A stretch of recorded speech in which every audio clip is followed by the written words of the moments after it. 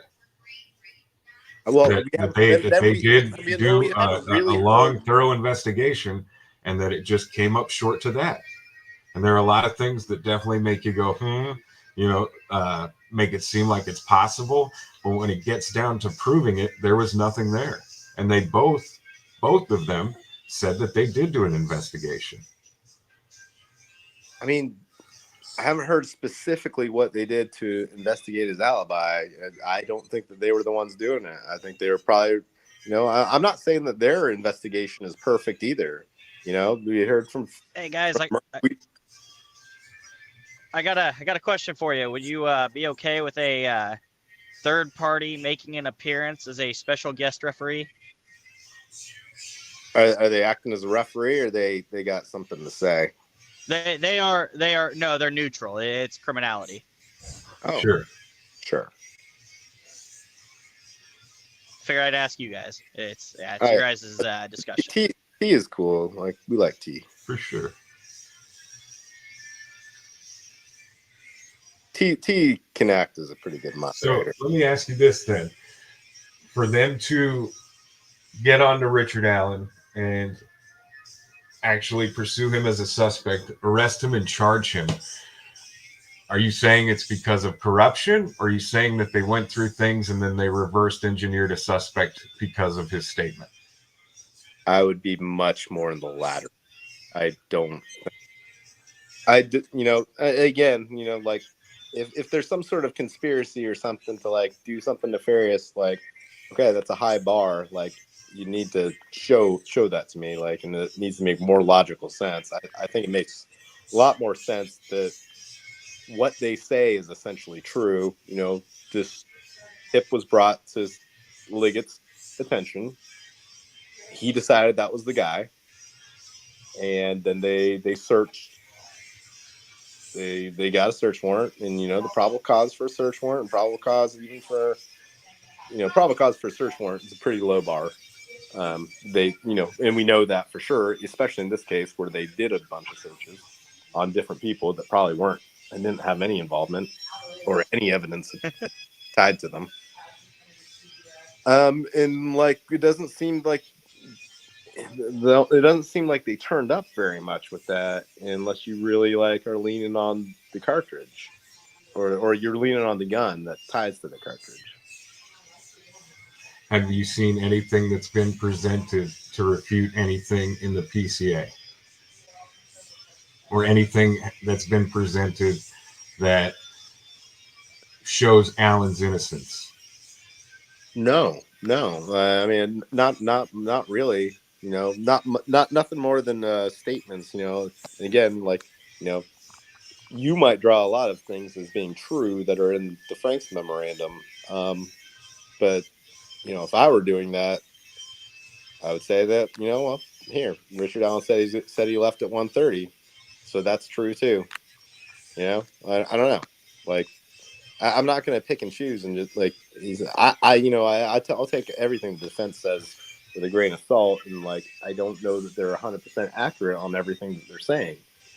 I don't think that they're until somebody shows that they're like really trying to mislead or lie or misconstrue things. Like I don't really believe that either. I think to the best of their ability, they're kind of putting forward like what they think is actually accurate. I don't have a great reason to doubt that. And some people say, no, they're lying. Well, then don't believe anything in the Fien'x memorandum and don't get any details or information from there. Don't do it. You put all that aside and don't believe any of that. And then you don't have a lot to go off of. Do you think that there's an Odin aspect to this crime or a ritualistic sacrifice? I think that I think that I wouldn't say both of those things are the same thing. Okay, fair enough. But let's start with the first one then, Odinism. I think that it's supported to a certain extent. Hey, Smith! From what? I mean, I think the sticks are like fairly supportive of that's that. your interpretation of them. Maybe in potentially the body positioning, and that's something that like that's subjective. Well, the cartridge is subjective too. Right. And I said that, and I said it didn't hold much weight for me, though, because it's subjective. So the only thing that you would say points to Odinism is the sticks. So, I mean, the problem with what you're saying is, you're what's holding a lot of weight for you is a mere presence. Like, that's where the right. That's what the foundation, though. I said it's the foundation. I'll get into what really solidifies it once we move on.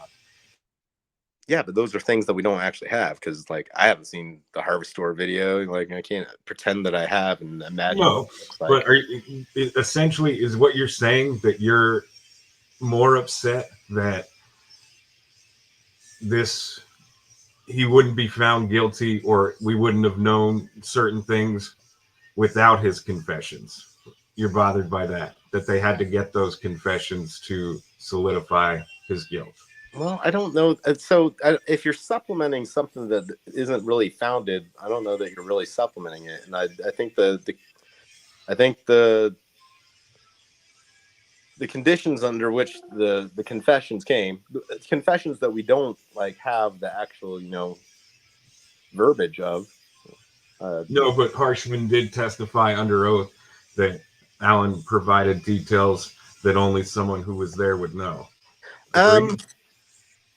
I can't say right. I would have to see the transcript, and that's where I am this.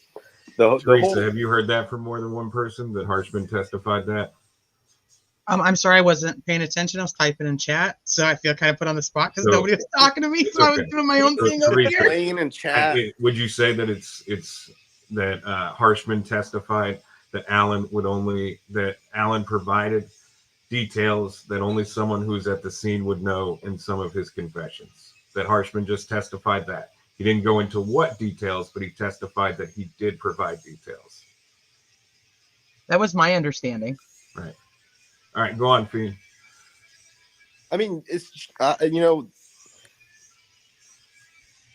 I would give it a much higher weight if it's true that Richard Allen's confessions are detailed and coherent enough and do actually include things that only the killer would know, and that he wasn't privy to being provided that information from another source. Like, if you can show all that, yeah, I would weigh that much higher. But I don't know that, like, all those things. Like, I don't know where he got his information from. I don't know if somebody told him. I also don't know what his, like, I don't disbelieve that Richard Allen is involved. I just don't. I also don't, like, I don't believe it one way or the other. And I'm not. I mean, to go back early again, there's a lot of reason to believe that the state believed that he was not a lone wolf killer. He was not charged with regular murder. He was initially charged with felony murder. Mm-hmm. I think that they kind of cleared that up at the hearing when they said that when Richard Allen was identified and arrested, that they went back and they were going back trying to see if there was any kind of digital connection with Keegan Kline. And Exactly. I think at the time of his arrest, exactly. that's what they were doing, that they were going back to previous persons of interest or previous leads and see if Allen could be tied to those. Exactly. I think the arrest of Allen just happened so quickly that they didn't really have enough time to make connections to these other people. I think that that's what they were saying, that there's a possibility, but I think that after they investigated it, they didn't find anything, and that's why they changed the charges. I think that they didn't want to have those charges that way, and then something came up, and then they would have to. Can you downgrade charges? I don't know how that works. Oh yeah, you can downgrade charges. That almost every plea is a downgrade of charges. Right. So the thing is, like, their initial theory wasn't that Richard Allen was the lone wolf, like, solo person. It seems like their initial theory at the time that he was arrested was that there was probably somebody else involved. That's why he's charged with felony murder, and he's not charged with murder.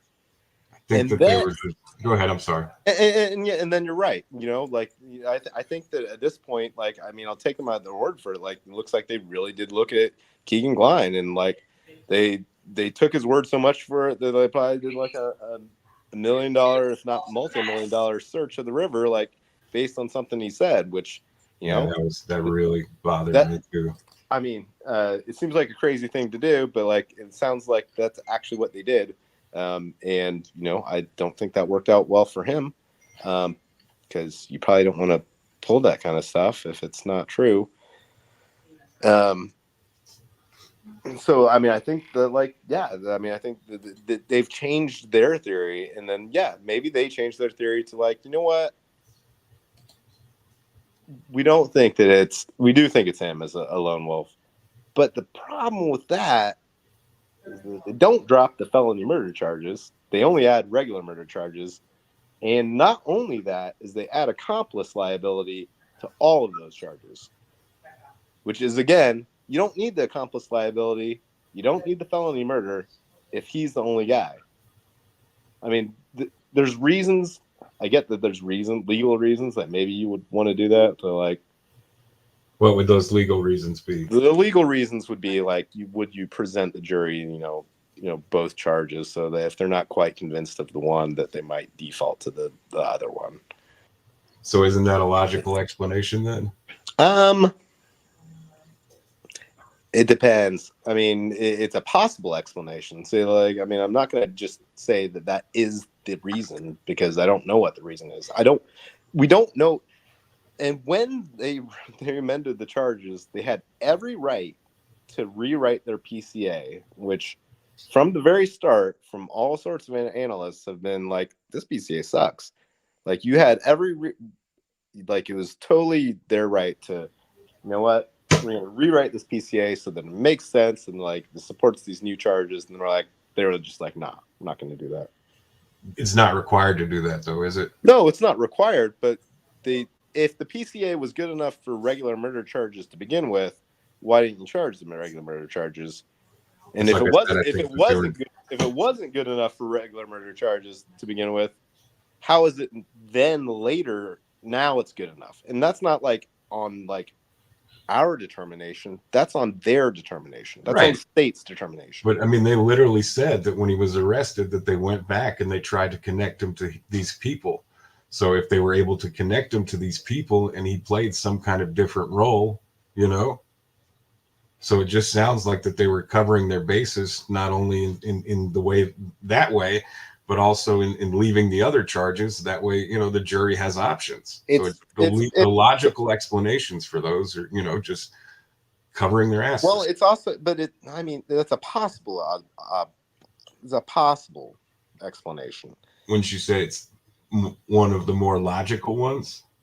I mean, I'm not saying it's not. It's definitely a logical explanation, but there's also a logical explanation of kind of what was said. Like, they didn't really know. They didn't have a good theory of the crime. They didn't know if it was one person or two people or three or more people, like at the time of his arrest. And like, maybe they've developed it further, or maybe they didn't. I don't know. How much time was there between when they amended the charges? How long had it been? Like a year and a half or what? I think we were looking at like a year. I was on pretty close to a year. So would it be that they had, again, looked at evidence that they already had that didn't become relevant until Alan was arrested, and then them going back to previous persons of interest and previous leads and other things like that and trying to connect Alan to those? As opposed to there being multiple people hiding out in the woodwork. We can always imagine the scenario. Right, but the scenario that you're imagining is that there's these accomplices, right? I'm not imagining that. Hey, I'm open to all of the different scenarios. Fiend, Mark, any final questions for criminality, real quick? Oh, I thought she was coming on to referee. I actually didn't know why I was coming on. So he said criminality, and I'm like, oh shit, me. So I can hang out. I don't care. Yeah, people were asking me in the chat, to bring her up, and I thought she was asking for a link, and I guess they kind of threw her on that one. So I mean, I'm happy to stay and chill with you guys if you guys need some estrogen to go with all this testosterone. But other than that, I don't know if I have anything to contribute. You guys aren't really like you don't need a referee. You guys are two grown-ass men who talk to each other all the time. Yep. Mark, so what do you think about the phone signal? Have a good night. Like, just get the fuck off the panel, Teresa.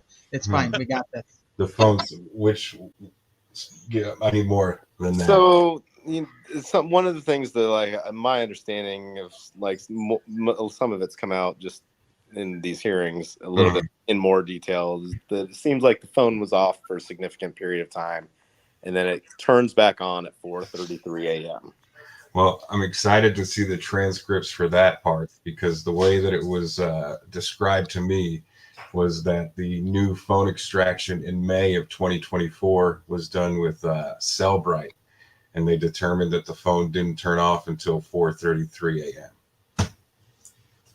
And see, this is sort of stuff where it gets really granular, and I think that we need like to know exactly what those Cellbrite reports say and what an expert interprets that. And then if anybody watched Karen Reed, you got, sometimes you get like two different experts to say two different things, even on those things. Which I think that like that's going to be something that comes up in this case if it goes to trial. Any information on the someone accessing the phone at 4:30 p.m.?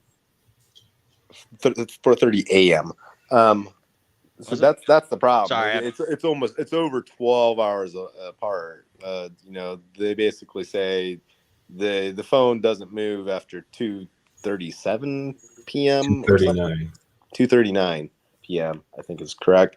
And then at 4:33 a.m. all of a sudden it pings and it receives a bunch of text messages. Which, if it's in the same location, it's not like getting into a better signal position. Like, it seems like it turned on at that time. The only thing that I could ever think I was gonna say, could it have been just like a random druggie or a bum or something walked by and was like, "Oh, I'm gonna try to take this phone," and then report it or something. I mean, the phone was kind of under a shoe, under a body, so I think that's an unlikely scenario. I mean, what do they mean by accessed? Because in iPhone 6s still had lock screens, right? Like you had to put in a passcode or a thumbprint to open it up. Yeah, right? I don't. How would it have been accessed?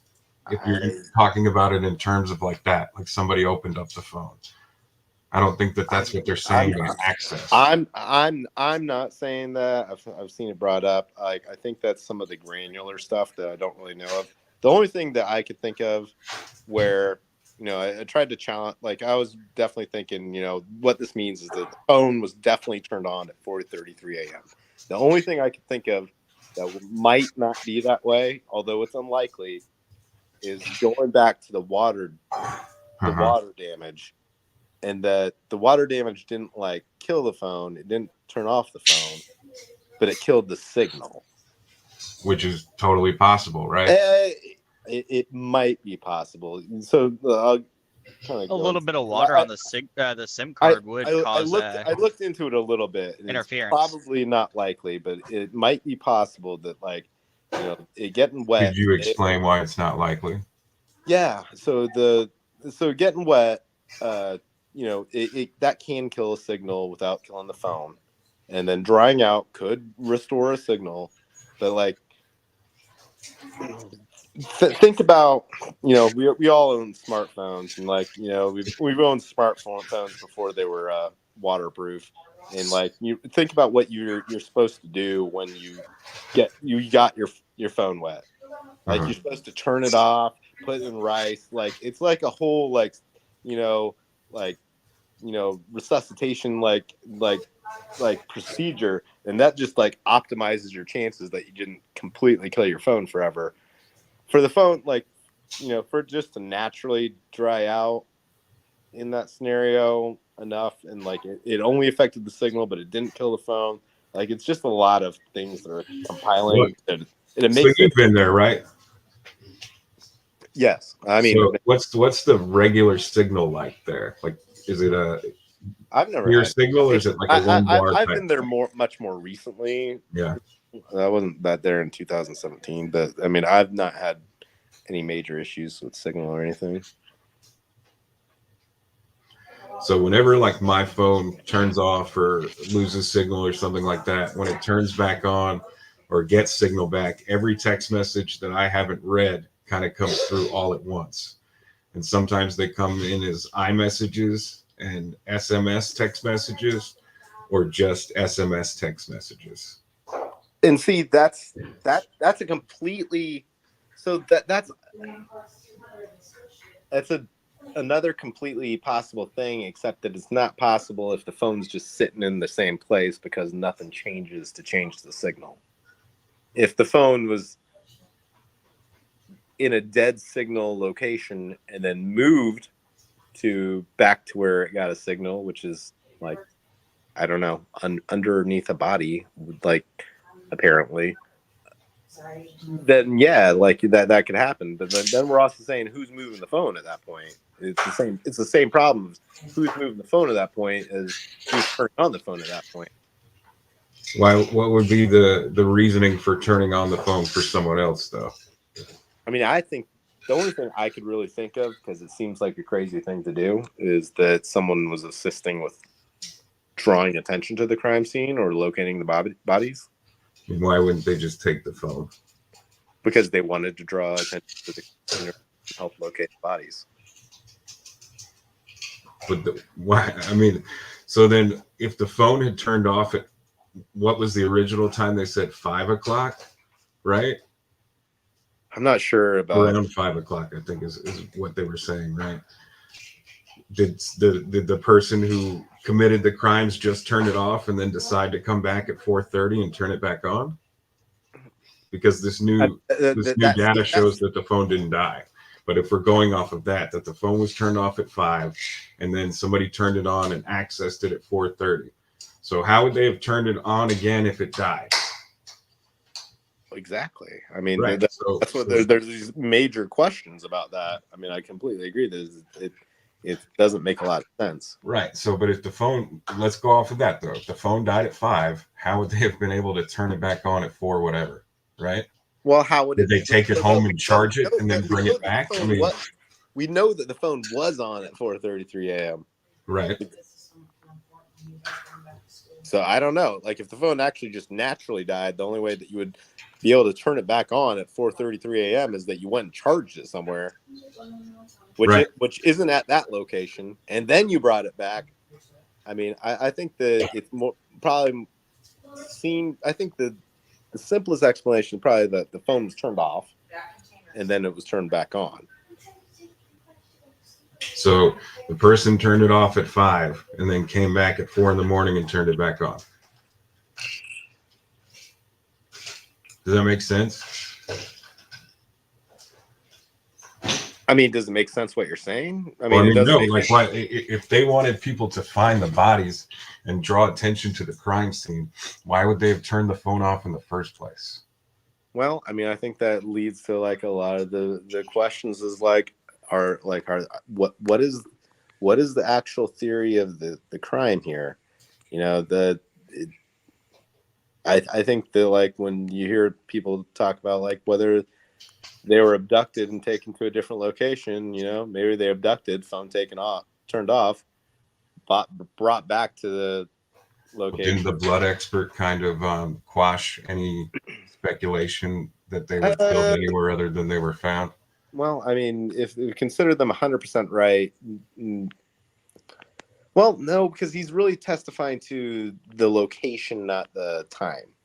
Well, right, but I'm saying the location. Well, they could be brought back, killed where they were found, and because the amount of blood, the blood transfer, Libby I being think mobile. so. Yeah, I mean, I think that like it definitely provides more clarity that it was much more likely in at least one of the victims was killed in that location. So, just to be, you think that somebody turned off the phone? I don't think anything. You know, I've got the same questions. You know, I don't think any of these things. Yeah, but wouldn't it just be a lot more logical that the phone lost signal and then regained signal, as opposed to turning it off because it was blowing up during the search, and then risking returning and turning it back on so people would find the bodies? Well, I mean, I can't make sense. Sure, but we don't have that actual explanation. Like the actual, like phone data report will show whether it was powered off or not, and it'll show the difference between losing signal and being powered off. Right, and it was my understanding that the phone didn't. We don't know which. I don't know which one it is. Like if I did, I'd be able to answer that a lot better. All right, but the Cellbrite that was presented in the hearing said that the phone didn't turn off until 4 whatever in the morning. They didn't mention that it was turned off and then turned back on. I mean, I think there needs to be an explanation for why it lost signal. I mean, I don't know. It could be it could be because there was some water damage. It could be because, there was some, something got in the charging. There always could be. There's a lot of logical reasons why it could have lost signal. Sure. No, it doesn't make any sense that they would turn off the phone and then risk returning later to turn back the phone back on. I mean, well, if you allow could be, then yes, there's lots of possible explanations. Like, and then not only that, but if you're going with to turn the phone back on to alert the location of the bodies, the phone died right after that. So they go back, they risk going back, they turn the phone on just for the phone to die. It's not necessarily going back. I mean, it might. You think they hung out all that time? I mean, they could have gone back, but it's not. They're just bringing the phone back. I mean, it could be. And I mean, don't you think that somebody would have noticed, like somebody doing something like that? Not being a part of like any. I have no idea. I mean, but I don't have an idea either. But just from being logical, that would very much stick out. Well, no, from being logical, I mean, so I have no idea like how well the area was monitored overnight or what the search is. We got the search called off very early and then restarted very late the next day with a big gap. And, one of the things I think I heard you and Frosty talk about last night is just like, they thought they were looking for, they weren't looking for bodies. They were just looking for like, right. Girls. And that's how I feel. Well, that's something that's like not really true. One of the major concerns initially, like almost immediately, it was like, oh shit, we've got this picture of them on the bridge. Maybe they fell off the bridge. Like, which, hey, that makes sense. And where they were looking is along the creek. And I've been there, and I'll tell you, like, if you're thinking that somebody fell off the bridge and they may have like be along the creek somewhere, right? But when like you would come across that area. What you're saying could be scoped out pretty quickly, right? What's that? If they fell off the bridge, that's an area that could have been searched and scoped out fairly quickly. Yeah, including the area where the bodies are found. You wouldn't fall off the bridge and fall over there though. No, I mean, you may have fallen off the bridge and swam over there and be hurt, have a broken leg. I don't know. Come on. What do you mean? Come on. No, I mean, I think that you're right in saying maybe that they thought that they had fallen off the bridge, but I think once they established that wasn't that, I think that that it's likely that they were going off the assumption that they were alive and calling out. Off the bridge, where are you going to look? You're going to look along the creek. And I'm saying, if you're going to look along the creek, the exact place where they're found is definitely someplace that you would walk across. Because I've covered that whole area with my own 2 feet. It's not a huge area. It's not some crazy, like, treacherous terrain. It just isn't. Isn't there like a big ditch, though? Like, to go up, you're in the creek, and then you got to climb up a ditch to get to where they were? If you're going from like the regular side of the bridge, yeah, if you follow that trail into the woods, you go down a hill and like it's like a gully, it's a runoff that goes right along from the cemetery. So it's raised on both sides, and and you could go up one side, you could go up the other side. You can go up the middle, like through like where the runoff is. All of those are walkable terrains. It's not that crazy. They all lead directly to the cemetery. But is it walkable if you had a fall from, what is it, an 80-foot bridge? No, I'm saying like, hey, I'm just saying this is not like to say that anything happened. I'm saying like if somebody fell into the water and they were in the water and then they got out of the water, like they could be anywhere along that creek. I think it'd be more likely they would go downstream though than upstream. Where they went. It's regarding like where searchers went.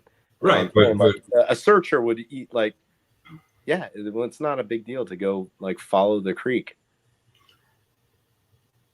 I still stand with. I don't think that they thought that they were looking for bodies on that night, and I think. Well, no, it doesn't matter whether you're looking for bodies or not. It matters whether you're looking for somebody that fell off the bridge. The reason that it does matter to me if they were looking for bodies or not, because I think that if they thought that they were alive, and by calling out, I think that they thought that they covered more area than would need be if it was more of a rescue type, not a rescue type thing, but a recovery.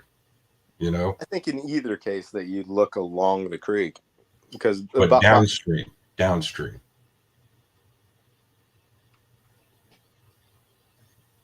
Yeah, I'm not sure which direction that is. So, and then as far as what's on screen now, yeah, it's definitely riskier for them to take the phone than to leave the phone. But why would you turn the phone off and then turn it back on? You know, if the phone was any kind of, big deal to you, number one, why wouldn't you just destroy it? Or number two, why wouldn't you just leave it? If you wanted people to find the scene, why wouldn't you just leave it? And in terms about the phone being blown up when the search was going on or something like that, well, there's a couple little buttons on the side. They're on the left side of the iPhone where you can turn off the ringer, and you don't need to access the phone to do that. So you're going to tell me. I mean, I gave my one explanation where I think that, like, hey, maybe it only lost signal, but it's got to be backed up, by the actual reports, that it wasn't turned off and that it only lost signal. I'm just trying to figure out like what kind of indication there is to speculate that way, though. What's like that? what's the reasoning for speculating though that somebody came back and turned the phone back on? Like why is there room to speculate that? Well, we know that there is something that happens at 4:33 a.m. that the phone received, that it got a bunch of text messages. And, if you're going to go off that, did somebody send her 15 text messages at 4:33 in the morning? No, that's not right. I know it was a bunch of texts that all came through at once. Signal thing is the only thing that I can think of is like whether if you go with like the water damage sort of thing. I just don't think like it's a very strong likelihood that you get enough water damage that only kills the signal, and then it miraculously dries out enough and then regains signal. Or it's just possible where they were, the signal's super shitty, and that it gained signal for, maybe 90 seconds, and then all those texts went through, and then that killed the rest of the battery. Regain your signal, like if you got a bad signal, you might like walk to the other side of your house to get a better signal, or you might like walk down the street to get a better signal. Like, the phone moving is also a problem in that scenario, because how is it moving without somebody moving it? So where was I'm sorry, I'm not. It was moved now. No, I'm saying like it's sitting in one place where you've got a bad signal. Your signal just doesn't miraculously get better. Like if you're in a dead signal spot and the phone doesn't ever move, how is it going to just regain signal? I mean, so you've never been like in a building or something like that, and you don't have signal 1 minute, and then maybe 5 minutes later you get 1 bar or something? Are you saying that's impossible? I'm not saying it's impossible. I think for an extended period of time where you've got 0 signal, and then all of a sudden it just regains signal. Let me ask you, would the lack of activity in the area open up the signal a little bit? I'm asking. I really don't know. That's just what's that? What's the question? So, there's less activity going on that early in the morning, so like less people are, whatever, right? Does that make it easier to get a signal? Like lack of other activity, cellular activity? I have no idea. I don't either. Rosie said, I was in court when they said that 15 messages were sent to the phone and weren't received. Then they were delivered all at once. Yeah, that's what we're talking about, which is Uh, speculating on like how that would happen. The only thing I can think of is a temporary short in the phone due to water damage, and then once it kind of dried up, it ceased up, the phone would turn back on, and Well, the phone's not going to turn everything back would pop on. up. I mean, the phone going off, it's a one-way direction, you know. Right. If there's a So wiring issue phone due goes to the off, short, it doesn't turn back on by itself. It could stay on. I mean, I wouldn't lose signal because of something internal, maybe, but I can't think of anything But besides the phones that. back then, the batteries weren't they weren't great, especially on an iPhone. Odds are it staying turned on throughout the whole time. It'd be very slim. Well, I don't know. I mean, maybe your phone battery might last longer when it's not connected to anything and not you doing any like processing because there's no information coming to it. Agreed. I mean, I do think that the water thing's a possibility. You know, like it's I really had thought about it and like, is that possible? And I like looked into it a little bit and be like, yeah, it's possible. It's like not likely, super likely, but like it's possible. Like I'm not going to say it's not possible. It was the only thing I could think of. Okay. All right. Well, I guess that covers the phone stuff. But one thing is that the defense had mentioned something about one of the phones in the geo map could be connected to one of the four men from the Fien'x memo. That is something that I definitely would like more information on. Agreed. And I don't know if because I really feel like that if it was one of the four men's phones, that they would have just explicitly said that. But since they say connected to, I think that means it's not their phone and could just be like an associate or something like that. Yeah, and see, I think that it's like, you know, you got your four possibilities of, you know, Richard Allen by himself, Richard Allen with somebody else by themselves, or multiple people that are, you know, that aren't Richard Allen. Mm-hmm. Like, I think locking into like only these particular people, like I wouldn't do that. I mean, I know that the defense is like very explicitly said that they think they've turned up evidence that, you know, they're confidently stating that Brad Holder and Patrick Westfall are connected or involved in this crime. Involved, it doesn't even, you know, it's a very loose term, but it doesn't necessitate that they're the exact ones that are doing it. So they've explicitly said those two? Those two are the ones that they, you know, post Fien'x memorandum, that they very explicitly said that, you know, in their course of investigation, they found significant evidence that Brad Holder and Patrick Westfall are involved in this. When did they have their fight? When did they go separate ways? It's almost at the exact time of this crime. Before though, right? I have a unclear question. on an exact date. They were together on February 5th, I believe, and then, you know, the next Sunday would have been February 12th, and then the crime happens on February 13th, you know, /14th. So and then you don't know, like it. Guys, are either one of you guys Apple guys by chance? I mean, I have an iPhone, but I'm not like an Apple guy. Okay, so did they have Find My iPhone all the way back when? I believe so, yeah. U.S. Libertarian asked, could the fact that Becky was trying to get Apple to help locate the phone have done something? So could they have manually using the serial number or whatever, the certain number from, the IMEI, could they have reactivated the phone that way? But it wouldn't have been at 4:30 in the morning, though. Wait, so that doesn't add up. I think there's. I think there's part of the narrative that, like, you know, that Libby's phone was factory reset shortly before. Plus, wouldn't that be her cell provider, not Apple?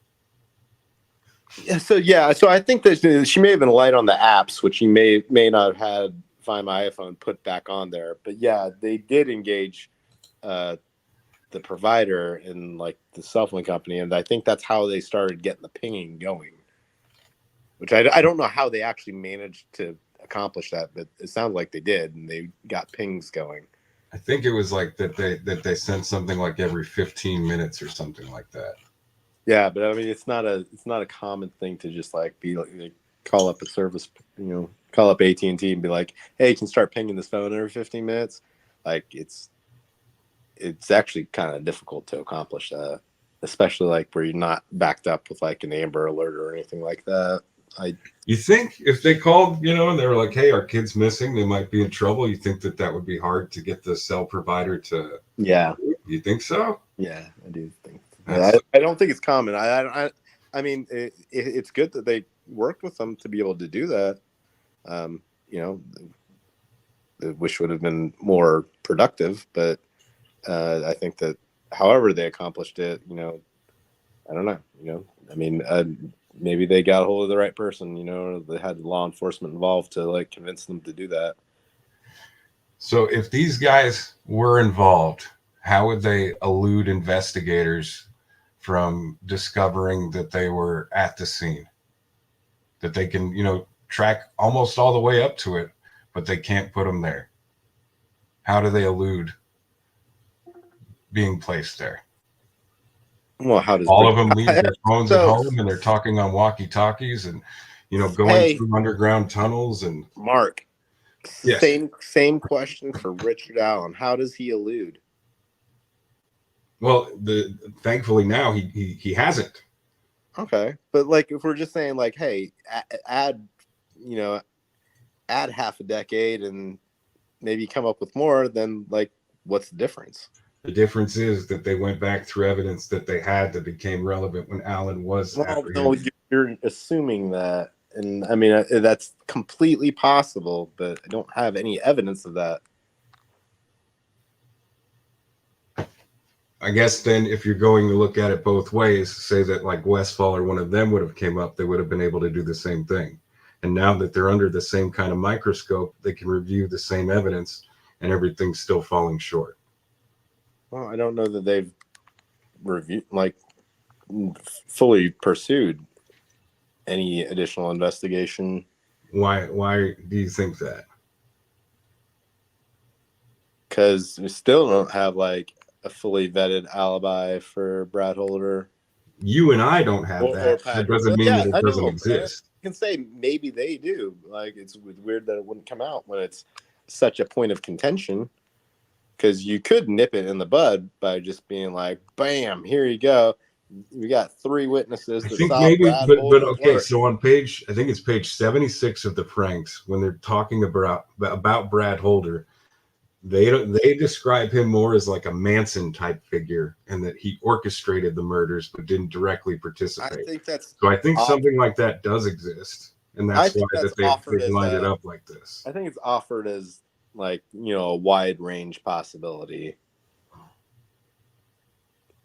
And I think that there's reason to believe that like Brad Holder's somehow involved because, you know, based on his own words, you know, he tells his wife that Patrick Westfall's involved. Well, how do you know that if you're not involved yourself? Like how and aren't you involved if you know that?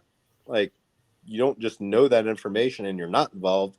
You're obstructing justice and being an accomplice. If you know that information, maybe that's all that he knows. Maybe his only involvement is that he knows that Patrick Westfall did it. That he's certainly involved, though. And I don't think that like you need to be like, oh, we need to place Brad Holder at the scene of the crime, because you don't. If he knows that Patrick Westfall did it, he's involved. Do you know when he made that statement about Westfall? I mean, it's documented in the Fien'x memorandum, and it's been brought up. It's I what didn't know. I thought it was something that came out in the hearings. I didn't know it it was in. is. Yeah, it's what Amber Holder testified to. Did What? she go to law enforcement with that information, or is this just something that she's come forward with now? No. I mean, I believe that she went to them at some point. Like that wasn't only in the course of. I don't believe that was only in the course of defense investigation. I believe that was actually in the course of like law enforcement investigation. So then she went to law enforcement back then, and they just didn't investigate it. As they do,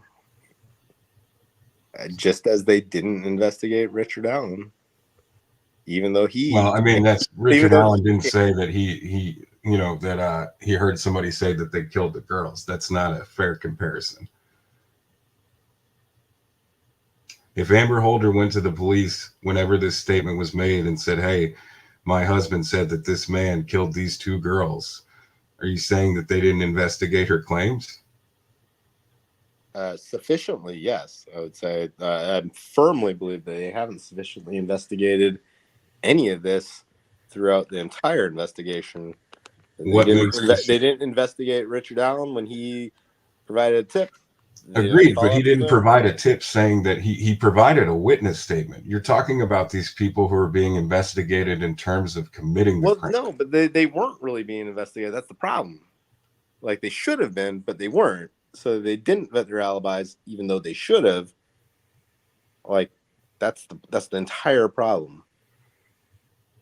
Like and I do think that there leaves a lot open At the hearing, didn't they ask Click if he was privy to the alibi evidence for Brad Holder? But there is none. Like but why would they say that if there is none? It's very weak. How do we know that there is none? Because they've gone over it a number of times. Who?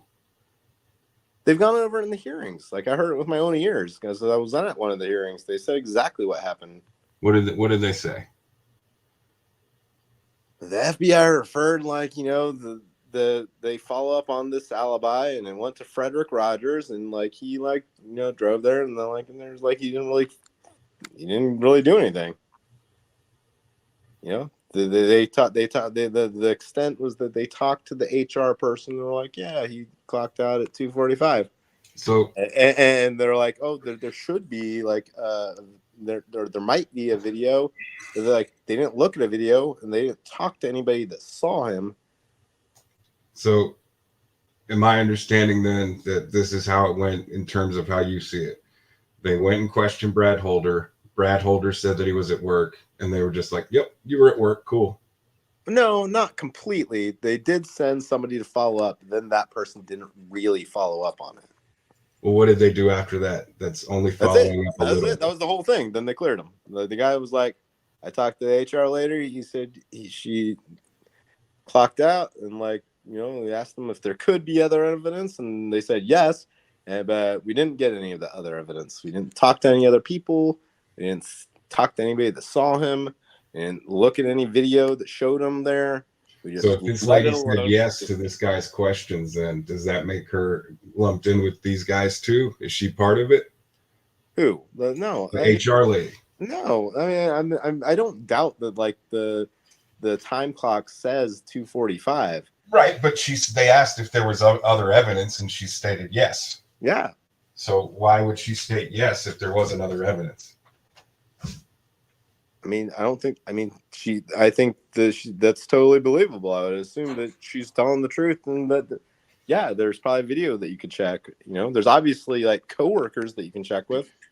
Just forget the video or anything else. Just put feet on the ground and talk to people. Who saw him there? The next question I have is for Mark. Uh-huh. How did Elvis tell his sister about it when everyone else still thought the girls were just missing? What did he tell his sister? I assume he confessed to the crime itself. He said he murdered two girls on a bridge. Not completely. Fiend? It's vaguer. Do you know the story behind it? Yeah, it's more vague than that. There's two different confessions, and I'm probably getting mixed up. But at one point, he talks about, like, I think it's the later one where he says, I'm in trouble and I'm going away for a long time. I think it's the earlier one where he says, I was on the bridge when those two girls were killed. Or I think that maybe he tried to give the jacket away at that time as well. Tries to give his sister the blue jacket, says, I was on the bridge when those two girls were killed. And he had to give one of them horns because they were causing trouble. And she's like, she's like, what the fuck? What was the date he told his sister that? Oh, where'd he go? Oh shit! Hold on, I got him. What the fuck did he say to me that one time? Say what? You dropped off for a second. So what was the date that he told his sister that? I believe that was also like about the exact, like the 2:15 time. 2:15 on, or may have been earlier too. May have been 2:14. So February 15th. I'm not sure. Like, I don't. So, but there were definitely news broadcasts, especially in Rushville, that two girls had gone missing on a bridge. Chat might know better than me. It says the morning of the 14th. Okay. Morning of the 14th. On the 13th, there were tons of broadcasts saying that two girls had gone missing on the 13th, right? On a bridge. So did he say anything other than he was with whoever with two girls on a bridge? No. Anything about what they were wearing, about how they died, where they were left? When they were killed, and take my blue jacket and the horns. Wouldn't the jacket then have blood on it though? I'm not saying he was just with. He's only saying he's with them. He's not saying that like I murdered two people. He's just saying. Where's the details? Where's the details that somebody that people have the confidence enough to say that he provided details? Well, and he only says something about two girls murdered or being on a bridge. There's none.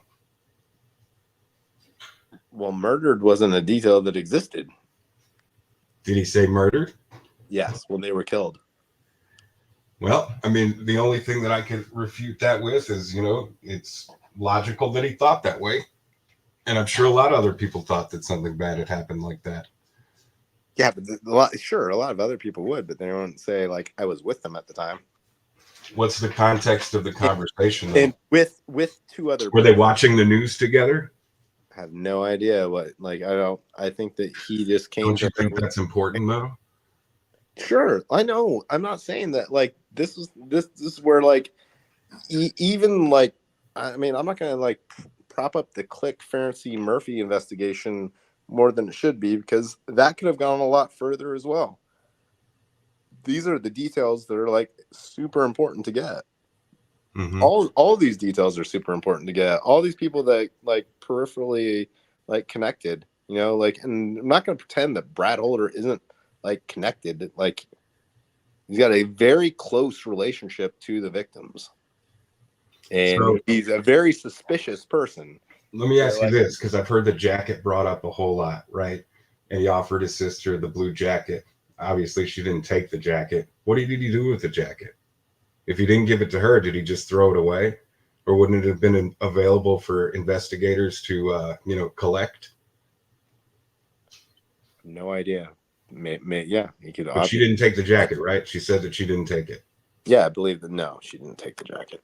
And I've heard a couple times that people have said he tried to give her a blue jacket with blood on it. I don't know the blood. That might be. It's a game of telephone with a lot of the shit. Mm-hmm. Like, people like add something to it. So I don't recall that it had blood on it. The only blood part is the Taylor Hornaday, Johnny Messer stuff, mm-hmm. the SUV with the blood all over it. Would you say it's fair to say that antlers are up for also subjective interpretation? Oh, absolutely. Horns, not antlers. He says horns. Sure, horns. But the defense is saying antlers. I'm not sure. I don't think they did. I think they also quoted Elvis Fields and also said horns. I think that people in these spaces conflate horns with antlers and start saying horns, but I'm not sure that that's actually stated anywhere else. I don't think that I believe that he told his sister that. I believe he made it up. You know, and in terms of I know we can. when he said that, you know, I have like, brothers now. Wouldn't they have asked, "Hey, who are your brothers?" You know, he gave his sister all these things that didn't have a lot of details. But when the police went to go interrogate him, they would have asked for these details. And if he was able to provide any of these details, they would have acted on it. It's not like that they just went to this guy and they just glossed him over. You know, I'm very critical of how things went, but to just assume that they didn't, you know, ask these guys the questions that we're asking now is just too far of a stretch to me. I mean, Murphy basically says exactly that. He feels bad that he glossed it over as much as he glossed over that one statement. And when you add more context to that statement about how, you know, after Elvis was interrogated and they gave him a buccal swab, and you have a man with a, you know, a cognitive disability wondering why they just took his spit. And in his head, he's like, if it shows up there, you know, whatever, right? But when you add that detail of how they just gave him a buccal swab and took his saliva, that kind of takes a little bit of the sting away from it. Would he have made that statement had they not done that? I don't know. Is it more likely that he made that statement because they did? Probably, but that statement's important to include either way. Yeah, I don't disagree. Like, I mean, you can always I'm saying we can always what if and could things, and like, you know, I could say the same thing about Richard Allen. Like, I don't know, like, heard a lot of stuff that people are like, oh, he's a dummy. Like, hey, he's just saying stupid shit all the time too. Okay, so why is Elvis's confession hold more weight? I'm not. See, you're. See, this is where you get a problem. This is because we're talking about like other lines of investigation that absolutely do exist, and like you're assuming that like that's what I think happened, because you know I'm very firmly in a camp that I do not know what happened. I'm totally don't disbelieve that Richard Allen is involved. Like, I'm totally willing to believe that. It just has to be backed up by something. So far, I don't see that it is backed up. Okay, but what have you seen that backs up anybody else? I mean, mostly from the state, you know, that they don't know whether it was one person or two people. They don't know whether, like, they didn't really know whether Richard Allen was involved. That they don't have any physical evidence that ties them to the scene. You know, I'm not convinced that they really actually know. And in terms of physical evidence, you're talking about like DNA, fingerprints, you know, I mean, like actual, like, road goes both ways. Potentially ballistics, you know, murder weapon. I mean, you know, fibers, leaving it belongings, you know, leaving something that you own at the scene, like, you know, having something that you took from the scene. Those are all physical pieces of evidence. And those are all the things that don't exist that tie Richard Allen. As far as we know, you know, which I'm Well, you said willing that the defense had mentioned Holder and Westfall.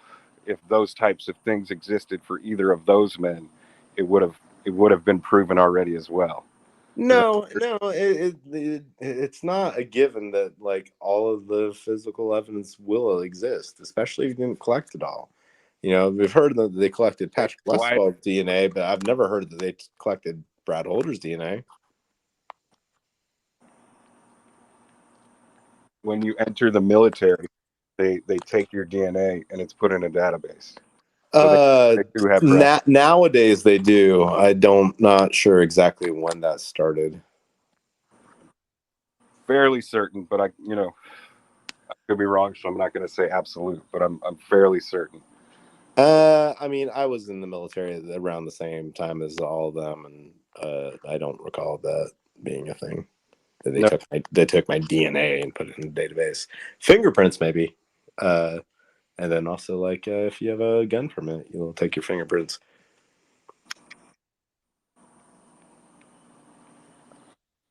I mean, is there anything now that would have, required Brad Holder to provide his DNA? Or they haven't even provided anything compelling enough? No, did they ever follow? I don't know that they ever.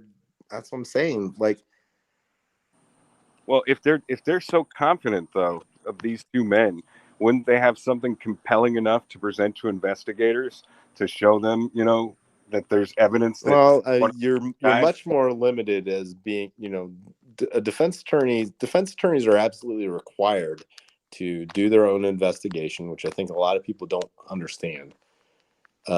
They have to do but they have much more limited tools compared to law enforcement. Much more limited. They can't.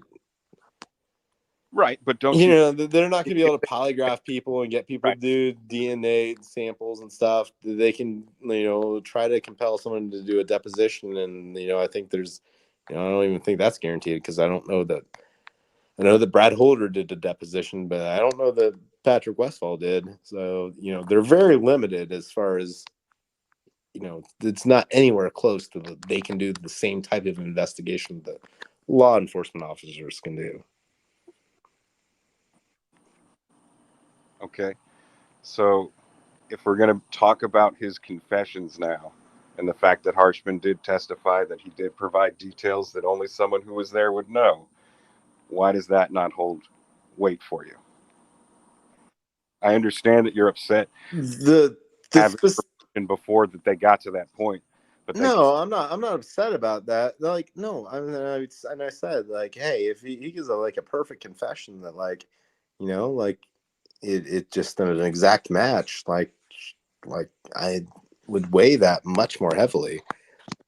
First of all, I don't know anything like very little about these confessions. Like, don't know the details of that actually substantiate the, like, it's connected to the crime. Like, other than what Harshman said under oath. Yeah, I mean, I'm just generally, I'm not gonna give a ton of weight to only words. No matter whose words they are. If it's only words, which is a lot, and that's what a lot of the space is. It's only words. Right, but we're all just people talking about this, and it doesn't really mean that much to me. Correct. But you just said that, if he provided, like exact whatever, then that would do it. So words do hold weight for you.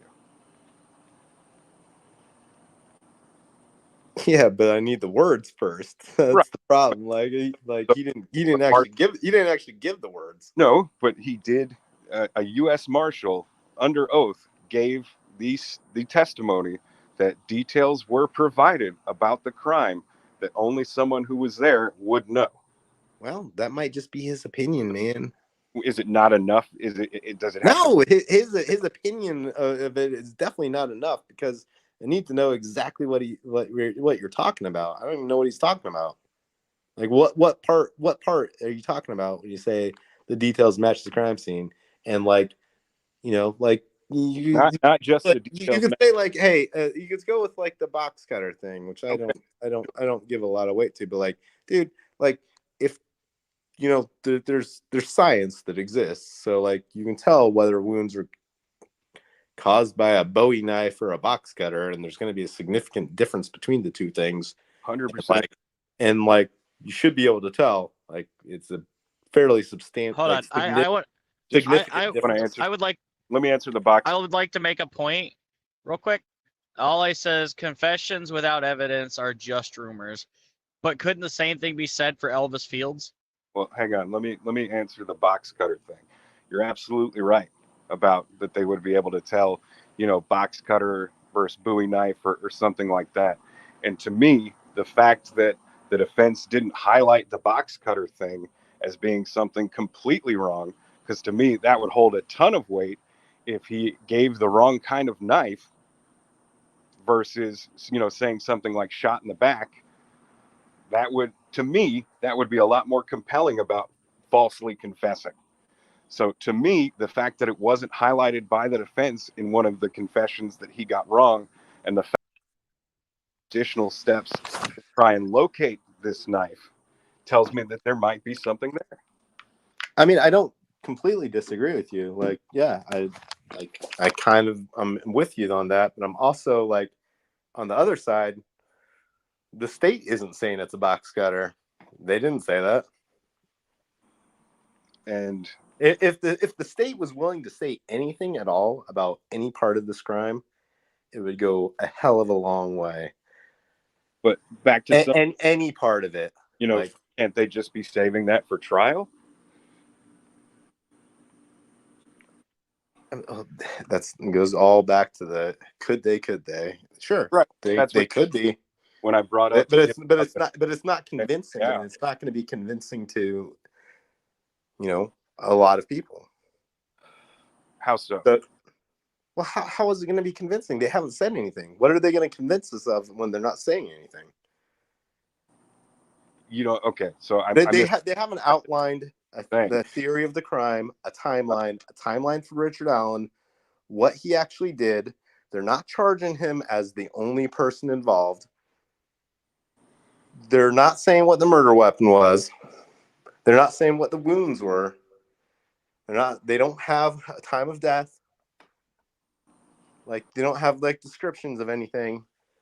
Like, what are they telling us that we're supposed to believe? They're like that this is like this is the problem, is that you're believing a narrative that exists like in like social media world, but it doesn't actually exist like as presented by the state. Like, Well, it just doesn't. The Because state they haven't said that his car was on the Hoosier Harvest Store camera, that they believe that he parked at the CPS. but they didn't say. They're saying these things resemble or they believe. Like, they're not saying that it was. They both describe. So are you saying that then it's possible that Allen passed a different group of juvenile witnesses? Oh, I 100% believe that it's possible that Allen did. Well, so all the things that like you like use to back up your case, like, I could completely discount all of those, not believe any of them, and it doesn't make a difference to me whether I think Richard Allen is guilty or innocent, or whether he's involved or not. He could have been there at a different time. He could have seen different kids. Different kids could have seen somebody else. It could not be his bullet. And his confessions are complete gibberish. But he could still be the guy. Like, and that's where the problem is here. Like, all of those things just don't mean anything. Like, he could still factually be the guy with all those things having nothing to do with anything, and they could still just be right on the hunch. Absolutely in the realm of possibility. I don't. I mean, I don't really like. So again, it's just if there was a different group of juvenile witnesses who described the same kind of encounter, I think that would have been uncovered. And I think that they would have been able to identify this other group. And then that would be exculpatory. Well, yeah. I mean, we have to have an assumption that Richard Allen is telling the truth with his tip. Reasonable that if there was anything exculpatory that was presented in the PCA, the defense would have refuted it by now. I mean, they did in the Fien'x memorandum, like, a lot. They just presented an alternate theory. I don't think they refuted anything that was presented. No, they did. They absolutely say that he left by 1:30. That it's an absolute refutation of what's in the search warrant and the PCA is not true, and they very definitively say this is false. This is what actually happened. But words don't hold any weight. No, they don't. But like, they don't on either side. That's what I'm saying. Like, I'm not gonna. But you're using that. Like, I believe that some words do hold weight, but you can't tell me that words don't hold weight and then use just words to back up what you're saying. I mean, it goes both ways. Exactly. I guess, but that's just. I'm coming from a point of not believing in anything in particular, versus versus believing in something particular. Like, I would have to have like a really good reason to believe somebody else is involved, and I don't. So I then- don't know. I don't know which of those things are true. I don't know if it's Richard Allen and other people, or just one other person, or other people. I have zero clue. And I don't think that based on what I've seen, I don't know that the state knows either. Why do you say that? Just because they haven't presented anything, because they But can easily they don't come have out to and say what they can easily come out and say what their theory of the crime is. Is that common to do before trial? Yes, it is extremely common in the PCA to detail like maybe not in the most extreme detail, but a general theory of what happened. What Right. does the gag order cover though? Hang on. I think that, again, that goes back to when he was arrested. Like I said, I think it all just happened so quickly, and they didn't want to come out with something like that until they went back to previous persons of interest and tried to make a connection to Allen. Yeah, but Okay? that's So I think that's an not only imaginary that, situation but that we don't have backed up by anything. because they collected how many cell phone devices from his home, and they would have to get all the Yeah, data. but from all that happened before they weren't willing to arrest them after all that. They got all that stuff, and they still weren't quite willing to arrest them. What I said was that they didn't know if Allen could be connected to these people, so therefore they don't really have a whole roadmap of what happened, other than at the time they knew that Richard Allen was involved somehow. So then after however long, and they examined the evidence and got evidence back from all those electronic devices, and they were able to definitively say that they couldn't connect him to those people, then I think that changed. Well, I mean, this is the same sort of like scenario where like you can like have like a fantasy world and think that Richard Allen's completely innocent. Okay, but they literally said that they went through a painstaking process trying to connect Allen to Klein digitally. So meaning that they probably... Well, no, the main thing that I take away from that is how wrong they are by even thinking that, which is like, if you're wrong about that, are you also wrong about Allen? I don't know if necessarily that they were wrong about that. They just wanted to be thorough in it because they knew how much Keegan Klein was presented publicly. And if it turns out to be just somebody, completely off whatever, right? They wanted to make sure that they had their base covered. Not necessarily that they were wrong, but they just... I mean, yeah, we can. I mean, we're always going to be able to give like an explanation of something that like isn't back, like just a possibility. We'll always be able to do that for any scenario. Right, but I mean, and everybody does do that. Right, but this person was so much on, the list that they fucking did $1 million river search based on just what he said. Okay, and they did $1 million search on him, but they didn't do $1 million search on Richard Allen. They didn't need to. Why not? Why not? Yeah, like, hey, we're just making up stuff. Like, why do you got to do $1 million search on Keegan Klein? You don't have to do $1 million search on Richard Allen. Because Richard Allen didn't say he threw stuff in a river. Well, where's the $1 million search for the box cutter that's in the dumpster? I couldn't tell. Like, I don't. You think the box cutter, like it's probably there somewhere. When I don't know. $1 million search of a landfill. I mean, is that how landfills work? Like that it's collected and then it just stays there? Yes, it's exactly how landfills work. Okay. So is there any kind of system that logs where something is and then it's maintained for 7 years? Do they keep those? No, is there a system that maintains where something is in the bottom of a river? Okay, but maybe that there would have been $1 million river search if there was any kind of data that would show the location of the possibility of where this was. I mean, Holman looked into the possibility that there was some kind of data. and determined barely though. Like if it went in that dumpster, you would be able to tell where that dumpster got like dumped, and then you could like find the landfill that it got dumped in, and then you could do $1 million search of that landfill looking for this fucking magical box cutter. assuming that they keep data saying where things were thrown 7 years ago. I mean, I think they would. Yes, I don't have much of a. As opposed to somebody just saying they tossed it in a river. The river's not going to. I think the river's the harder thing to search. Probably. They know which river. Well, I think they know which landfill. Do they? Sure, they do. Do they? How big is this landfill? I'm just saying I have no idea because I don't know what landfill, but I'm just saying I think that they do know. You know, they have records of trash routes. When a dumpster gets dumped out, they know where that dumpster goes to. 7 years later. Sure. Why wouldn't they? Keep data like that? Yeah, a company will know where they were dumping like their dumpsters at.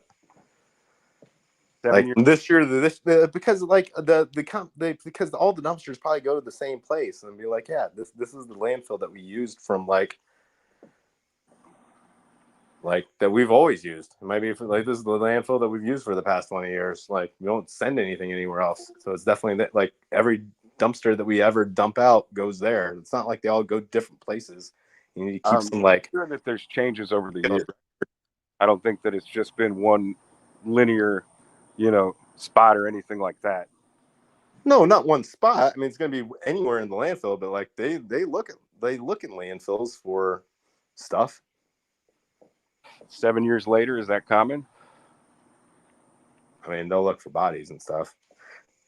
I don't know if you'll find a box cutter. That does seem like a stretch. But I'm not saying. I don't know. I don't know what the fuck they were looking for in the. I don't know. It seems in the river. That seems ridiculous too. I'm saying, if agree. you do one ridiculous thing, why not do something else that's ridiculous? You can't say like spending $1 million on that, but then not spending $1 million to look on. Like those are two. Like he said, this river. He said we threw it off this bridge. That's a very much more narrow location than this was thrown away 7 years ago. They take this shit to this landfill. I'm sorry, there's nothing you can say that's going to make me think any differently than that. And then on top of that, I don't think any of those things, because I don't think it's a box cutter that indicate where this route was or anything like that. We don't even know if it was the same company for 7 years. We don't even know if the company that collected the trash in 2017 is still a company to provide the data. We don't. But we do know that river's still there, and we do know that bridge is still there. And we do know that he said that they drove over that bridge and threw it into that river. Right? Yeah, because he's a liar. Agreed. I'm not saying that he told the truth, and I'm not saying that it was smart for them to search the river, but it's a lot more easy for me to accept why they would search the river, but why they're not going to go search a landfill for a box cutter. Well, I mean, what you're saying is that Keegan Klein's completely lying confession of what he did, and what I'm saying is that Klein was such a high suspect for them that when Richard Allen came up, that they wanted to make absolutely sure that there was no kind of connection between the two. And I'm sure that took a good amount of time before they could definitively say no.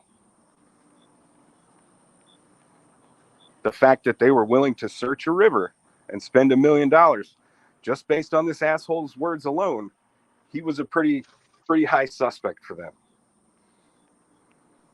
I mean, the problem I've got with this is that, like, if you're so like you want to be so careful that Keegan Klein is not a suspect, or like he's not. You want to rule him out, to this extent. Like you could have done a lot more investigation in Richard Allen and just figured that out. Like, does anything connect Richard Allen to Keegan Klein? Like, you probably can rule it out if you're that sure about Richard Allen, which is what makes me think they're not that sure about Richard Allen.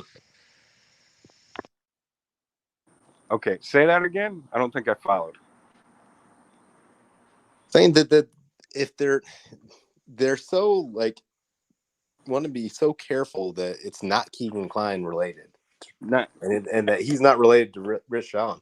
They Correct. could have found that out by like investigating Richard Allen, how so? by talking to every single person that he ever knows. Okay, but what we're talking about a digital connection. How would they have found that out? Well, the way that they find out everything digitally, doing all the phone extractions. So how would they have gotten his phones, all 17 of them? Just knocked on his door and asked for him? No, I mean we know that they have his phones from the Right. You're saying that they could have found that out by just investigating Richard Allen.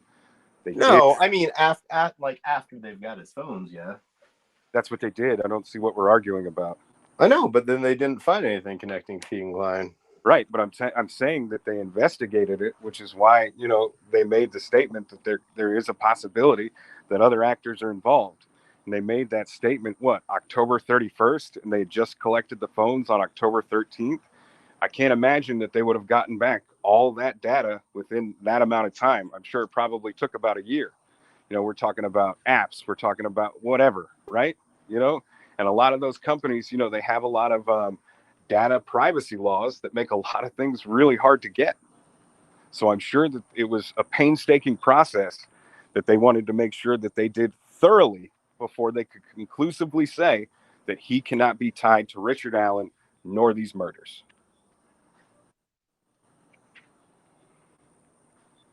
I mean, are they doing the same sort of investigation ruling out Richard Allen as they are ruling out Keegan Klein?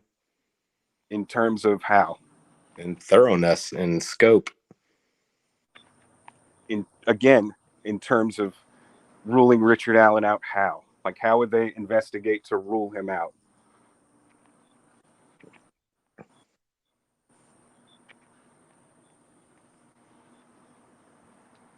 I mean, it's an entirely strange concept, though, is kind of what you're proposing, because like how? Well, investigating to rule somebody out is like not really like as much of a thing as anybody thinks it is. Like the state is never under any.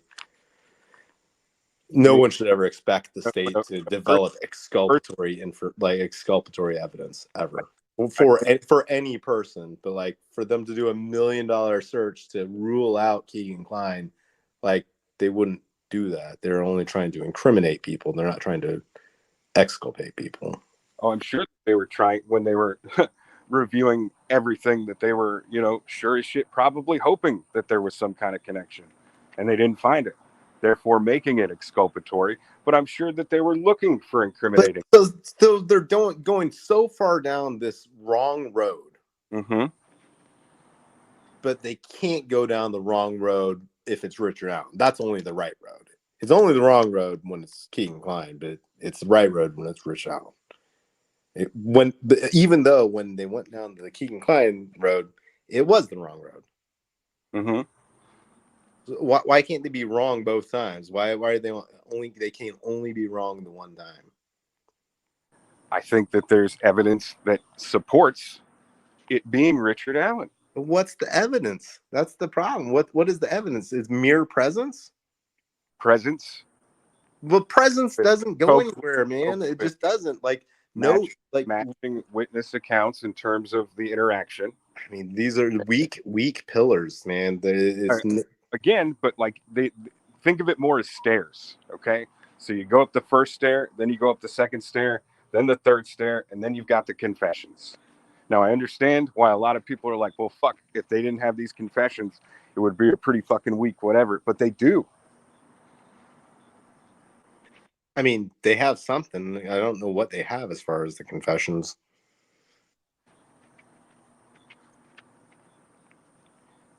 I know that they would like us to believe that the confessions are like, 100% damning and just like, obviously he's guilty.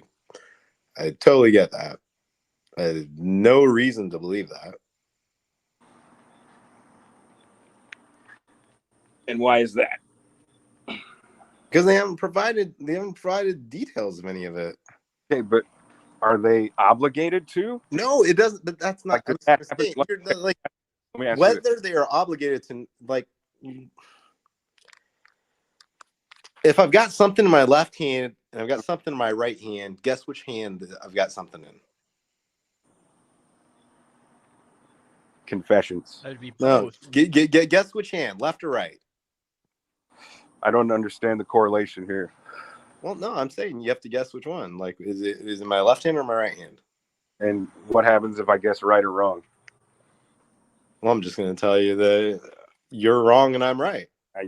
Okay, but we're talking about that they've indicated that there are confessions, and now they've indicated that these are detailed confessions, and the details don't have to come out till trial because they're not obligated to.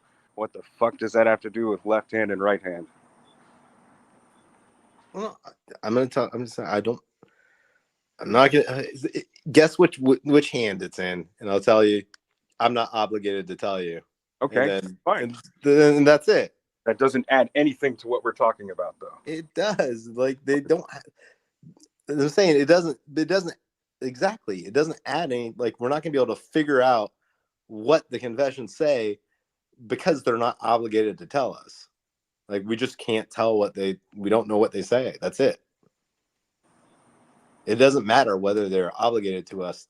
We don't know exactly what they say, but it was testified at these hearings that they provided details that only someone who was there would know. I will wait for transcripts to go over that specifically. Fair enough. So, but also, like, I mean, is that going to sway your opinion or your argument right now? Not a whole lot. If one guy just says that very generally, I don't know. I don't even know what would only the killer know. I could just make up anything in my head.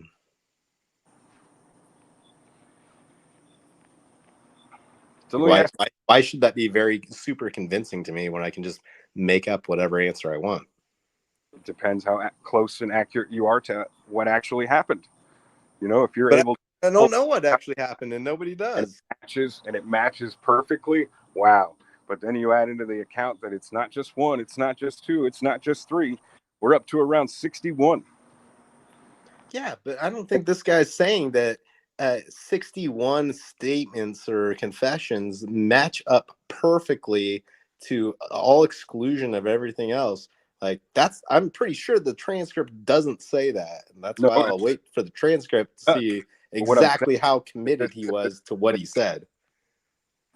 He indicated that there were details provided, and he indicated that he has made multiple confessions, and then he said that he defines confessions. He sets a higher bar for it. Well, Mark, you weren't there, so I know you're not getting this information firsthand, and I'm not getting information firsthand either. So fair enough. And you know, like, this is where we're like playing a game of telephone. It's why, like, you know, transparency and documenting like what actually happened in the hearings, having them televised would be super helpful, or having like quick transcription of them would be super helpful, so we can actually see exactly what they said. I don't think this guy is being that committed that, like, I mean, what are you thinking that somebody can say that is only the killer would know? Specific injuries, location of injuries. The crime scene photos are out, dude. Like, have you seen? Tons of people know where the specific injuries are. From those photos, can you tell me where Abby's injuries are? I can't, but I'm not, like, you know, an expert on anything. Right, but I'm fairly confident in saying that nobody who's seen those photos could say anything about hers. So something like that for me. Or if he could say, you know. So yes, and that's why I always say we can always imagine like what it could be. We can always do that. Okay, so now we're gonna, like, the stretch that we're going here to now that this guy's just magically guessing details of the crime scene correct. Well, I don't know which part is he magically guessing. Like, that makes a difference. Like, if it's a specific injury that really nobody knows about, yeah, that might hold some weight. But I don't know that. I'm just imagining it. Like that doesn't, and my imagination doesn't fucking matter. It just doesn't. Like I don't know what specifically he's talking about at all.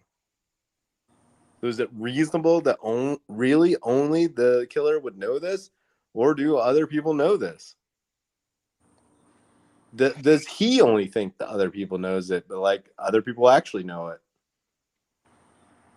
Like he might be telling the truth. He thinks that only Richard Allen would know this, or only the killer would know this. Add that into everything else, though, and you see how far of a stretch that is. You know, if it's not then but not, none of that precludes somebody else being involved. Is the other like arm here is that like none of that has anything to do with how involved he is or whether somebody else is involved. Because if he's only involved to the extent that he knows who the killer is and the killer told him, then he would know something only the killer would know. But we don't know anything more about like what thing is the truth. If it's not Richard Allen and you don't believe that this is police corruption or anything like that, why Allen?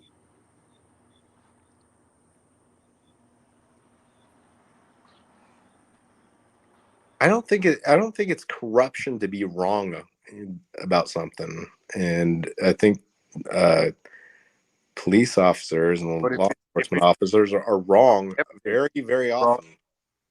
How many people have to go along with this then, if it's so evident that it's wrong?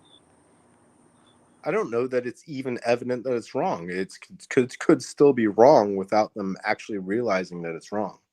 I don't think that you need to add like anything like extra. It could still just be wrong.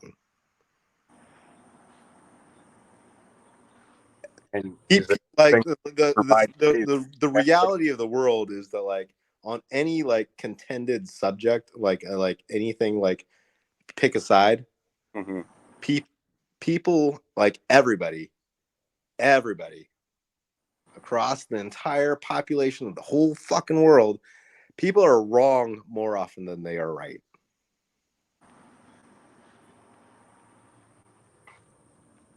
And a lot more. What's the statistic for murder trials in terms of conviction versus not guilty? Very high. Right. But we know that they're wrong. Like, we 100% know that they are wrong some of the time. Correct. But not most of the time. No. Most likely a small amount of the time. So that was just a very self-defeating argument for me in terms of how people are mostly wrong than they are right, but murder trials have a higher conviction. And yes, obviously sometimes they do get it wrong, but most of the time they get it right. So you lost me. Well, it goes through a lot of filters. I'm talking in any.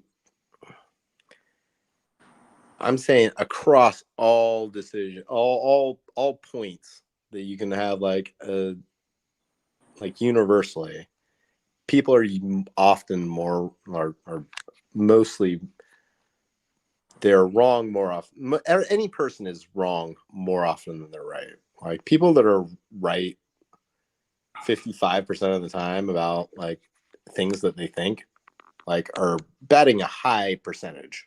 Wouldn't this be more of a collective thing in terms of an individual decision? So meaning multiple people would have to be on the same page? Yes. Okay. So multiple people are just on board with, like, let's just hope for the best here. Well, I mean, I'm just talking about individual like points, not like a but we're talking comprehensive thing. And I can't, use what you're saying about individuals thinking when that's not applicable to what we're talking about. It's just because we're talking about a lot of things where like Right, but the amount, like the amount of any people- individual point, like you could be wrong or you could be right about it. Like, you know, the probably like if you take like a firm like I'm gonna make a decision on this thing and choose one or the other, like you're gonna be wrong on most of the things. maybe, but I think that with everything that we've talked about today, like that there's been a logical or reasonable explanation to explain that. And just because we're saying that we can't know that definitively, that must mean that it's some other crazy explanation, when the simplest answer is usually the answer. And the simplest answer is the guy that put himself there that day says he was dressed that way, passed three girls. Three girls said that they passed. I mean, you're so That's all 61 of those things, all of those things are points that you think you know, but you know, I don't accept that I know those things. I mean, they put him in the PCA, so yes, I am going to accept him. I haven't brought up anything that's not Well, talked. the PCA is bullshit, dude. I mean, like it just is. Like it's Why? terrible PCA. I understand that it doesn't mean your standard, but what makes the words in it bullshit? Just because that they're not up to the standard of the Idaho 4, what makes the words in it what it says? Oh, you say they're not up to the standard of the Idaho 4 because Murder Sheet likes to say that the case against Richard Allen is much better than the case against Brian Koberger. Me and you talking though. We don't need to bring other people or what they say about it into it. I'm asking you, what makes the words in the PCA bullshit? Are you saying that there are lies in the PCA? Yeah, there are lies in the PCA. I think that's been like extremely established that there are lies.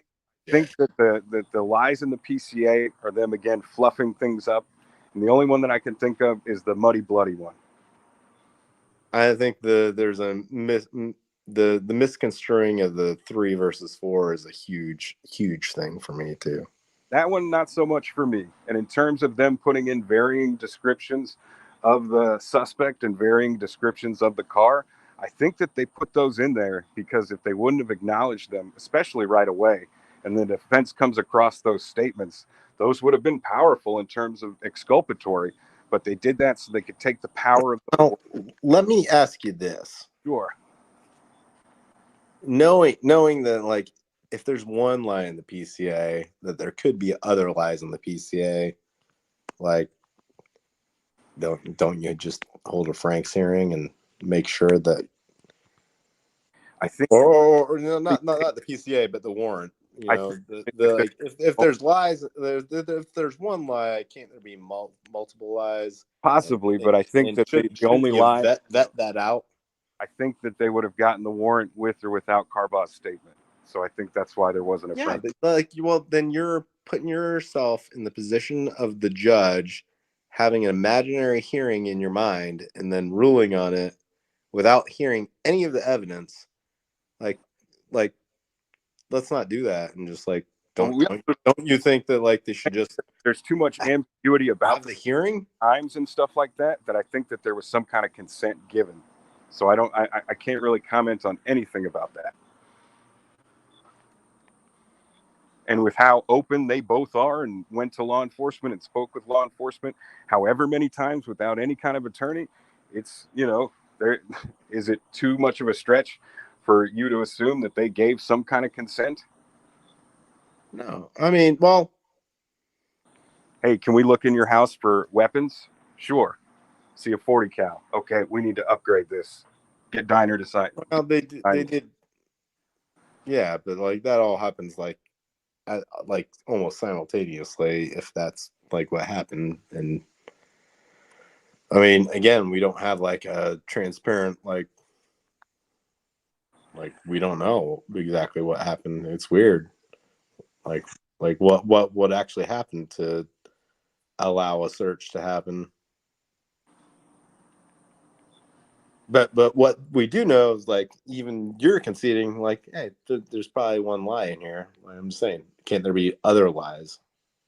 And shouldn't there be a hearing to vet whether like how much of this was lies? And I'm conceding to you that there might be a lie, and the only lie that I could think of is the one that they brought up, which was Sarah Carbaugh. I'm not conceding that I know that Sarah Carbaugh didn't say bloody. I'm just giving you the example that the defense gave. Okay. And what I'm saying is the example that the defense gave in terms of, granting the warrant, that you can take that statement out and there still be enough to get a search warrant. I haven't conceded that she's lying or that there are lies in the PCA. I think that maybe some things may have been exaggerated, but do I know that? No. Well, I mean, you're the difference between thinking something and believing something. I'm fuzzy on like where that line is. Like you think that they exaggerated something, which would be a lie by definition. But you don't believe it. I Where's the line? can't prove it. Like I can't say that I I definitively. know, and that's where there would be a due process like type of scenario where you'd hold a hearing for like the Fien'x and like really vet this stuff out and get to the bottom of it. I mean, what proof or anything did they provide that there were lies in the PCA? Because if there was sufficient evidence to back their claims, don't you think that they would have presented it instead of just? Well, they did, and I mean, What did they present? I'll say that like a lot of what they presented was like, hey, here's where these people lied all these other times, and how much more are they lying about? So And I think they want their lie foot in the door of like, hey, to me that's I mean, you got a couple lies in the search warrant, and then you've got like 10 more lies that happened before and after. Like you see a pattern of like they're willing to lie.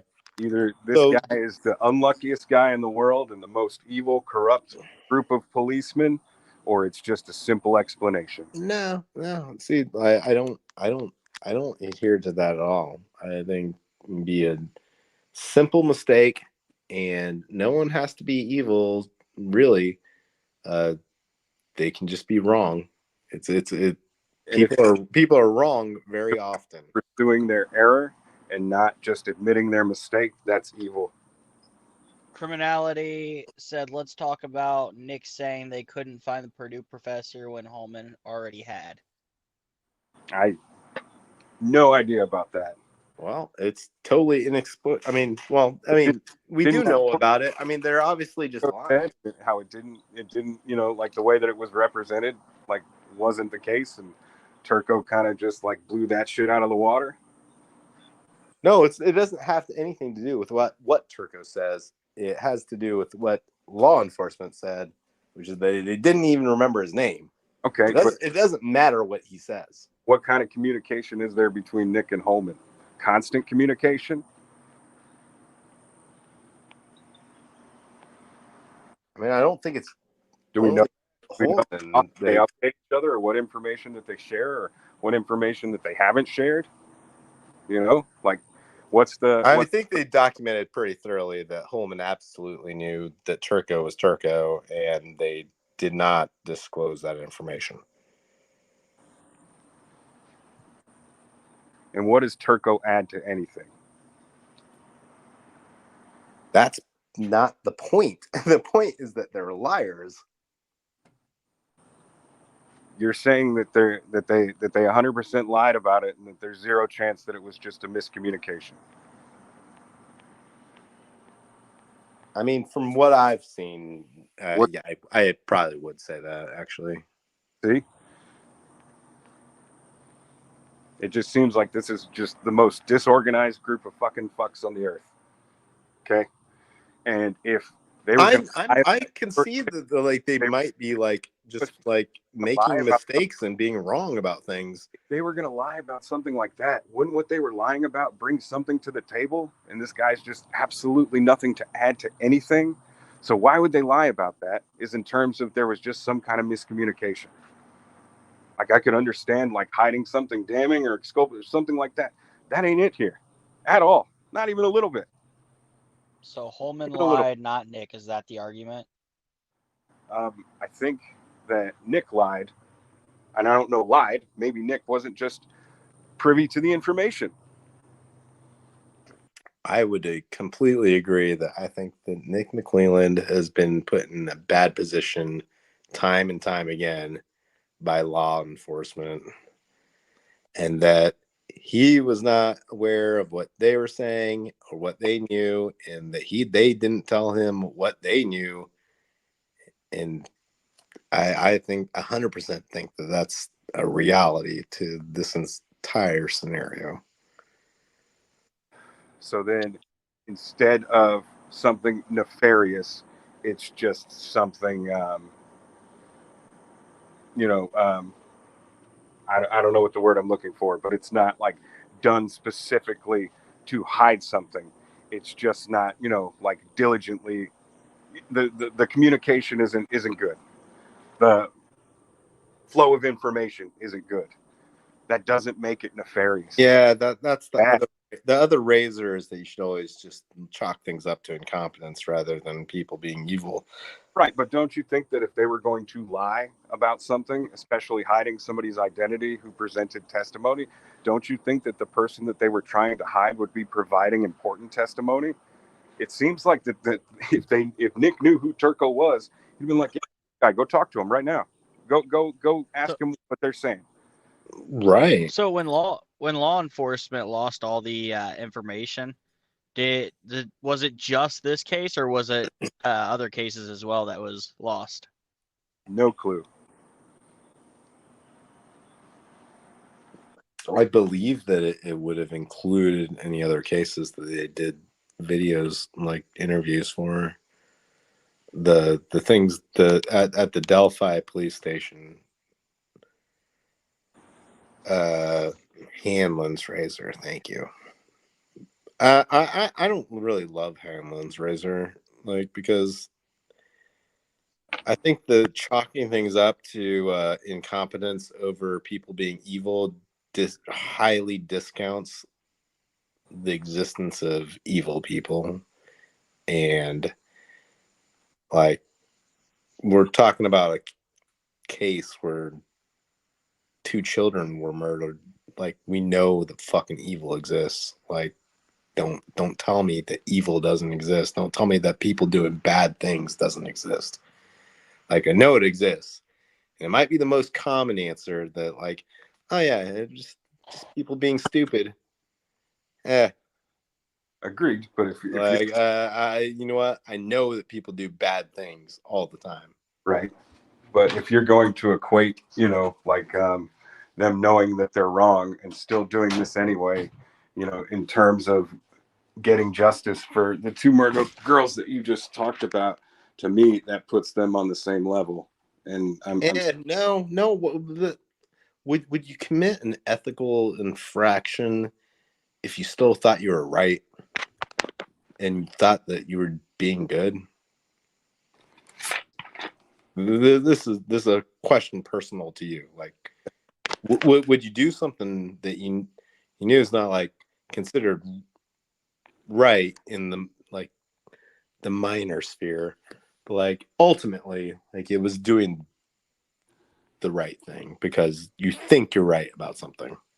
okay, so then before I answer the question, I just want to understand then that you're saying that the investigators think that they're right, that they're not being corrupt. They think that they're right, but they're just wrong. They think that if you think Richard Allen is guilty, would you bend or break a rule because you're so sure that he's guilty that, ultimately you're doing the right thing because he is guilty, but like, that's what you believe, that you would do something wrong to, Sadly, that can cost them their bring him to license, though. justice. I don't know. I mean, like just Well, plain, be honest, man. Like, would I do a minor infraction ethical infraction if I was 100% convinced that I was right in something? Yeah, I probably would. same. Right. That's all we're saying. Like, but the reality is, even if I believe I'm 100% right in something, I could be 100% wrong instead. Okay, but like say that, you know, you just the same scenario and you are right. It goes both ways. Well, I mean, you know what? There's supposed to be like the checks and balances of like, don't do that. You know, like there's ramifications for your actions. Yeah. When you do something wrong, Ugh. even if you're furthering something that's right, like I mean, you know, I'm like always going to default to I don't disbelieve that Richard Allen is involved, and I don't believe that he's involved. Like both things, I have no idea. If like if you, but like for people that like are involved in the process, if you believe that he's involved and you know he's guilty under the charges that he's charged with, like everybody should want them to do everything perfectly to the T, not make any mistakes, don't break any rules, don't do anything wrong. Like make sure you do it right, because if you do it wrong, there actually are real world consequences where you can, somebody that's completely factually guilty of something can get off because you fucked up, because you did the wrong thing. So don't do that. No, I think there's a huge concern of even that being the case. In terms of enough mistakes made by either the court or investigators that it'll be the conviction, if happens, will be overturned. Potentially. I mean, we recently saw an extremely high profile case with Alec Baldwin. Like, nobody knows whether he's actually guilty or not. It doesn't matter because of the things that the prosecutor did. Yeah. And the investigators did. They did the wrong things that they were not allowed to do. And that makes the decision. And it doesn't matter what the actual reality is. It just doesn't. Well, I hate to cut it off, but I got to get up early and get donuts for the kids for the first day. But, you know, if you want to go like round 2 or 3, let me know. No, this is one time only. Oh, come on now. Kidding, man. All right, man. Well, you know, I still got, you know, you're still my buddy. Like, no hard feelings. Like, but at the same time, like, I don't know. It's how I feel. And I think that enough has been presented, and I can still believe that he's guilty without thinking that it was a horrible investigation and that the way that things are playing out in court right now are fucked up. So that's just kind of where I stand. No, I think that anybody can believe whatever they want. It's just, you know, I would only challenge people like have a little bit more skepticism as far as like how much do you really because I think that there's far less than what most people think that they know. All right, man. Y'all have a good night. Peace, dude.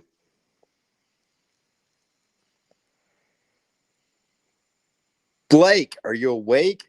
You're supposed to be driving, man. No, I'm sitting here waiting on my drop and hook. No, I was talking and the mic was on. They started flashing at me saying the mic was on. I said, so you mean we're not gonna get Mark and Fiend taking turns reading pages out of 50 Shades of Grey? Definitely not. Oh, come on. Wait, all right.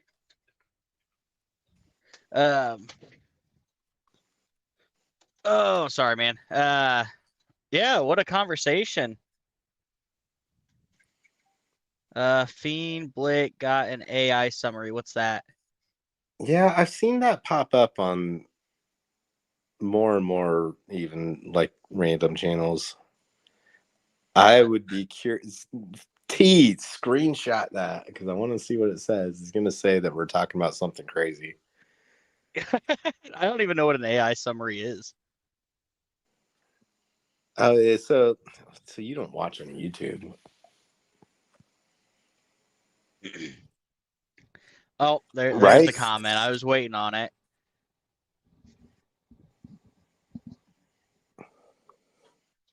Yeah, you're not the only one, Ivy. There's going to be an upcoming stream that will clarify some of that. Anyways, so I am still kind of on the fence. I am not pro prosecution or pro defense at this time. I don't see the evidence, and like I said, that's what I'm waiting on. Same. Yeah. Oh. I mean, I would love to see the smoking gun evidence that makes them right. But I don't even know like what they're even suggesting. So the AI is snitches. I get it.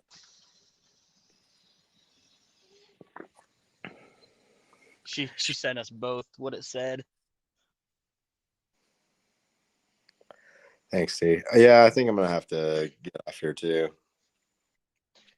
No, we're not brothers. Ivy. You and I gotta Frosty. send a. Yeah. You might be. You never know. No, well, no, because my mom would have had to been like 7 or 8 when she gave birth to him. I'm not saying it's impossible, but it's pretty unlikely. So if there's anyone else maybe that would, cousins. then see that I could see. If there's anyone else that'd like to come up and talk, I'll put the link in the chat. And then I'll send one to Matt as well. But then we'll be going into probably more just truckers talk for the rest of the night. Anyone that anyone that's here for the Delphi stuff or true crime stuff will probably be going a little bit away from it. No, somebody get on here and debate. Simon, get on here and debate Blake. Actually, Simon, I would love for you to get on because I want to talk about what's going on in the UK right now. Oh yeah, there's some political stuff going on, right? Riots. Yeah. There you go. Yeah. All right, Is I'm definitely. gonna get off here though. Appreciate it, man. All right. Yeah. No. Definitely. Anytime. Well, you said it was the only time, but I got a feeling it'll be another time. Hi guys. What's up? Hey Simon. What's up? Yeah, I don't have very long to be fair. I've got the doctors in about 15 minutes. I've got to leave for the doctors in 15 minutes. But I thought I'd jump on. I've only just got up and I caught the end of your conversation there. And everybody's leaving. So I've missed most of it, I'm afraid. But that's me. So what is going on over there in the UK, man? Right. Well, see you later, Fien'x. Right. We've got all sorts of political issues going on that has resulted in riots. We've got some pretty dodgy politicians. We've got some Russian interference. We've got Elon Musk interfering. We've got Andrew Tate, an influencer, influencing politicians.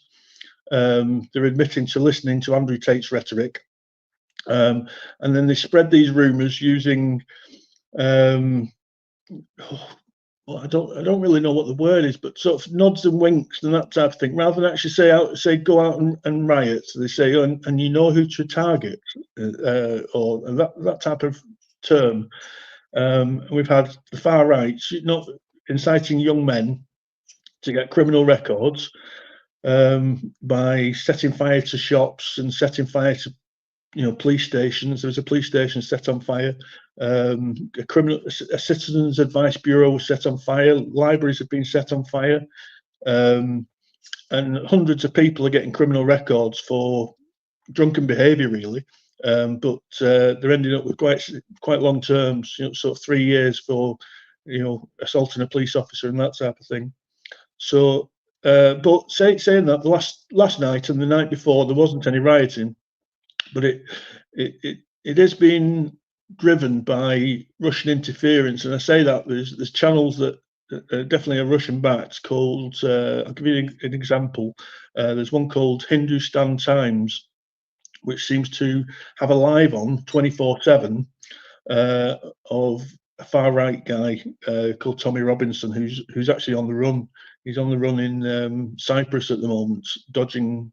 He's kind of on the run. He says he's on holiday, but he disappeared the day after he was charged with an offence.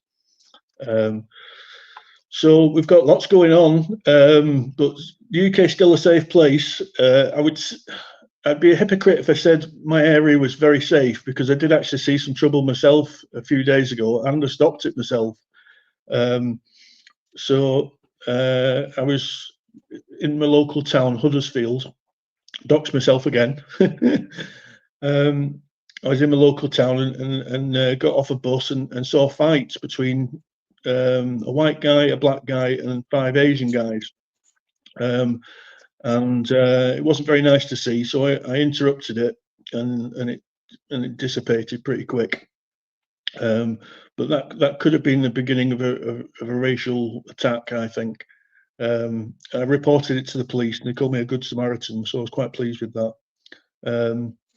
So that's what's been going on, sort of politically, really. It's been exciting to watch on TV, but it's been absolutely devastating to people's morale. Yeah, most of the British people don't want to see this type of thing going on, and then you've got Elon Musk jumping in and saying that there's going to be civil war in the UK and that type of thing. Repeatedly, he's also having a go at the Prime Minister, whilst backing people like Andrew Tate and Nigel Farage and Tommy Robinson, who are all far right guys, really. Nigel Farage is a politician, claims he's not far right, but he's Russian backed.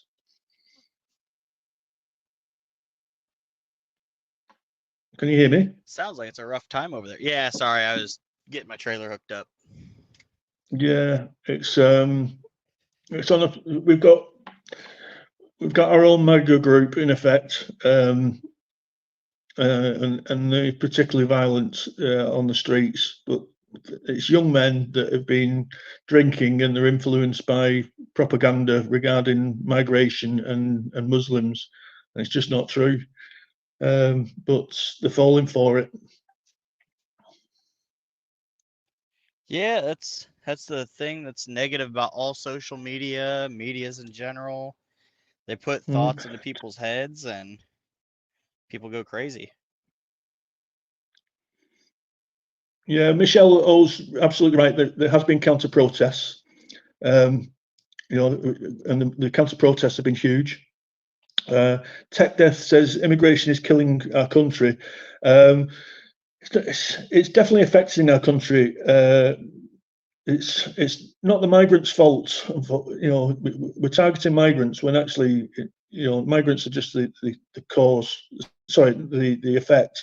The cause seems to be lots of different things, and one of them is something I always talk about, which is political interference in Africa and food prices in Africa being affected by the Russians. So that's forcing migrants out of Africa and into Europe to destabilize Europe, to make war more expensive in Europe.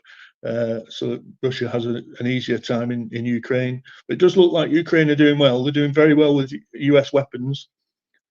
They've been using some clever missiles. Oh, I'll tell you what they've done that's really clever. There's a ban on using American weapons from Ukraine into Russia. They can target Russians that are in Ukraine with them, but they can't target Russians in Russia. But to get around the ban, the Ukrainians have invaded part of Russia, so they will now be attacking Russia from Russia, which evades the ban, which I think was quite clever. Who's my football team? I'm a big Northern football team. I don't have a particular one anymore. This is Travis Williams Esquire asking this question. I follow Manchester United, Manchester City, Bolton Wanderers, any of the Northern teams really. But Manchester United, Manchester City, I like watching. So what's been happening over there? Really not much. Just been talking about Delphi. I don't follow anything political over here. There's too many things that you are either one side or the other, and you're the problem if you're not both sides. It's messed up, man. I try to stay away from all that stuff. Yeah. It's everyone's focused on the elections and the Olympics, which there's some Yeah. things which I've talked about with my fiance that like even we both disagree with on certain things, but I think there's one thing that kind of hit us both that we both disagreed with, and that was the guy that is a convicted kitty diddler being Right. allowed to compete. We both disagreed with that. Yeah, definitely. That was a bad thing, that wasn't it? Is that the guy from the Netherlands, the cyclist or something? I believe so. Yeah. So that's out of order, isn't it? Some of these riots. To be fair, there was a guy interviewed in the riots, and they said, "Why are you rioting?" And he said, "Because I can't get a job. Migrants are taking my job." And it turns out he's a child molester, molested a 7-year-old child, and that's why he can't get a job. But he was using the migrants as justification to riots and lying about his own situation. So it's quite interesting, really. So that some of these guys are being exposed, and there was one in Liverpool that was a sex offender as well. So it's just these guys are being identified through social media, which is quite good, named and arrested very quickly and sentenced very quickly. The first rioter sentenced was actually from my town, from where I used to live. He's the son of somebody I used to go to school with, I think. I'm not 100%, but he looks almost identical to him. He's got the same surname and from the same area. So I just think it might be his son. Yeah, I don't know. I don't get the point in rioting. We had a bunch of that here, and it never makes sense to me because it's like, what are you trying to prove? That you're just as violent as people that you're complaining about, or it just never makes sense. Never makes sense to me, not one bit. Well, the riots always happen in summer. It's very rare you find a riot in winter. It's always in good weather. Oh, that's my wife giving me a call, so I'm going to have to scoot. All right. Later, Simon. Take it easy, guys. Yeah. Have a good night.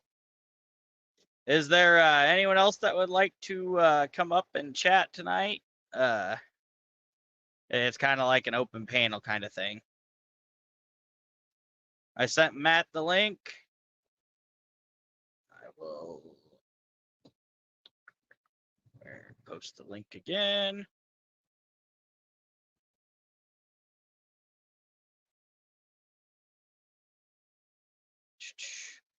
Maps, my air trade will soon be protected under the umbrella. Zero, I hope to Christ you're wrong. I don't want them to put themselves in that predicament of being considered labeled with the quote unquote maps. Because in my opinion, maps, prison for life. That is my personal opinion. And don't worry, Simon. You told us you only had a few minutes, buddy. Zero cool. What are you basing that assertion on? That is a good question. How could he possibly be given a VID? Travis, what's a VIDA? VIDA?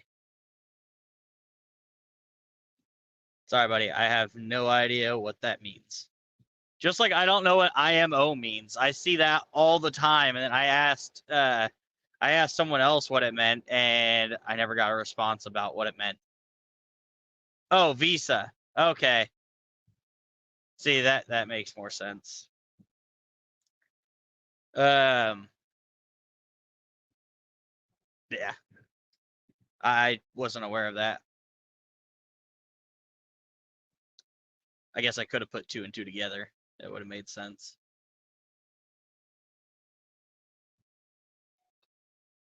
My chat's probably lagging.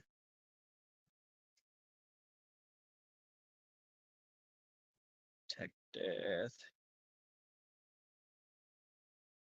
Is there anyone else that's the pro defense or pro prosecution or anything that would like to come up and talk about their side of things, their point of views?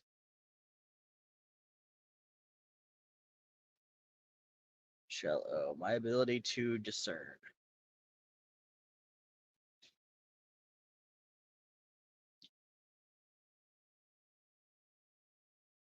Well, Zero, you can't point fingers until you know facts yet, buddy. I mean, it wouldn't surprise me if there was someone trying to protect the said group, just because over the last 5 to 10 years, sentences over issues like this have been lessened severely, and it's kind of disgusting.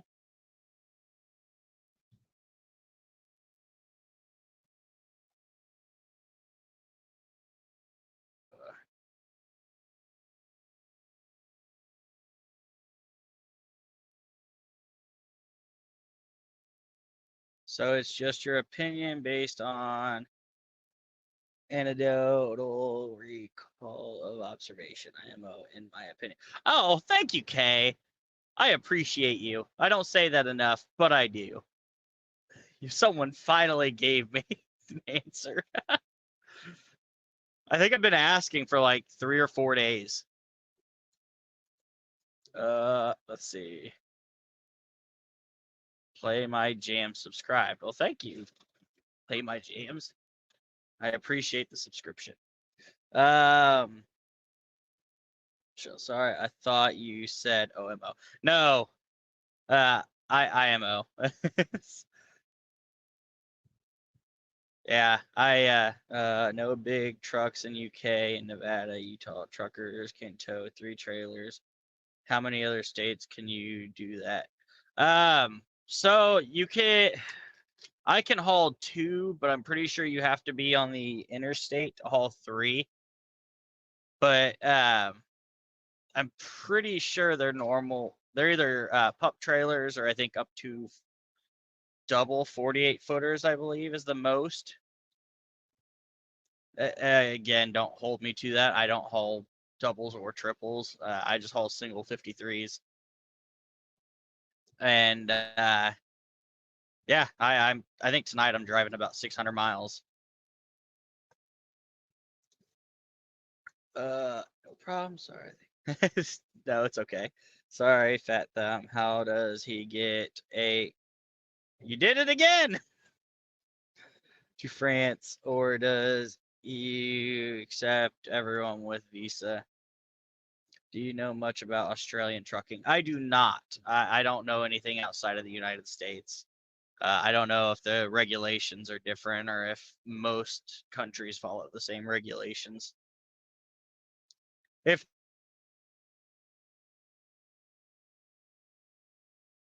big moment yesterday from Scully. We're not alone. Hey, play my jams. Yeah, no, I was asking. I was talking to Mar. I think I asked Mar. I've asked Jinx, and I think there was another one I might have asked, and I had no idea. I have serious truck questions up above. Oh, sorry, did I miss it?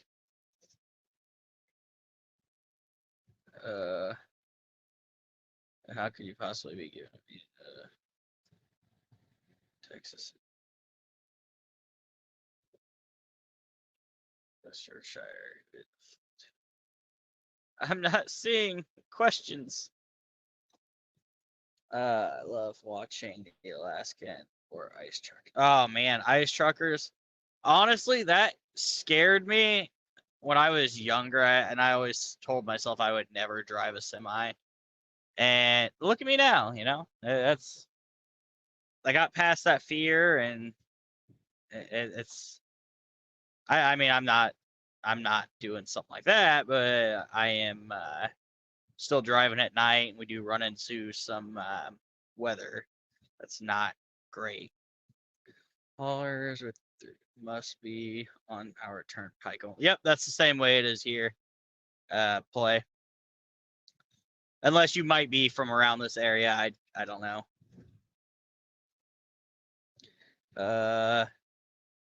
On Texas, sentences are lengthy. Really, Travis? That's good.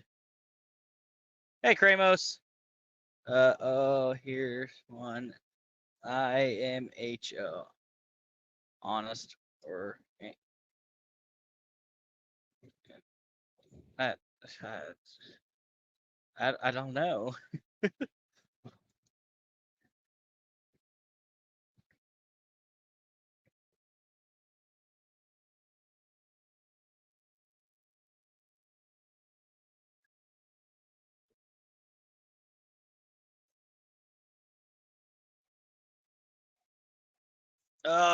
So what's everyone doing tonight or tomorrow or whenever? I don't know where everyone's from currently, so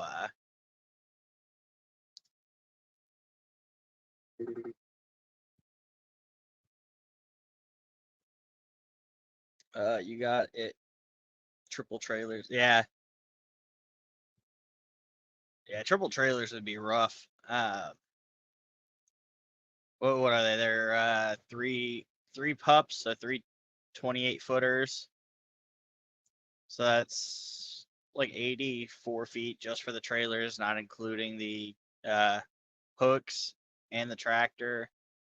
That's crazy. Go.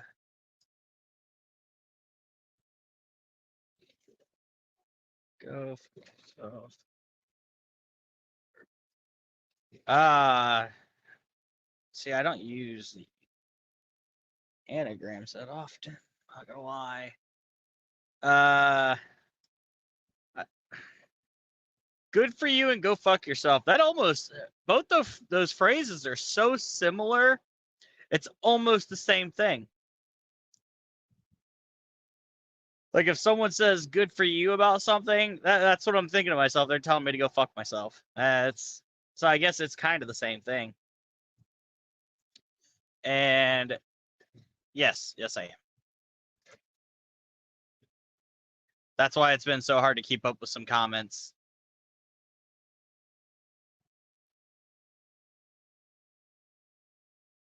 Depends on tone. Yeah, yeah. Now, what if someone texts it to you, Michelle?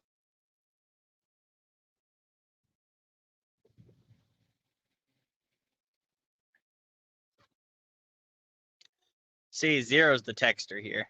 He knows all. That is a good question. One sound conceding and the other sounds humble.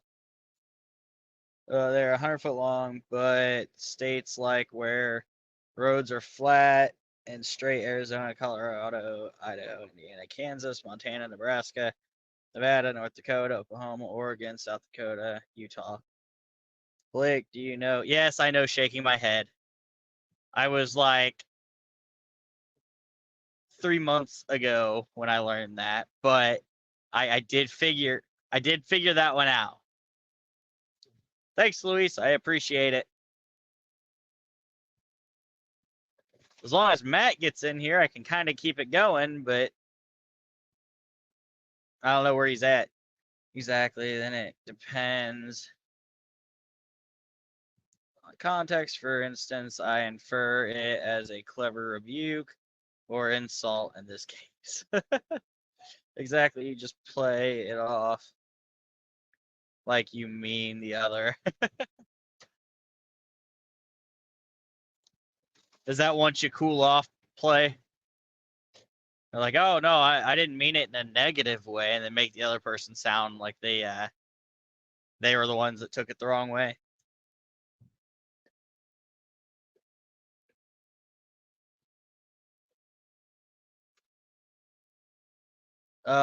So what about everyone in the chat? I want to see put a 1 if you're pro prosecution for Richard Allen, put a 2 if you're pro defense. I'm quite curious.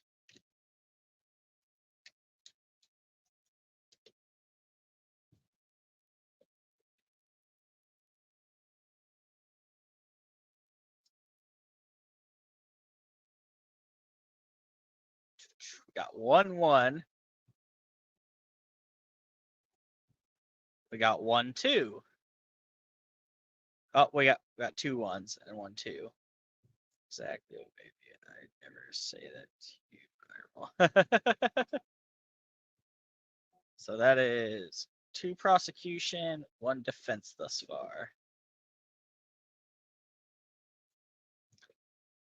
You can put 3 if you just don't know yet, too, by the way.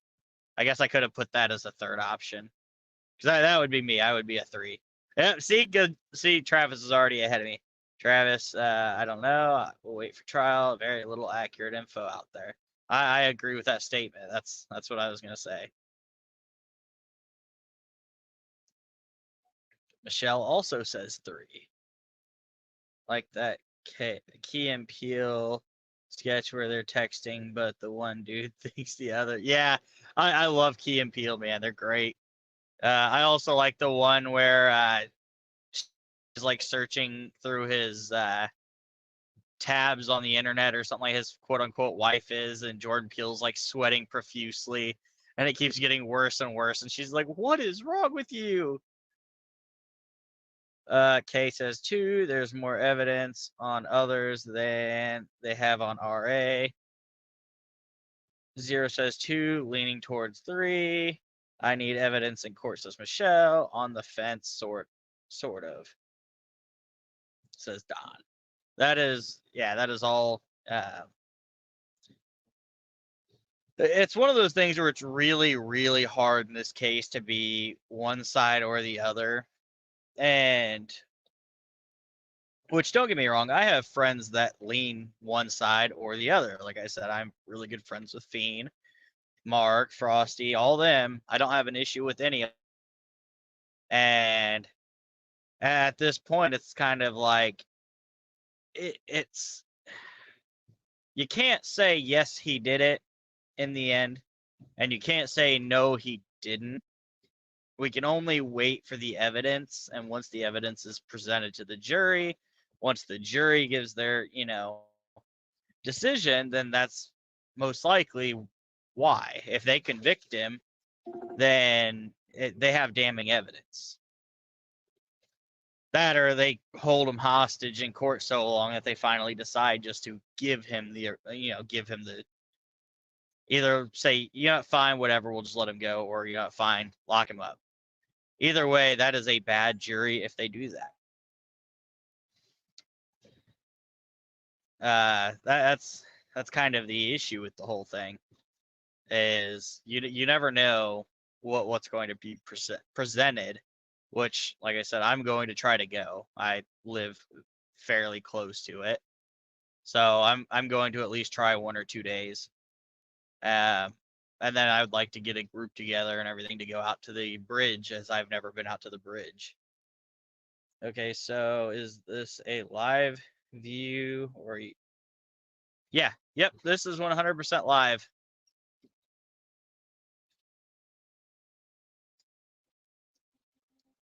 Ugh. Give me 2 seconds and I'll turn the camera, give it a little bit more of an angle. It's just hard to keep track of the chat. No, that's a horrible angle.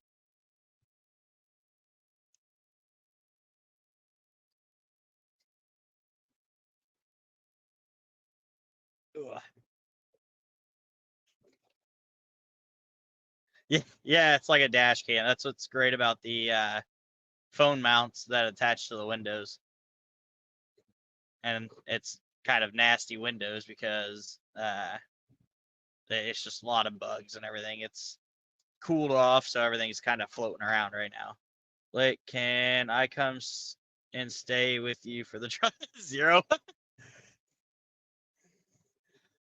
I don't think my fiance would be okay with a bunch of people crashing in my living room for the trial.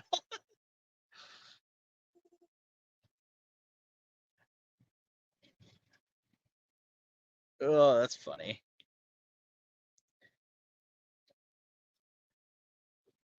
I do get concerned when a case dissolves into sides because, like, a Super Bowl pro Sorry, pro wrestling, etc., becomes for sake of being right. The arguments fly out lights at the stadium parking. Yeah.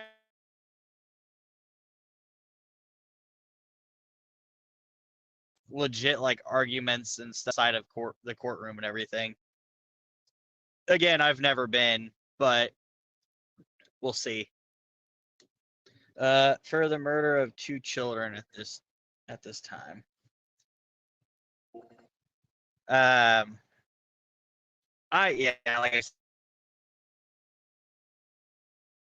Like I know how like Ruckus says he's pro law enforcement. There's people who say they're pro prosecution. They're pro this, pro that. I am pro Abby and Libby. I am pro justice. If this person didn't do it, it wouldn't be right to convict him for doing it, because that means then they're just going to give up and the true person that did it's still out there running around. But in the same sense, if he did do it, then he deserves to rot. It's something different when 2 children are murdered. Yeah, I don't know. Like I said, I'm a much different breed of person. Like it would be like it's. I don't want to say it because it's cancelable, but I would kill over my kids. Like I would hunt someone down to the ends of earth and make them pay. If you've ever watched a movie called Law Abiding Citizen, that would be me, except without the intelligence and the way he did it. Great chat, all of you peeps from around the planet. Have a good one. I'm out of here. Make dinner. Have a good night, Michelle. JK. I have family in Fort Wayne I can stay with if I want to go up. Yeah, and let me know if you do go up, Zero, because if you do, we'll go out. We'll go get a drink, or we'll go out and eat or something. Go hang out. Good night, woman.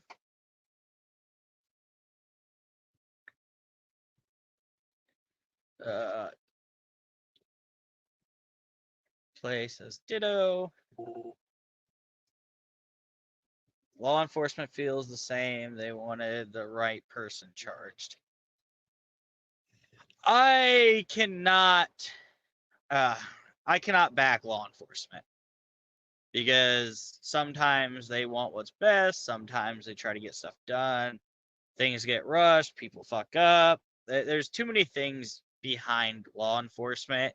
And I know Ruckus is going to disagree with me on this because he is pro law enforcement. But this whole case, if they would have just not lost any of the information at all, then there would have been a little bit more to stand on. And at this point, they might have cost 2 little girls their justice. I am on the side of justice and following the law and proper procedure. I am also pro community not destroying themselves over something that does not affect them. I agree with that, Don. Travis, I don't think it happens in courtroom. People respectful talking about this channel versus that channel, this person or that person, Hulk Hogan, Roddy Piper. Doesn't work that way in court. Yep, I agree. Night. I hate those type of road dividers. Yeah. There's a lot of construction along this road. Many LE knows Ari is not the guy. That's what makes it so much more,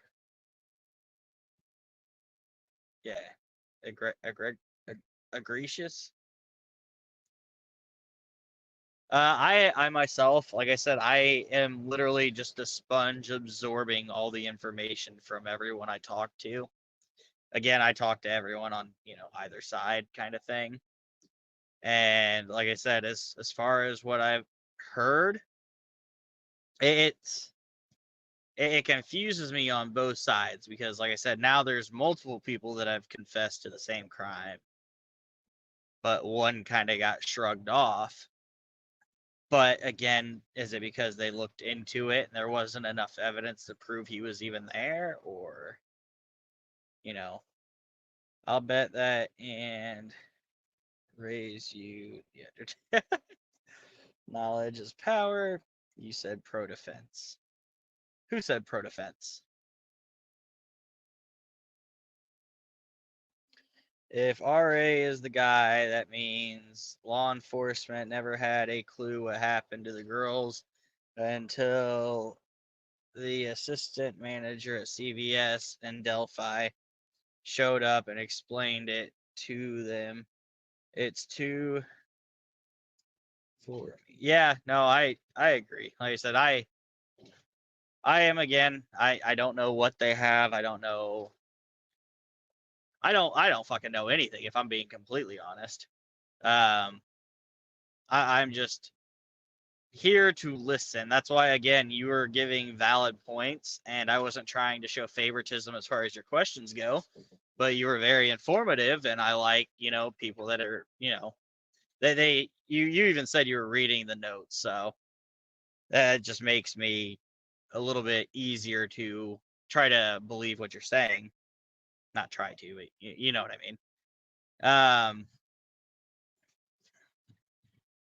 As far as justice goes, like I said, that's kind of where it's at. Is I think we all in the end want the same thing.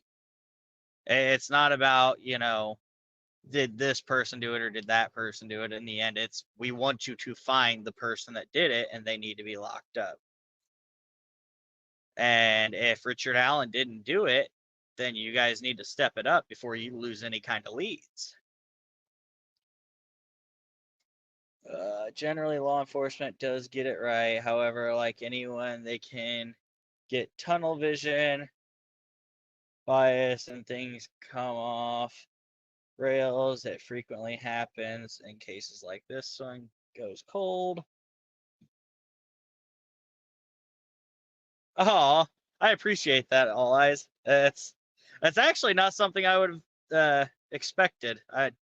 I'm not huge into I'm not as huge into true crime. I'm not so sure, Blake. I see fuckery afoot. Yeah, Scully, I know.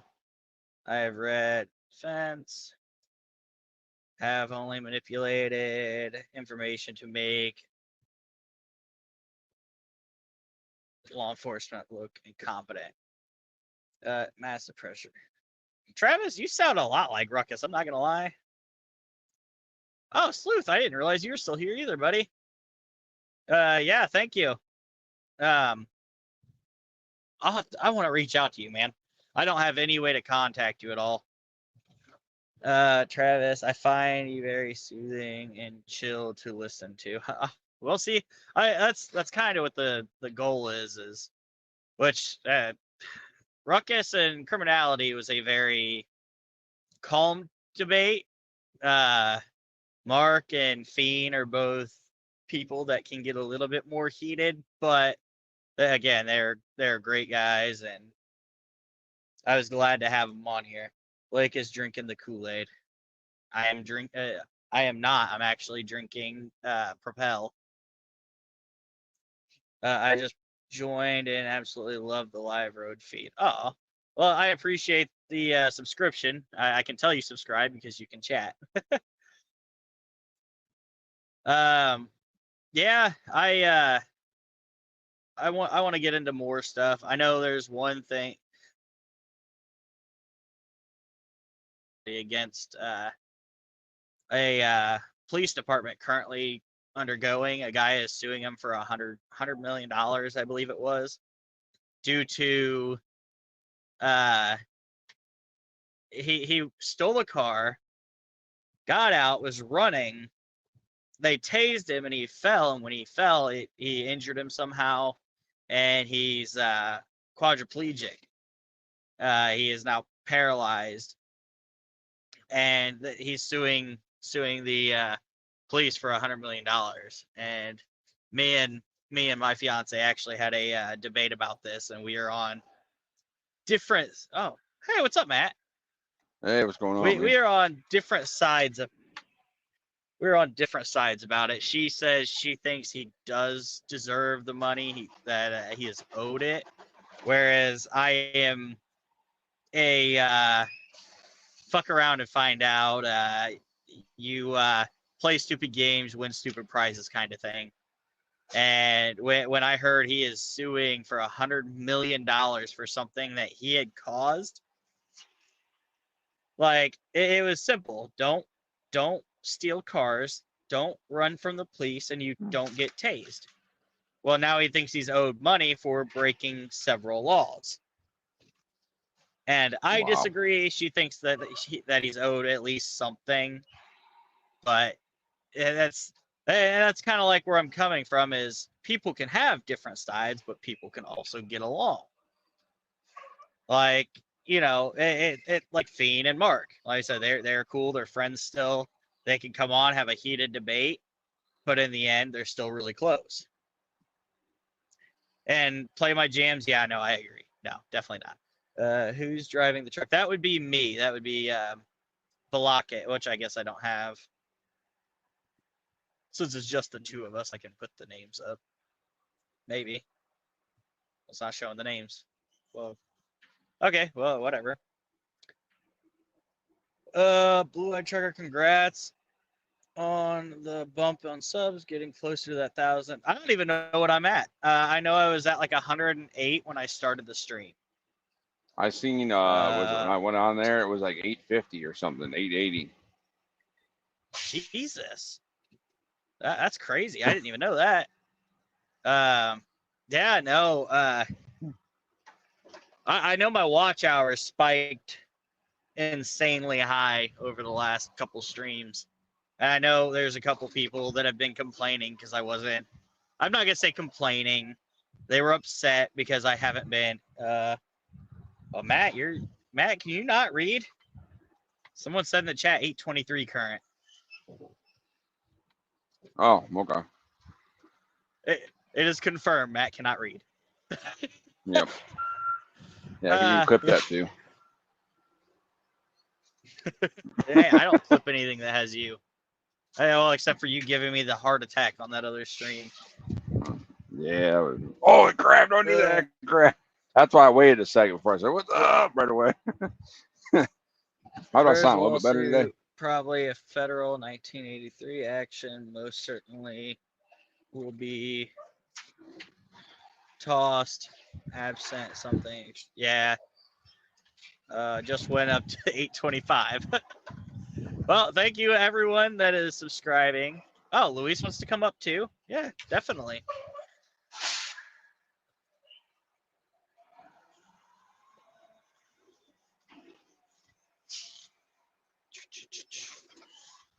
There you go, Luis. Hey, how do I sound today? A lot better? I don't. Yeah, you get a new headset? Yeah, using the Blue Parrot instead of the cheap one. I went on Dan's yesterday. I re-listened to some of my stuff, and I was like way off, or you can only hear a little bit of it, or whatever. It sounded real loud. It just sounded like crap. So yeah, dude, it sounds smooth. I mean, it's not what I'm using. I'm using a $200 Razer headset. But I mean, I wish in Discord you could change the voices just a little bit. In Discord? Or not Discord, I'm sorry, StreamYard.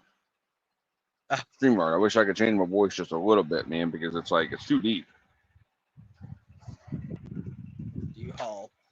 We're currently LTL. We haul this, that, and everything. We get anything from John Deere parts to full lawn mowers, John's, chemicals, food grade products. There's a lot of different things. There's zero. I hauled an outhouse once. What?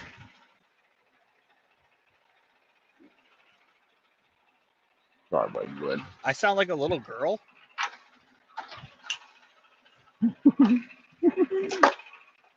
Well, screw you, Sleuth. No, I'm kidding. Hey, what's up, Luis? Hello. How are you Hello. doing? Good. Hi, Matt. Not me. Huh? I said hi, Matt. Oh, Sleuth says not me. Oh, he's saying Matt sounds like a little girl? Jesus. I feel like I Uh, sound like a technology. little boy. I don't hear it, and I think a lot of people agree. So flatbed or no, it's Matt, your mic's too good. Mute Sorry. yourself. Sorry, I'm out of Am the I the truck. one So. that sounds like a little girl or a little boy? Sorry. Um. I haul it's called a box. It's the great big normal trailers. Flatbeds is more, they're more like iron and big, like actual heavy machinery kind of thing. Yeah, no, I don't haul fentanyl. I wouldn't touch that shit. I would pass on the trailer. Luis, you don't sound how I thought you would sound, says Tech Death. Do I sound like a boy? Like a kid? Scully put a zipper over their mouth. Oh my gosh, you guys are horrible. Oh, Sleuth's coming up. Hey, what's up, Sleuth? Can you hear me? Yeah. Oh, good. Oh, where'd Luis go? I was just joking.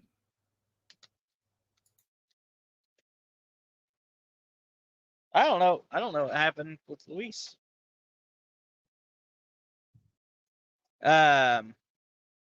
She might come back up. What's up, man? You're traveling right now, aren't you? No, not at all. I thought you were staying. I thought you said something about staying in a hotel, or you checked in or something the other day. No, I was boots on the ground for a Kaiman Welch case, but it's local. Oh, okay. Well, that's good. Yeah, I've been trying to chime in whenever you go live. It's hard with all the different schedules.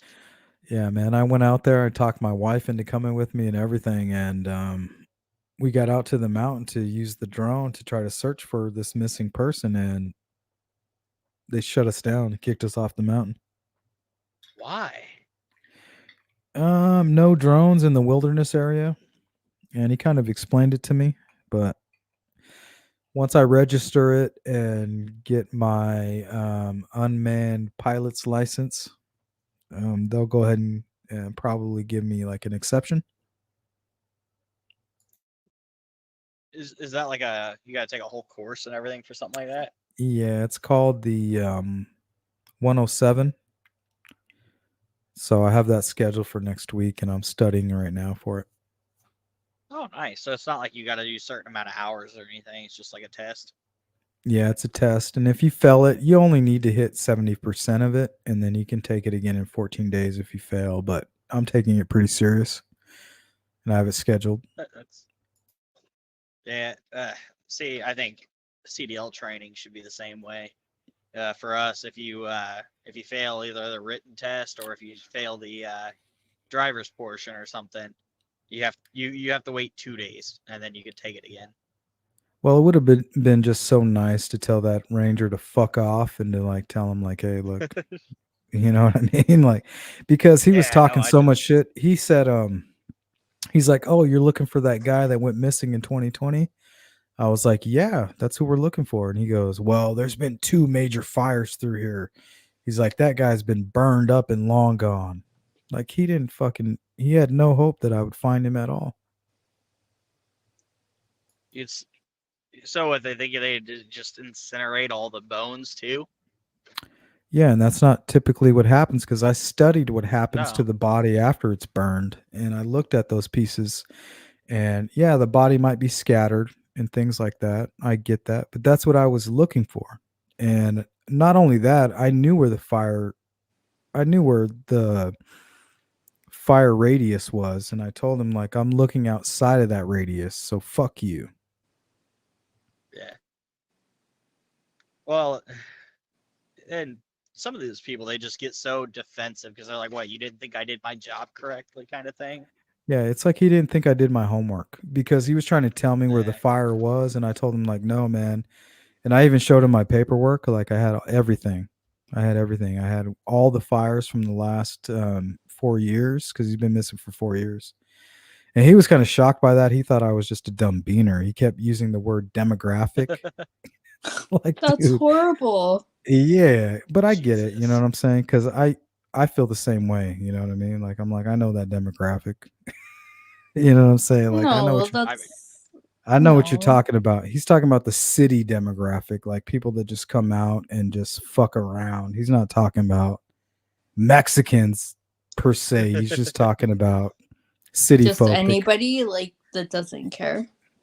Yeah, I said, well, what's the problem with drones? He said, well, people were attacking like wildlife and they were just using piece of shit drones that they would fly out for a minute and they would crash. Well, once you crash the drone, what happens is you have a battery in that drone that is a fire hazard now. So I get it. Mhm. And I just didn't like his tone. And I just realized I need to get it registered and get my license and do things legally or do it 100% illegally. Either way, I'm going to do it. You know what I mean? So I'm still looking for Yeah, these that's missing the thing, people. though. He's not going to stop me. Good for you. Now, what's the gist on that story? Because I haven't heard about this case. 2020, Is it man, it's a psychosis case for sure. 2020, white male, 6 foot. 2 weeks before he went missing, he's suffering from depression and anxiety, overwhelming anxiety. He quits his job as a tattoo artist and decides he's going to go spend the day with his uncle, who's has a business fixing AC units, and he goes out to this deep desert area trying to think that it's going to help him. But the truth is that he's just suffering. You know what I mean? Something that we can't really understand.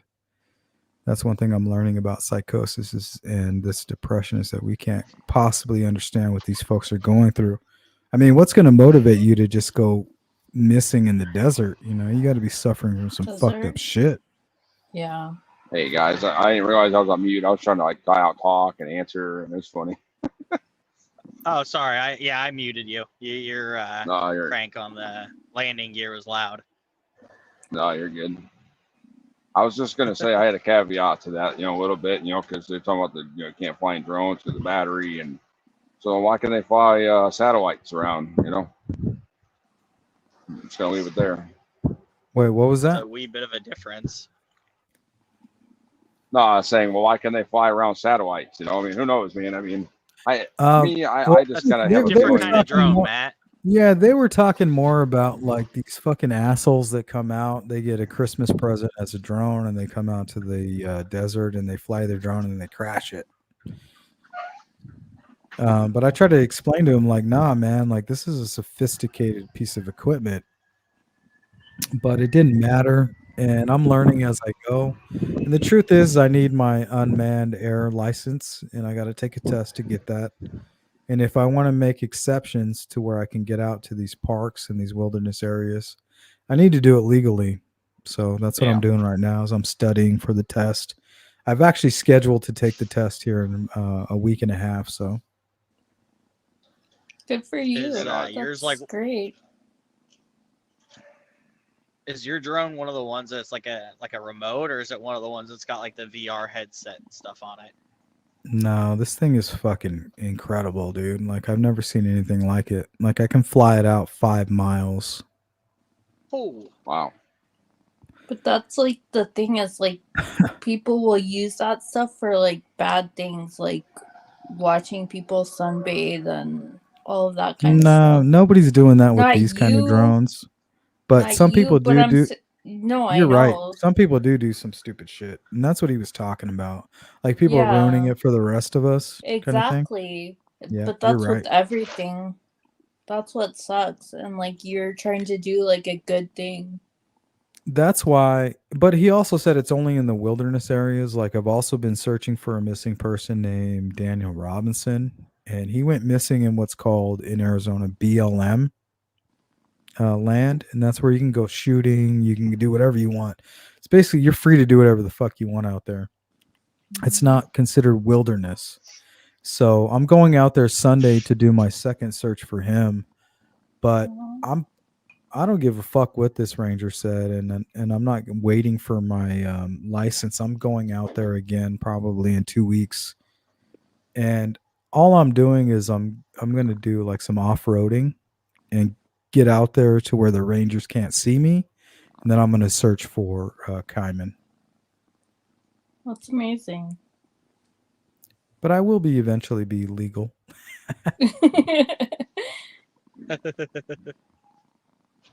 Mar says outlaw. And Mar, nice to see you. I haven't seen you in the Yeah, chat I'm an almost all outlaw. night.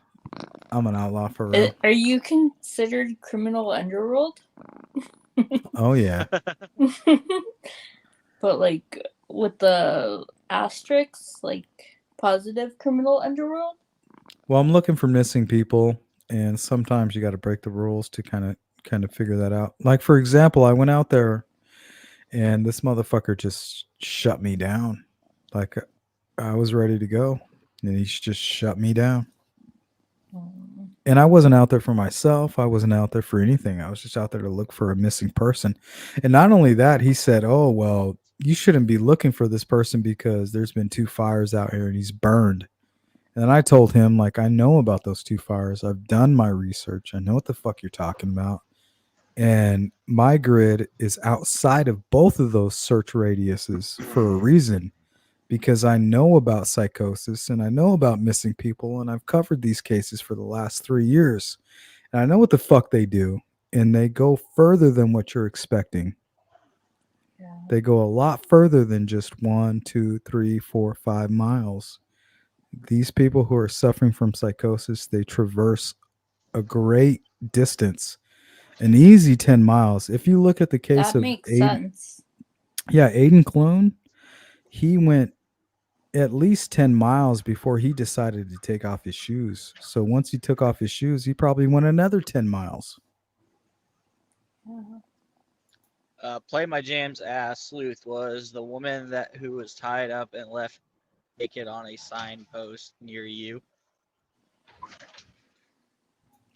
Kind of sounds like the Amanda Nenegar case. Is that what she's referring to? That was out of California. Not near me. She was found naked under a tree. Is that what you're referring to? I posted her family gave me the full 911 call, and I posted it on my channel. Who was the person in Arizona? Like a couple years ago, a person in Arizona. I think she was a teenager. She ate or she smoked marijuana or something, and she was acting up, and she left like in the middle of the night or like in the early morning, and they blame like the father and the stepmother, but it was like she was like in psychosis from like marijuana. No, that was a California case, not Arizona. That was California? Mm-hmm. Do you know what happened with her? No, she was in the desert after BDSM. Yeah, she was in California. What happened was she went through she smoked marijuana for the first time. Yeah. And knowing how powerful it is, what happened was she started running down the street. She became paranoid, and she called her family, and they picked her up. Yeah. But when she went home, she was still suffering from psychosis, and they recorded her under psychosis to show her in the morning, like, this is why you don't smoke weed, not understanding what psychosis was. And this is what I do, why I do what I do. It's to try to educate people on what psychosis is. Most folks, they suffer from psychosis only for a month or two, and it could happen to any of you guys. And it's typically typically between 18 and 25 is the Mhm. age range where it hits you. But it hit her, and she woke up in the morning and left without telling anybody, and she's never been seen since. Yeah. It's crazy. It's really It's fucked. sad. It's fucked up. It's sad, and there's no discussion about it. It's mental health and like what all of that, like, ugh. Like, it's horrible. So It scares me. It reminds me what- of when I was young, like how I could have been just abandoned and left alone, you know. Yeah.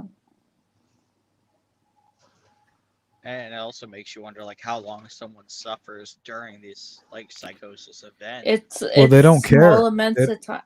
Well, it's they- like, sorry. What I was saying is that they don't care. At that point, they're at a breaking point. They're hearing audible voices and they're having hallucinations, and anybody that tries to help them to them it feels like they're making it worse. And Sounds like my mom. And the only thing that they care about is getting away. They're antisocial. So when they look out to the wilderness, like this young lady or Kyman Welsh here in Arizona, what he did was he looked at the weaver's needle. It's this point that kind of sticks up out in the wilderness. And if you were suffering from psychosis, you would look at this needle and say, hey, like this is the perfect place. Nobody's out there. If you're antisocial, you're thinking like nobody's there. I want to go where nobody's there, and it's in the opposite direction of my home. So these folks are normally going in the opposite direction of where their home is.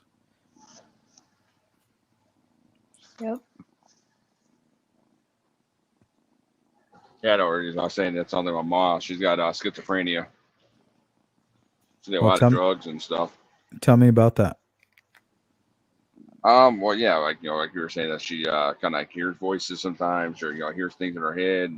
Sometimes she'll I'll be having a conversation with her, and she'll like kind of talk off the wall. Sometimes, like, where are you coming up with this information at? Like, might be some stuff that might was from her childhood to was growing up as a kid, and she just like kind of as you're having a conversation is like, okay, Well, is she just losing her memory, or you think it's like psychosis? yeah, no, I was saying no, oh yeah, schizophrenia, right? Well, schizophrenia and psychosis might be two different things. Yeah. Well, like So, yeah, all she was- mental illness isn't like one size fits all, Mhm. but a lot of it is like bad things, like Well, with psychosis, it's a buildup. It's like it hits when it comes to psychosis, it's usually between 18 and 25, and it hits you like a shockwave. You get hit by it, and you don't understand it. You're trying to deal with it, but typically you'll quit your job because you can't handle your job, right? Because you're suffering from psychosis. You're talking That to makes your sense. and you're talking to your family, and you're telling them like, hey, like I don't know what I'm going through. It's crippling anxiety and depression. And anytime anybody tries to help those folks, to them, from what I've understood, is it makes it 100% worse. it does. Like It's like a burden. They feel like they're burdening everybody around them with the same bullshit that they're being burdened with that they don't understand. So this is like some fucked up torture that I don't understand. Yeah, it's all bad. Like you're like spot on. Like when I was 18, like I cut my wrist with the box cutter, like really bad. Thinking that you were doing probably something good. I wasn't thinking, like I was just like wanting everything to stop. Yeah. Like it wasn't good. It was just like all of that. Like it's all like mental health. Like And you can't ask why. You know what I mean? exactly. Like, It's like there's no why. Yeah. That's Yeah, the most I fucked up part about it all is it kind of goes in with homicide. There's a lot of these homicide cases that are because of psychosis, and these investigators are like trying to figure out why. But the truth is, there is no why. No, it's like impulse, I don't know if it's passion, whatever it is. Like you just don't really know what you're doing in those moments. Like you said, like psychosis, like survival, whatever it is. For homicide, like it's that's all it, yeah. tough. Like mental health is really important. Like we don't understand it as a society. Well, when it comes to these missing people, one thing that I've learned is that it's really a short period of time. With Daniel Robinson, with Aidan Clune, with all of these people that I've been covering, when it comes to psychosis, it's only like a 2-month period before they just go missing. So if you have anybody that's a family member or somebody that you care about, and they're going through these things, just remember, take it serious and lock them down. Don't let them, if they're leaving their job and they can no longer go to school and they can no longer do this and that, just grab them. Grab your loved ones, hold them tight, bring them to a medical facility, and take it seriously, because as much as you don't understand it, they don't understand it. All they know is that they don't want to involve you because they're being tormented. There's something in their head, audible voices, delusions. There's an ultimate invasion of their privacy, and they don't want to include you in that. So they'll try to hide it. So take care of your family members, and just remember these signs, they'll have them only for a month or two, and then after that they're gone. It's overwhelming, and they're now a missing person. Yeah.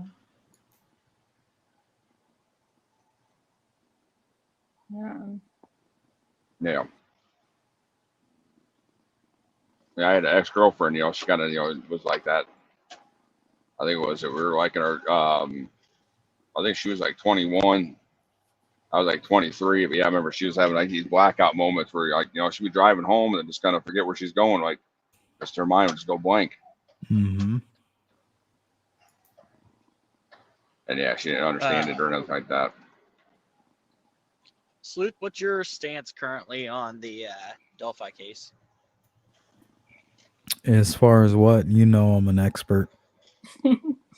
What, do you believe he's guilty, or? I don't know. If they can prove that bullet came out of his gun, absolutely.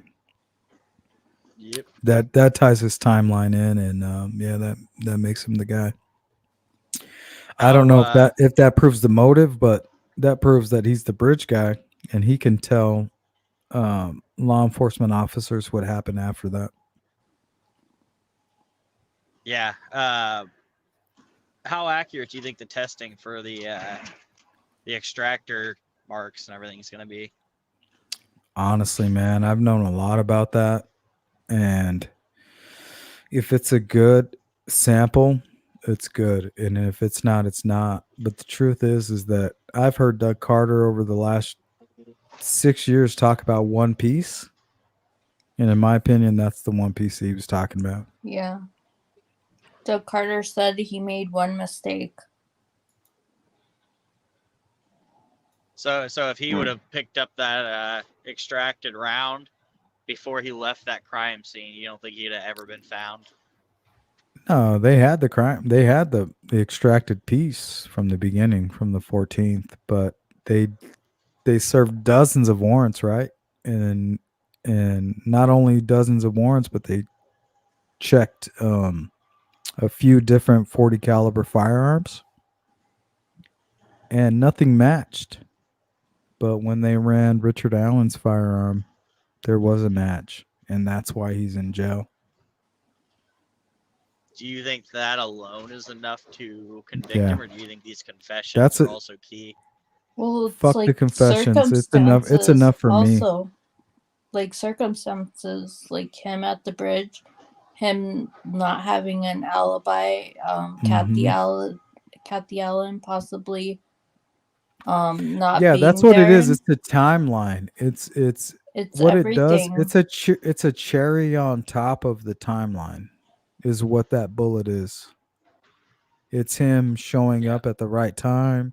It's him being there during the crime, and then it's his bullet being found at the crime scene.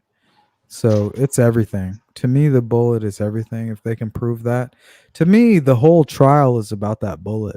I don't care about anything else. It's That's about like the physical evidence yeah, completely. Now, because the bullet, if they can prove that, and like I said, they've done plenty of search warrants where the bullet didn't match, but they Yeah. did this search warrant and his bullet did match. To me, that's Doug Carter's one piece, and they're going to prove that in a court of law. But it's not going to make it to a court of law because he's going to confess, and I think he's so going to make also. he's going to make a plea deal. In my opinion. Now, what do you think the odds are that he's pleading even though he's innocent? Or No. so if he was innocent, do you think he would plea even if he wasn't? No. Or if he was innocent, do you think he'd still plea? I guess this is what I'm trying to ask. Because No. everyone keeps bringing up the psychosis thing. You know what? What's sad is that there has been a few cases where people have done that in expectations, but in his case, no, 100%. He's I think he's guilty. I think the only reason that he's in jail is because there was a match with that bullet. now, I do you didn't think know he? that would be enough alone to. No, I think there's multiple circumstances. There might be more, but I think that that's the reason that he's in jail. Is I think that? the But I think Frankson, they've gathered more since then. yeah. But the thing is that Doug Carter has always talked about, hey, we're looking for that one piece. Yeah. That one piece. Remember? He always said that. Well, when they searched Richard Allen's apartment, they found that one piece, or his home. They found that one piece, and that was the bullet to that gun. And Now, do you think? it's a telltale story with all these dumbass fucking killers, right? Is that they don't get rid of the evidence and they don't do what they need to do to hide things. And that's what makes killers killers, is because they're so stupid that they don't hide the evidence. And that's how they get caught, because when you kill somebody, it's because you're impulsive and you're dragging a trail of evidence with you and you don't even realize it. Because typical normal people don't kill people, you know what I mean? But No, when you not at do, all. you're dragging a tail of information with you. Yep. All I say is they had the bullet results for more than a week before the arrest. They didn't arrest him when they got the results. But if they Oh, really didn't think They Richard arrested him right away Allen, when he had the arrest. What do you mean they didn't arrest No. him when they had the arrest? What are you No. talking about? That's not No. true. They arrested him No. right away. but like they planned what they were gonna do and they wanted him to admit to it. I feel that's why Holman was the one interviewing Richard Allen, because they knew he was the guy. Yep, you're right about that. They were hoping that he would talk, and They it wanted a just confession with yeah, it. they like, wanted a confession, but the truth was they already had the results of the bullet. Yes. He was not free to go. But yeah, they were hoping that he would confess. But if he didn't, he's still going to. That's why he's in jail. But you're Yeah. right, for sure. Now, do you think he dropped the bullet, or do you think he just kind of, left it out there on purpose? I think Richard Allen is a fucking idiot, and if he would have just shut the fuck up, he would not be in jail right now. Yeah. Well, But he's an idiot, and he killed 2 girls in the middle of the day. And I've told my entire YouTube community that any idiot that commits this type of crime, they're going to commit another action that is going to get them caught because they're impulsive, right? Anything that causes you to commit a murder is because you're an impulsive person. So therefore, you cannot stop what's going to eventually identify you later. Yeah.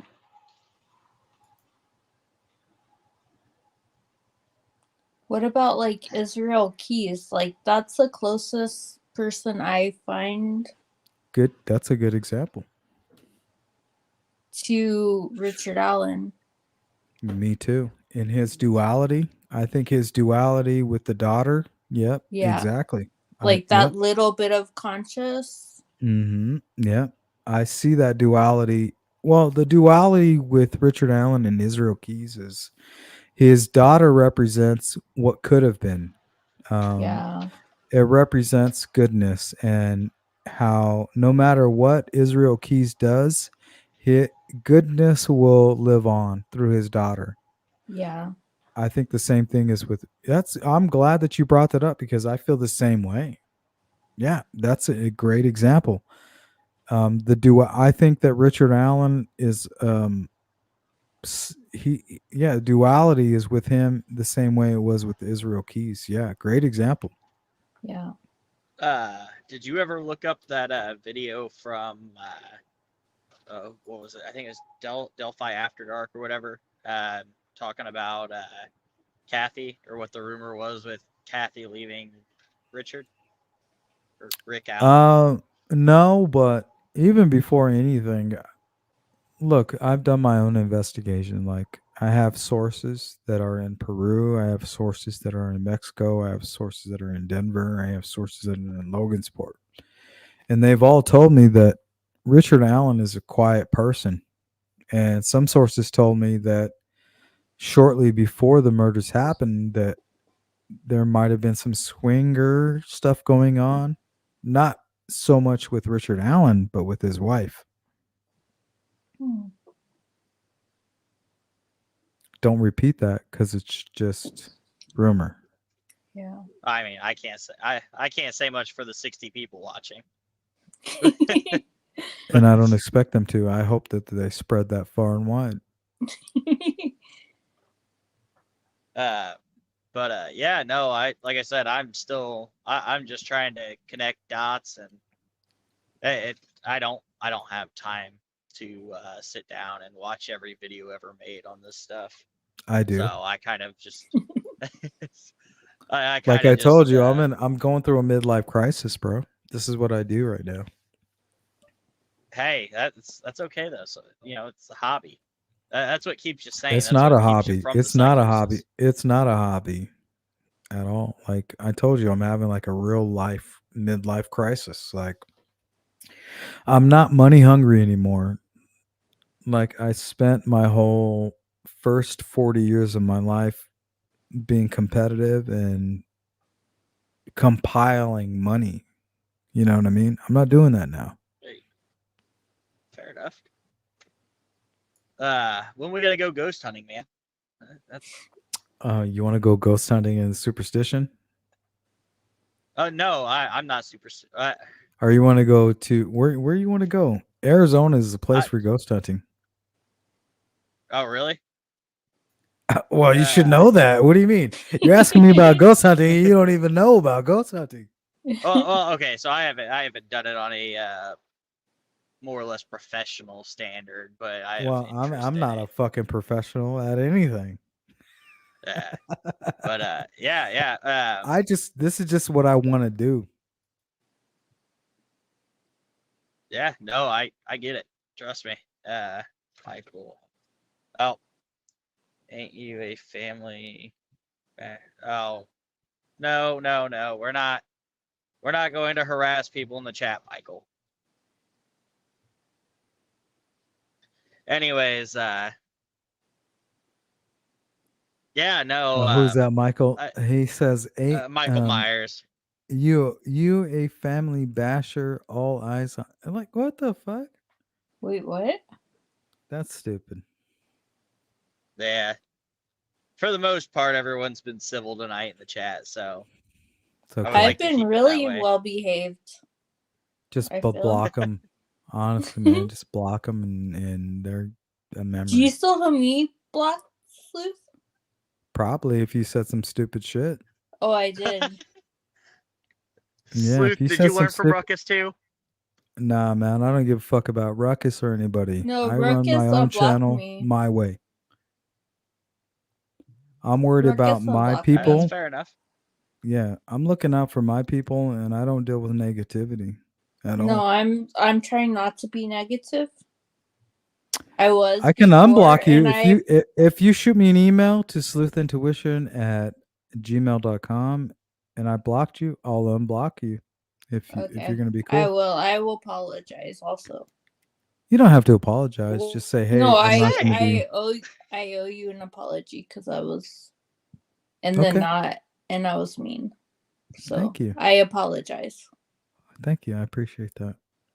You're Well, I welcome. apologize too. See, that's I didn't even realize Matt. You never did anything to that's me. It doesn't matter. I'm sorry either way. I apologize. Okay. Yeah, like I said, that's kind of like that's kind of why I started doing some of the stuff I'm doing. I kind of want to put, two different people that are from opposite sides kind of thing Mhm. together and Well, let like them me, have I'm a like debate without a super conservative Republican Trump supporter. And on my channel, I have super liberal Democrat like mods. You want to know why? That's funny. Because I want everything to be fair. But you're Yeah. like, for me, the thing I've noticed is you have like a good appreciation for trying to understand mental illness and like psychosis. Yeah. Like I for mean, me, that shit that is, matters. it drives Like me crazy it, because I know that is the key element to why people go missing. And law enforcement doesn't accept that. yeah. Like for me, that means like that's my work. That's my work right yeah. now.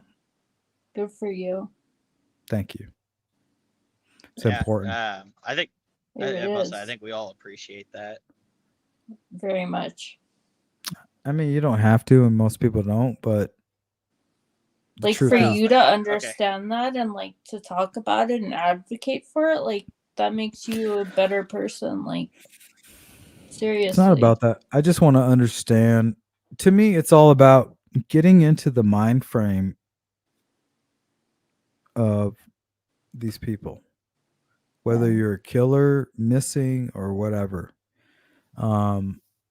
Since a young kid, I felt like I've been able to do that.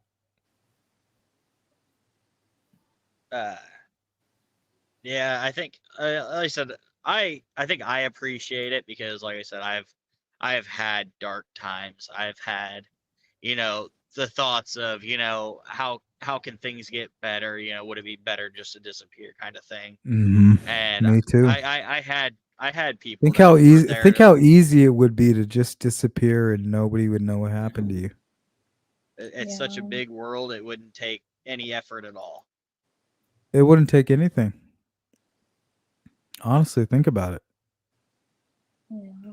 Nobody would know what happened to you. Yep. At all. How do you know, Kimmy? You're a clever one for sure. Who are you talking to, Kay? Is that for you, Sleuth? I don't Oh, know. I don't like gosh. Kay. She's blocked on my Yeah, channel. me either. I have 2 people blocked. It's She's- Kay and She has actually been, like I said, which me and her went back and forth on Dan's channel a few times. You can go But back and on forth all you want. Good luck to you, buddy. Well, she's actually been super nice and decent. You know what I do on is I my don't go back channel. and forth with anybody. I just block them. So hopefully you'll learn that. If not, good luck to you. You can support her. You can support Kay as much as you want. I mean, I'm here for you. There's a couple that, or a few that I blocked immediately. But I have blocked Kay. I'm a blocker, so don't trust me. I've blocked 2 people. I have and- over 3,000 people blocked. Yeah. People are like, why do you only have 8,000 subscribers? Well, I have probably 8,000 people blocked. That's smart. And the thing is that I care about my community. yeah, that's where I came from. That's why I'm Yeah. doing the channel the way I'm doing it. Yeah. Care about your community. Although I did see Angela in your channel. There's a specific reason behind that. That was a feline request, might I add. And ironically, I don't think she commented at all. She was in there for like a minute and then she bounced. Yeah. Yeah. I agree with that. I think that would be like a denial. Yeah. That like I said, Fiend had asked me. I think it was per allowing her to ask a few questions or something, and then I never even seen any questions. So that was Well, I told Dan the other day he asked me the same thing. I said, "Well, I'm not all about that bullshit." Is what I told him. And like I said, whatever that means. I actually took your advice, and damn it, I don't want to get into it. I'll drop my number in the chat and I'll text you some information later. No, you need to get into it. Let's hear it. I just, man, I don't like talking Let's about hear that it. shit on the channel because. Okay. So you want to brand your channel as a? It's for the most part it's open, but there's a few people that have done some things in communities that I was not okay with, and Well, that's why I said I'm like trolls come in I'm here all not the time, super so. okay with your channel either. I mean, I wasn't okay with jumping on here either. But if you're gonna be like Cool. super scripted, I guess I shouldn't come here. No, it's not scripted. It's I don't know. It's something. It bothers me because I've tried reaching back out. Well, let's to just Dan about our issues. talk about Libby and Abby if you're gonna be a one of those channels, you know. Let's just talk about that. I think that's a good What do start. you mean by one of those channels, though? Like, come on, man. You know what I'm talking about. Don't play dumb. Do I have to explain it to you? Because I'll go away. I'll just go away. I would prefer the explanation because No, I'm trying to I'm figure ready. I rather just go away. Can I say something? Might help. For me, you like your friendship with Dan exploding over Angela not being on here, but like being Fuck Angela. saying exactly, but being like wanting her on here, like you accepting that, well, that sucks. And I stuck up for Yeah, both of you guys. that's what I don't like about Dan is him welcoming that, and I'm not okay with No, that. I like she's horrible, but like I don't think anybody should not have whoever they want on. But like Yeah, for that's Blake, true. for Blake to be like, no, I don't want these 3 people on, but like being saying like, hey, I want her on, and like allowing her on, I feel that's like gross because Dan was your as actual far friend. as. Okay, hold up. So I'm trying to figure Yeah, out. go ahead. I'm listening to you. Okay. So the initial issues, which is driven by the knot, Yes. I blocked. Which one is the prof? Road truck drivers are some of the nastiest people I've ever seen. And then he goes inside the stalls. He's like, I better just check the stalls just in case, He's like, it's one of those days. He looks inside the stalls and finds someone's dirty underwear laying on the floor in there. Yep. That's.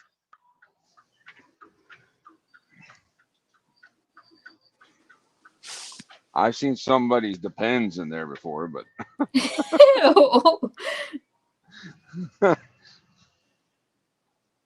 hey, I guess when you can't make it to the bathroom, that's just what they do. I guess just you can go wherever they can. Man. Yeah, that's pretty Yeah, gross. ugh. I remember back when it was before I got my CDL. I wasn't doing so good. I was working at a factory, and then I had to get a second job to try to pay bills and everything. And it was at it was considered maintenance tech at a pilot flying J. And they were showing me that when they go and take the trash bags out of the trash cans, they said, yeah, you got to wear thick plastic gloves or rubber gloves, because if you don't, sometimes people they crap in bags basically and put them in the trash cans. Oh And gosh. yeah, it's horrifying. And ironically, I was so disgusted with truck drivers, and now I am one. But I don't. I use the bathroom like a civilized person. If I gotta hold it, I'll hold it. As far as Kay and everyone else in chat, if you guys don't get along, just don't talk to each other. Oh, thank you. It's as It's simple as me. that. I just looked can't at even- chat right now. Okay, that's her choice. Her feelings of her.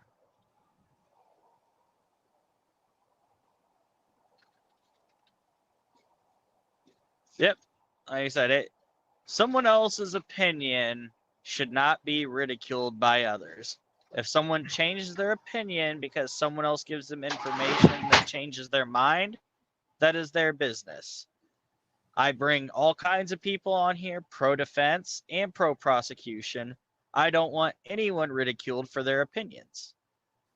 That is what my channel is about, is being kind and letting everyone be able to talk and figure things out. And I got several compliments after Ruckus's and Criminality's video about how peaceful the chat is and everything. I would like to continue it to be that way. I don't want to chop anyone off the chat, but if people can't keep it peaceful, then in the great words of Sleuth, get rid of them.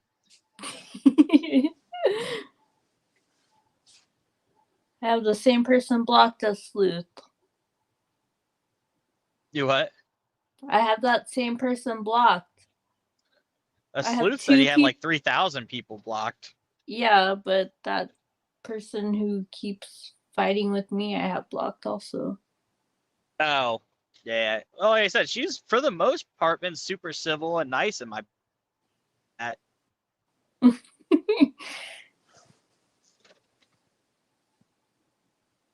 I visited a barrister in London that I was paying a fortune. His toilet facilities were third world. You get dirty people everywhere. Yeah. And it's funny because the pilots here, they said they call it your home away from home, and they're supposed to be like one of the top rated truck stop bathrooms and this and that. And I was like, yeah, it's because they're not using your bathrooms. They're using it in their truck and throwing it in your trash cans outside. Oh yeah, pilots and flying J's. They got the worst parking lots. You go into a pilot, you're there. It smells like piss everywhere. The home away from home because no one goes inside. And you get some of these hot summer days. Doesn't rain. It just cakes on that pavement and just reeks. Mm-hmm.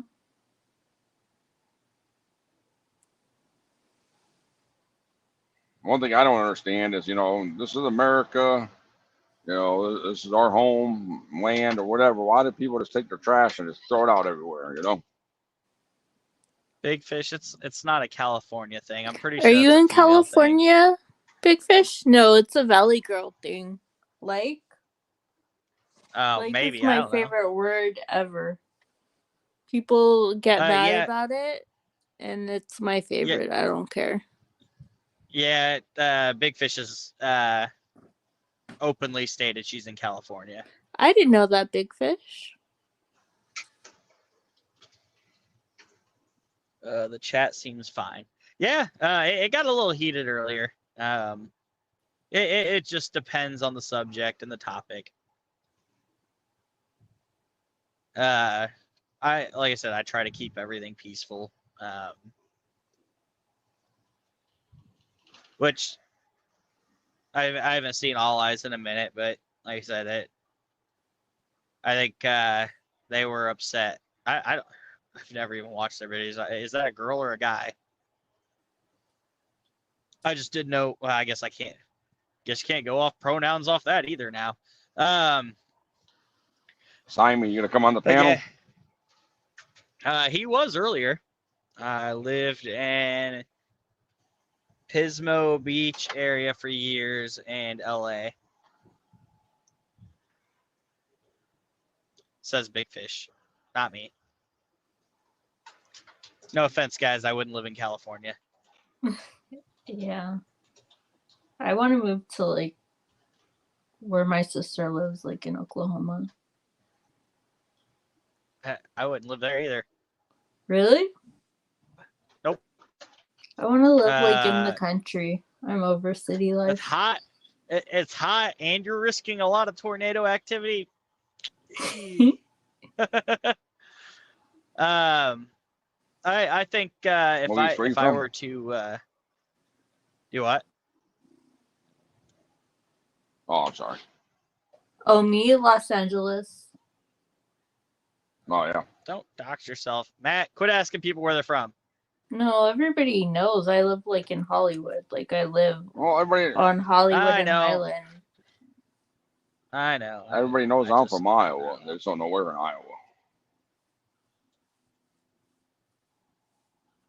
Everyone, I'm gonna give you guys my social security number. Go boost my credit for me. We're going doxing. We're going hardcore. Let's go. But the good thing is nobody believes I'm who I am. Like people think I'm prof and HCC, so I'm all good. Yeah, I don't. I know who HCC is. I don't talk to him. I don't know who Prof is because I've never talked to him nor given the opportunity. I offered Snay the opportunity to come up here and debate someone that's pro prosecution, and he didn't even respond in the comments. So I was like, okay, well that'd be a no. Kay says, I haven't said anything to or about you or Sleuth, Luis, but it hasn't stopped you from talking about Is me. she Have absolutely fun. crazy? Yeah. She didn't talk about me? Let's cool it. If you can't get along, then well, yeah. If you can't get along, then just don't talk. Scully, haters gonna hate, not worth the effort. I don't care what your opinion is. It's your opinion. Just don't attack others for theirs. Exactly, Scully. That is my premise of my show. People should not be ridiculed over their opinion. Fact, this is exactly what I said on X, so I'm trying to paraphrase. But opinions are not facts. You shouldn't ridicule people basically off their opinions. Big earthquake just hit Japan, 6.9. Jesus. Wow. Is that going to cause another tsunami, Simon?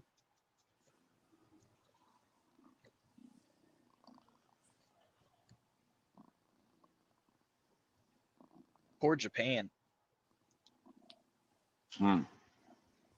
Well, the time it lasts matters also. Yeah, no, I know. Man, I've been to LA before truck driving, and I thought it was kind of like Chicago. You know, you leave out like 3, 4 in the morning, traffic stops. Traffic never stops there. No, it's Never. horrible. And I remember like it was like early morning, like 3-4 in the morning. I remember leaving the city and you just see smog in the city, like in the mountain, in the valley. Yeah. It's kind of weird because it kind of just like lays low too. It doesn't like leave there. You know, I don't know if it's just because the mountains keep it, like packed in or what. But Well, good morning, Mustang. She said opinions are like assholes. Everyone has one. Why does it have to be the asshole though? You could say they're like brains or yeah, that's but no, about the only thing I could say that everyone. Go ahead, Matt. Yeah, I say I've been to Cali. I delivered a Costco load, and then it was kind of weird. I had this weird broker load I picked up. I think it was like this drinkable yogurt, and I picked it up from this one shipper. And then, it wound up being like this one little, like, kind of like storage shed area. It's kind of weird. Then they wound up, moving from there to another place. Anyways, I wound up having to make a delivery downtown LA, like some business or whatever. And they were coming out with like these carts, hauling this yogurt up on carts and bring them up in their office building and put them in the fridge. Oh my goodness. I was like, why would they send a 53-foot truck for this? Our trailers are 53 foot, and there's no lift gate on it. Like, it's rich people. It's crazy. Like a jet. Like, it's nonsense. But it was pretty cool down there, though. I mean, yeah, but it's too much. Yeah. Like Well, paying see, $2,600 to pick up one picture. That's crazy. And then fundraising for money, that's crazy. Not really. What was I it? mean, that's technically what Criminality and Marv are doing right now, trying to get the money up for the But they're gonna try to wait for like the defense lawyers or somebody to buy the transcripts. So it's only $800. The only issue is, would the defense and prosecution already have the transcripts for the most part? I don't think so. I know I think that's how like Sleuthy and Bob got them last time. Yeah, all I said they had. I hear a cat purring. Yeah, that's I think that's Yeah, Louise. that's my cat. Like, you Sorry. prefer a message being deleted. I thought you guys were listening to me drink my coffee or something. I'm like, oh. Scully, it depends on the message. If it's someone making a gross comment or saying something like kind of dumb, that's not something that should be on here, then just delete the message. If they ask why, then I can explain. But if it's someone harassing someone, or if it's someone, and when I say harass, I mean like severely harassing a particular person, or like threatening or something like that, then timing out would be the best option. And if there's anyone that makes any kind of death threats at all, you're automatically getting banned. Sorry, that's just how it is.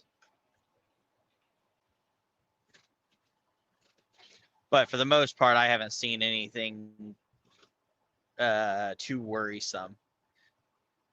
Tsunami alert has been made. Oh man, that's scary. That's not good.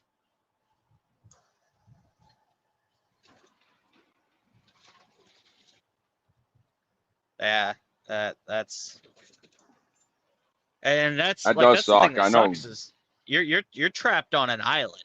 Like, what are you gonna do?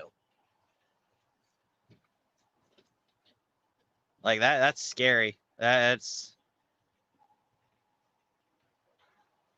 Did you find something I need to know about, Scully?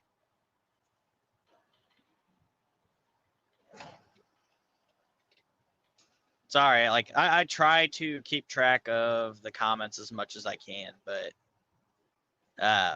it's very complex when you're driving a vehicle of this caliber, even.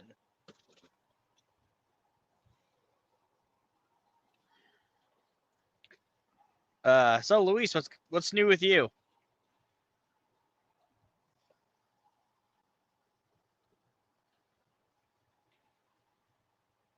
Okay, Matt, what's new with you? What's new with me? No, not much. Just running my just driving my butt off, man. Like I have no life. Making good money, but it sucks still at the same time. I got a short run tonight, so I'm kind of happy about that at least.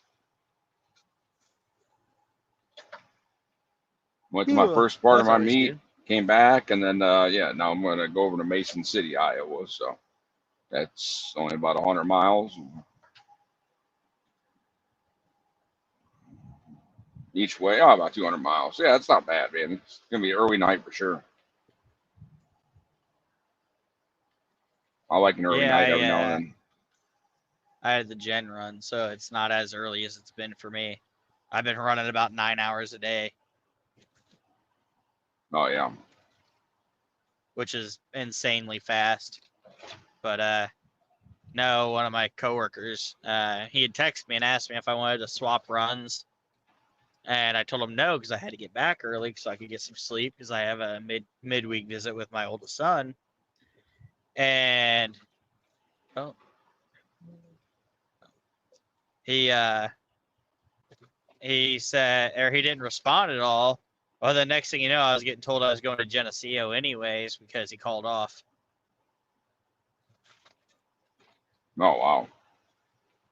Yeah, I'm not gonna mention names, Right. so Matt, don't accidentally dox him. No, we're But gonna so confidential. I ended up taking the longer run anyways. So it's looking like a home time of like 7:30. Or no, it's looking like 7:30, 8 o'clock. Kay was timed out by Big Fish for earlier stuff, so I was wondering what you prefer. way to snitch people out, Scully.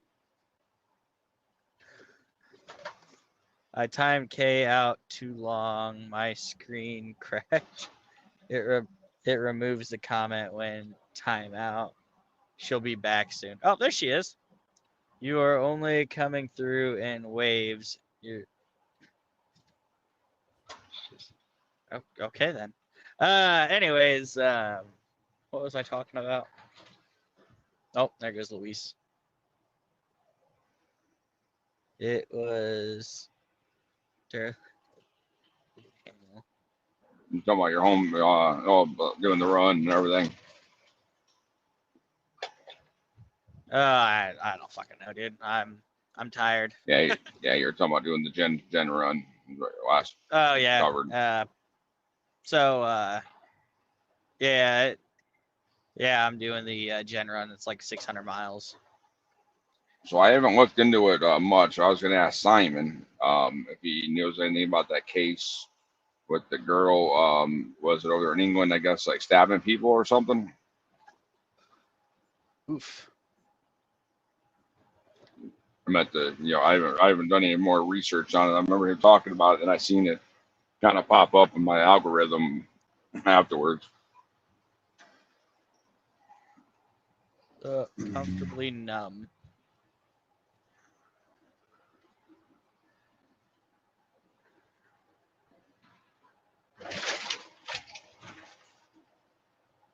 Hi, Mustang. I hate idiot tanker drivers.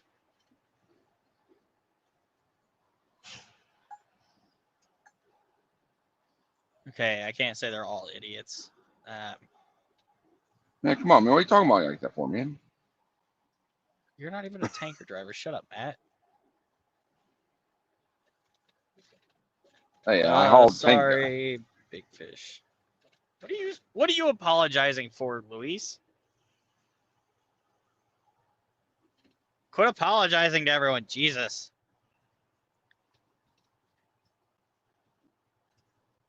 and we all appreciate big fish.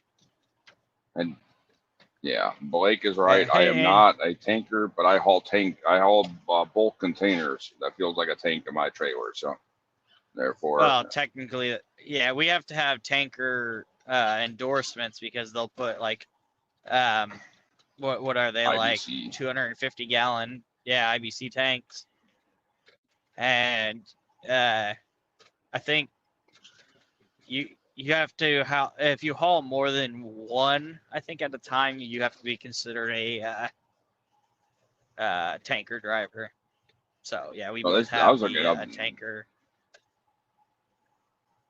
Yeah, I was looking up. They said any because of the sloshes. Really? It's got They surge, made it. yeah.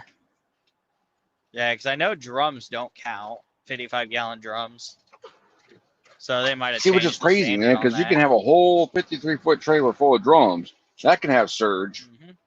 Because I Yep. felt it before, and no, you It doesn't count. put a UN number. Yeah. I think it's because the liquids have to have enough momentum to be able to surge, and that you can't get as much momentum in those 55-gallon drums. So yeah, just for the record, guys, we haul hazmat. Song lyrics, Blake.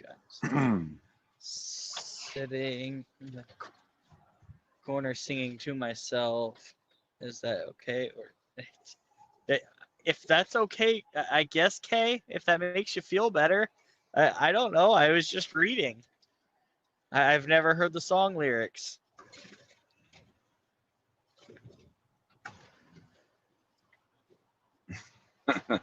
See, my problem is I don't sit in the corner singing to myself. I sit in the corner in fetal position, humming to myself because I'm scared that my kids aren't going to let me sleep again. Whatever. Pink Floyd. Oh, okay. Well, I can get along with some Pink Floyd.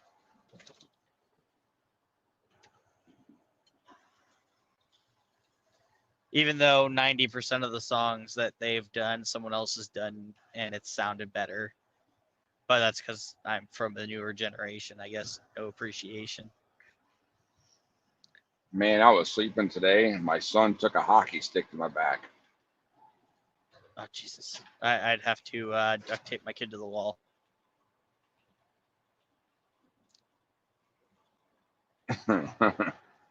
Sadly, there's not enough duct tape in the world. It's okay, Kay. The stabbing incident I think Matt is talking about is the Southport stabbing. It was the 17-year-old British Christian. For the right twisted it into the terror attack. Oh wow, yeah. Pink That was the one. sleepy.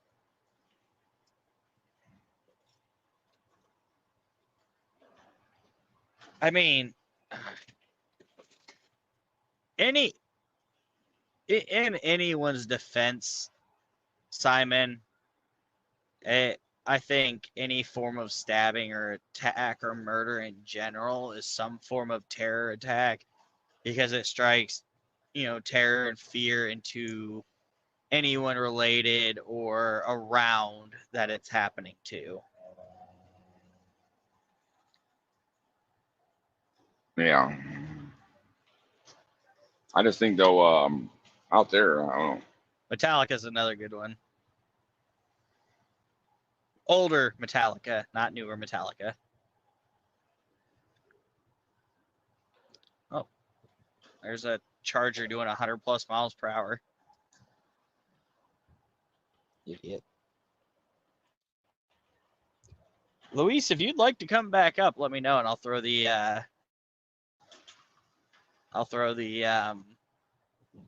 link in the chat again.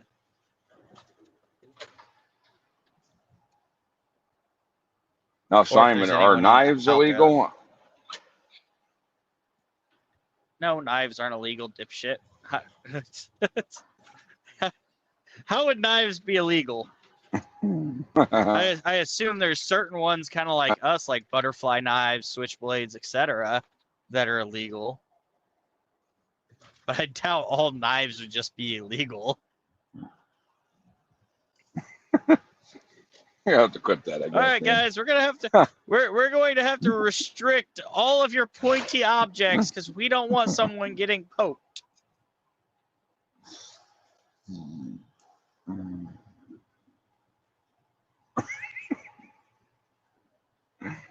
You guys are That's what stuck she with said. plastic sporks from now on. Oh wait, nope, just plastic spoons. Sporks have points on them. You get plastic spoons, and that's it. Man, we used to have Welcome to sports in prison, school. bitch. We used to play spoons with those, try to break each other's sporks. It was awesome.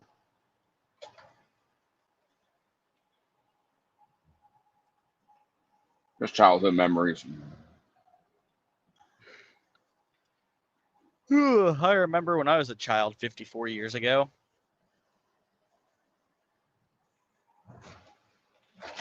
Wow. It's like that in Netherlands. No pocket knives, no pepper spray, no nothing. What's your crime rate like over there? Oh wait, you're not in the Netherlands. Never mind.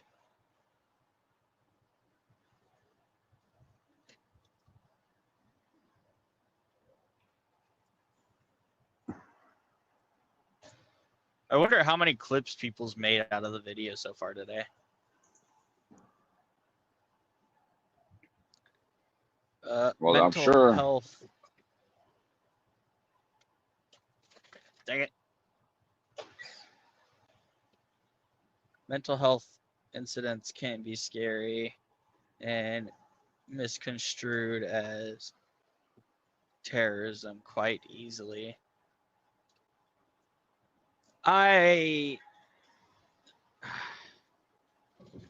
What kind of mental health condition would it be that someone would go in and stab babies with a knife? That's pretty sad. Yeah.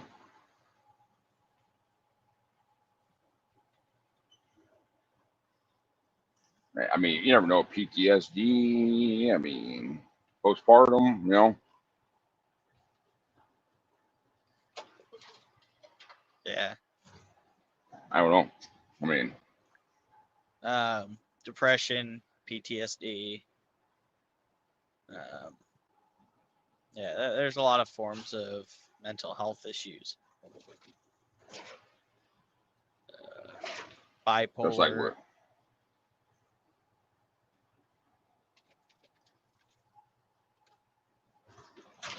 We have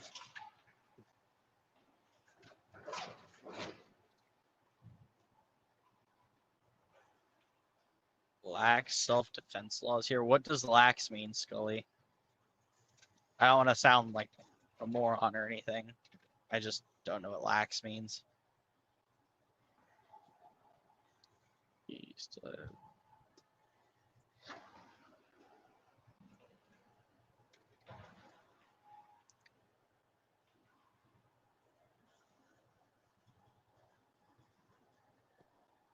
There's a ban on zombie knives.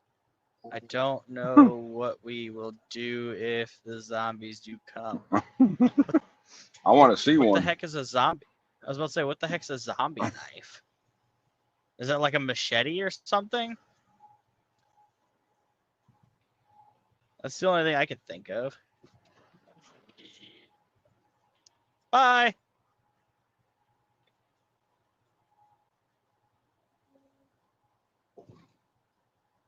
Here comes another one. Yeah, a little itty bitty Mustang couldn't keep up.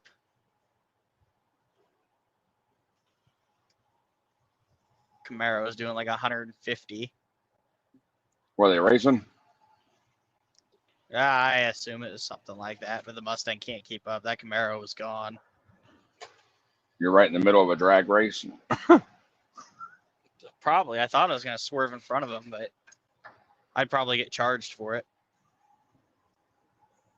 Psychosis of some sort, serious delusional situation. Whatever it is, he killed a or more than one baby and should be locked up the rest of his life. Regardless of the mental health issues. I don't think mental health issues should lighten any kind of sentence. Because if it did, everyone would claim they had those same issues.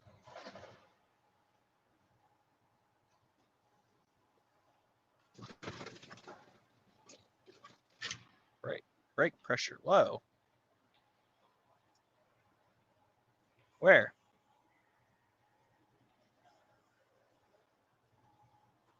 Still got all my tires. I don't know what the fuck's going on. What's up? Oh, it started flashing at me saying brake pressure low, but it's not. It's not zombies or aliens I'm worried about. It's Cylons. I feel like that's a movie reference.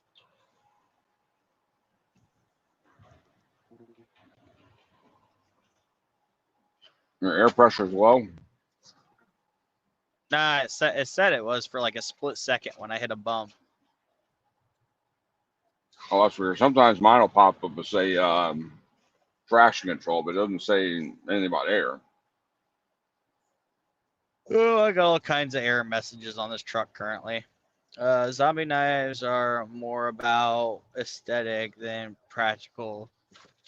They look scary. But wouldn't the practical use be the issue? Like, I can take a Nerf gun and put a bunch of skulls and weird things on it, make it look scary, but it doesn't mean it's volatile.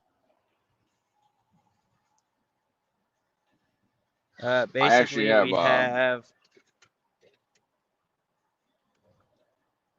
we have a stand your ground type law, but less proof necessary. Oh, Scully, that is awesome. I like places that allow you to defend yourself. See, I actually have shotgun shells that have the zombie like on the side of it, you know, so like different skulls and zombies and on the casings.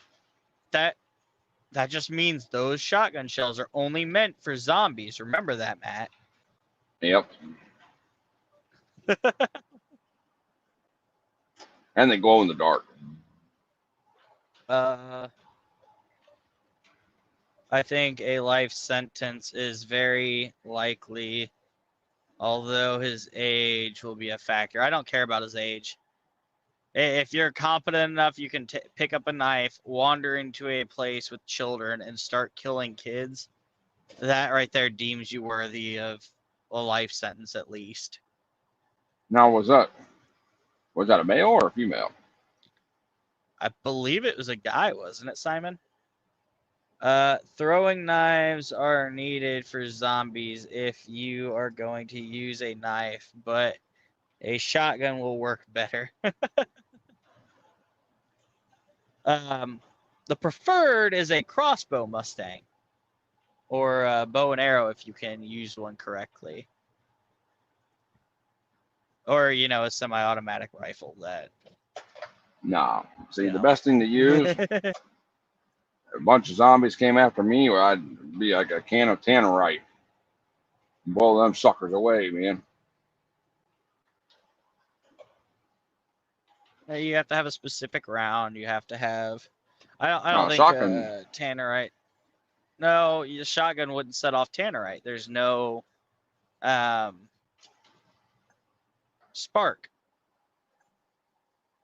Because tannerite, isn't it? It has to have some kind of specific round. I thought it was repercussion, wasn't it? Like, because it pierces it? You know what? I may be wrong. I've never used it. I thought it was...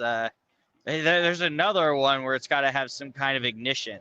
So people use the black tip rounds. Mustang says flamethrower. Just don't take a knife to a gunfight if you Now, can help no, that's it. kind of interesting. I'm gonna try that next time I go to my dad's. Oh, I know who that guy's going after. I'll get like a half pound or something. You know, I'm gonna try it with some shotgun. I'm gonna try it. Probably a slug Yeah, though. you'll have to let me know. Yeah, I could have swore it had to be a black tip round of some sort, but again, don't quote me on that. Those Yeah, 'cause shells don't work on vampires. No, you have to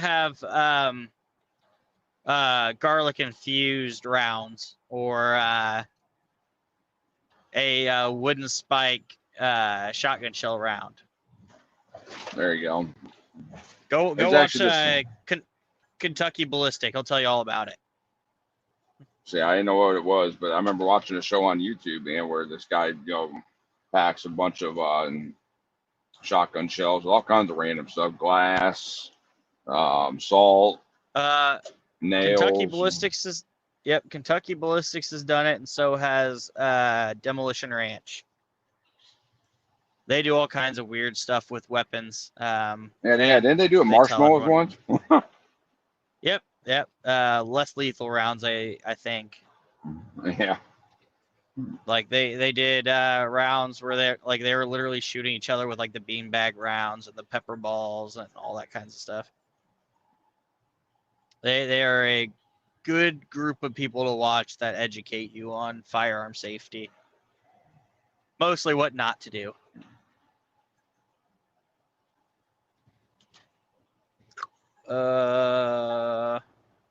Get some dragon's Don't breath. blow up your house. Holy water and a water gun.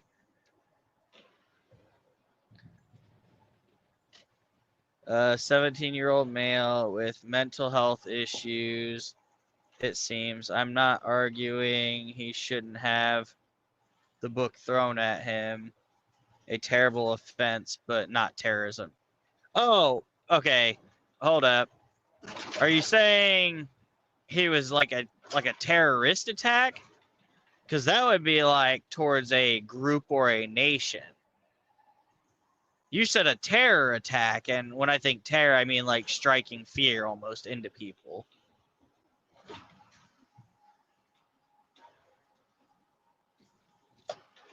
I don't know. Maybe I misread that earlier, Simon.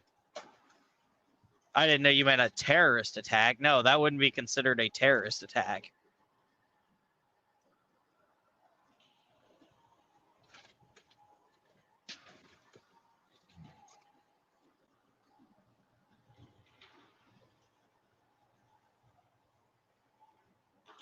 Oof.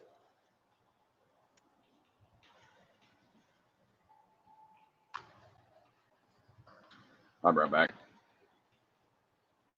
Sure you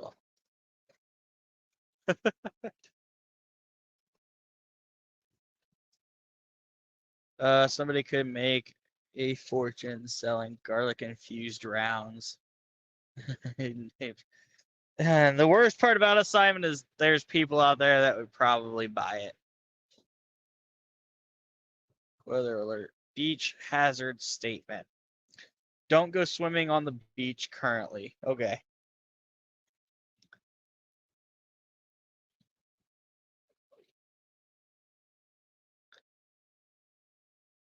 Damn, I'm actually gonna not be home before the sun rises today. That sucks. It's always the days that I need to get back home early is the days I get hung out to dry.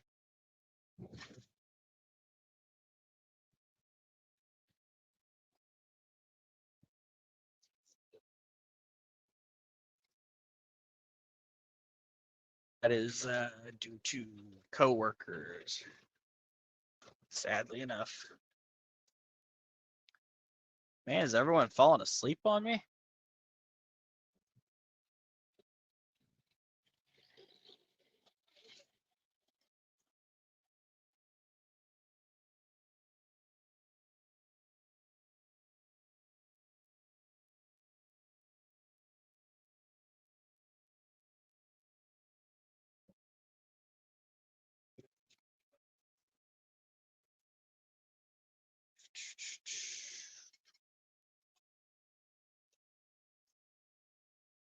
Oh, and then there were one. That's cool. I think we had crossed wires. It's all good. Would you like to come on and talk about that tsunami if you're not busy, Simon? Matt sent me a link for something. Motherfucker, you know I'm live. You know I am streaming. Why are you sending me links? Yo. Did you hear me? Did you hear me? Me? Matt. Yeah, you. Yeah. I said, Yeah, you so- know I'm live. You know I'm streaming. Why the fuck are you sending me links? Oh, it was just, I don't know, kind of weird.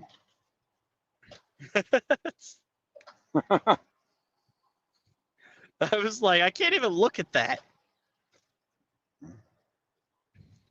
Man, 54 people watching and only 2 to 4 in the chat. Come on now, guys. All you got to do is hit that subscribe button. You can hit the like if you want. If you don't like it, you don't have to, you know. I just assume since you're still watching, then you probably do. But hit that subscribe and you can get in the chat and we can talk. Give me some bullet points. Give me something to actually talk about.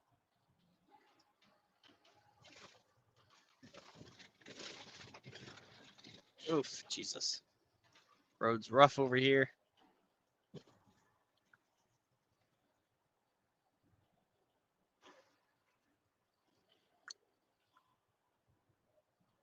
Matt.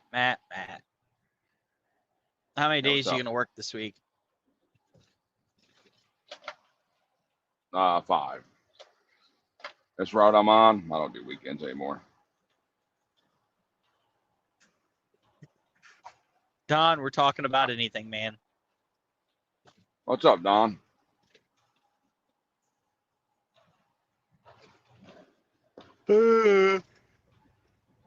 Damn it. You guys are going to make me fall asleep now. That would not be good.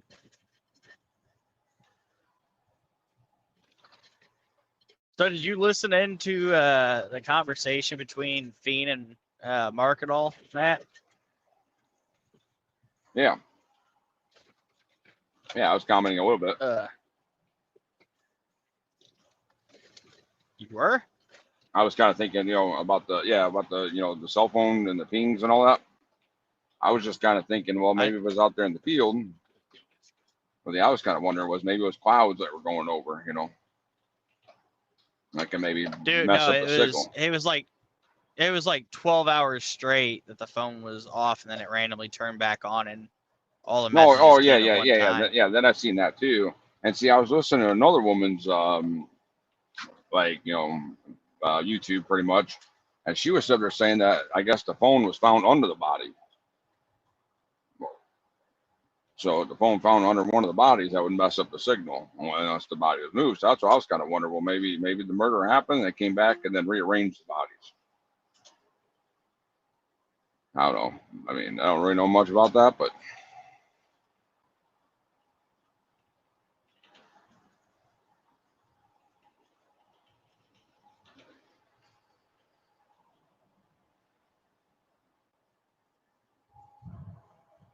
I am Blake. Hi, Hey, Matt. Simon, what's up? What's up? So, what's up, man? What's you're right. that? You asked me to come on and talk about the tsunami, but alerts. There's not enough information yet, to be fair. It's only just happened. This earthquake. I saw the earthquake and then alert. I get alerts from all over the world for earthquakes. But I saw that one and it's quite a big one. 6.9 is huge. It's not obviously it's not as big as the Indonesian one, but it's still a big earthquake. How long did it last? I haven't got any of that information yet. It came up 6.9, and then soon after, I did a quick check to see if there was a tsunami alert, and there is a tsunami alert. So it's likely happened out at sea. But even that I don't know for definite, but it's likely to be shallow and at sea. I think that's a bit unfortunate because if it would have been on land, then you're not running the risk of the tsunami at, on Japan, which is the island. Yeah, yeah. If there's a country prepared, though, Japan is very prepared for earthquakes and tsunamis now. So if there's a the one back in, what was it, 2016? Yeah, I think so. There's been a few. Around We that. could be talking about different ones. Yeah, because it was right around the time that Obama was going for his first presidency, I believe. Right. So hopefully, so it'd be 2012, maybe. Maybe. I'm not very good at remembering back that far. Me either, and I'm just realizing I'm old. That's it. Yeah, I was thinking about. I was talking about riots on another channel. Was an Irish channel that I give a British Viewpoint on. And I was talking about riots, and I remember being in 2 riots, basically in the same year. And I was looking back, and I thought it was about 2011. It was actually 2001. I was 10 years out, so my memory is getting terrible, I think. But it's good to see Matt. Yeah, how's it going? Hey, Simon. So I was going to ask, has there ever been any riots by you? There's one going on right now. Not very far away. There was, yeah. There was some in Manchester, which was quelled pretty quick. Manchester's about 20 miles away from me. There was some in Rotherham, which is they were pretty bad in Rotherham, to be fair. They were trying to set fire to an asylum seeker hotel. Now Rotherham is it's about half an hour by train. It's not very far. It's probably an hour by driving. But there was a bit of trouble there. But in my hometown, there's not been any rioting, but I did see trouble and I intervened myself. That was not yesterday, the day before. I don't know whether it was rioting or whether it was just a one-off, offence, but I did see racial tension, shall we say, that showed itself in a fight between 5 Asian taxi drivers and a white guy and a black guy. I reported it to the police. I did get in the way of it a little bit, and it sort of dissipated it slightly. But yeah, it's the only trouble I've ever seen in Huddersfield. I live near Huddersfield. It's the only trouble I've ever seen going out. Huddersfield is it's generally a safe place as long as you're not involved in drugs. The chances of getting in trouble in Huddersfield are very slim. If you're involved in gangs or drugs, then Huddersfield's as rough as anywhere. But Huddersfield is about 7 miles, 8 miles away from where I live.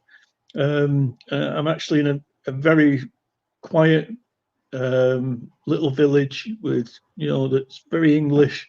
So I don't see the racial tension, except I managed to walk into it by accident 2 days ago. So there are tensions are high, but in general the UK is very safe. Even with the riots, even with an increase in knife crime, we're still very low for knife crime. So yeah, the press and Elon Musk have jumped on it. Elon Musk is really going to struggle selling cars in the UK. His political views will have people boycotting Teslas and Starlink, I think. I'm sure the same's happening in the United States, that Democrats will start looking at alternatives to Teslas. Because they've already tried. Hasn't done well yet. Yeah. Well, Elon Musk put himself. Go on. I don't believe, and that's the thing about America, is your political views shouldn't affect if you have a business at all, in my opinion. But there's certain politicians that try to make it that way. And that's kind of my issue is, You know, if he wanted to support Trump, okay, whatever. As far as shit overseas, I don't know anything like that. I don't know what's going on with that. Well, he's Elon Musk has had a go at. Well, he's kind of incited the riot slightly in saying that there's going to be a civil war and stuff like that, and that type of thing just sets off the far right, and No, they think they're right. So the only thing I've seen on that is where he's saying like October 2015 civil war in UK or something like that, or it was some kind of date thing, and he was saying that there's going to be one or something. Yeah, I think he's wrong. Without doubt, I think he's wrong in actually predicting that. But I also think that he's wrong in getting involved in UK politics in the way he has done. I'm not quite sure what right. Yeah, I don't know anything about the politics. Yeah, he's having a go at Keir Starmer. Keir Starmer is our prime minister now. Keir Starmer is a very, very bright guy. He's from a legal background. He gets a bit of stick, but he sounds a very fair man. I'm right behind him, to be fair. So I am slightly biased. But when it comes to Keir Starmer or Elon Musk's point of view, I'll take Keir Starmer's every day. Yeah, I don't know. I don't get into stuff that's involved overseas because, again, I don't know the situation across, you know. Yeah, I just try and give my point of view. I think anybody that gives their point of view is going to be slightly biased one way or the other. Yeah, no, it's... Yeah, that's a fair statement. Yep.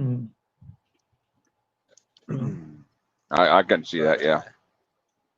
Yeah, well, I'm glad you appreciate my opinion. To be fair, I love coming on and giving it. To be fair, I like listening to other people's opinions. I'm very interested in American opinions on people like Trump or Kamala Harris. But I understand that we can't talk politics all the time. It gets a bit much, doesn't it? So it's nice to have a break. It's not a healthy topic.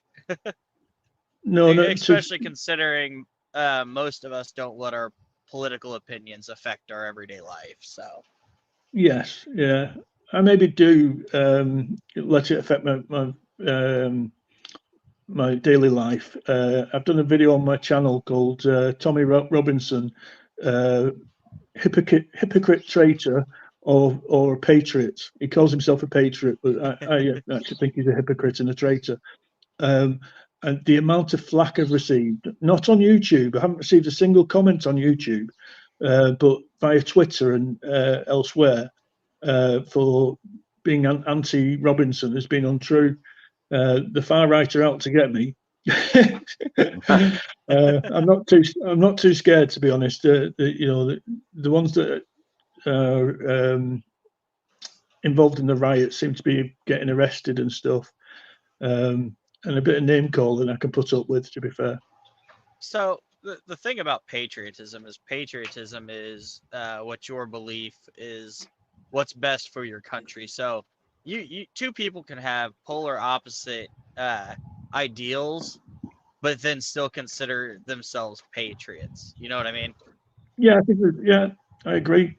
But I think patriotism can be shown in unusual ways, and being unpatriotic can be obvious. I'll give you an example. It's not patriotic to burn a library. It's not patriotic to burn a police station. No, definitely not. Yeah. These people are, they're not only are they doing that type of thing, but they're attacking pasty shops, pie shops and soap shops, and looting mobile phone shops.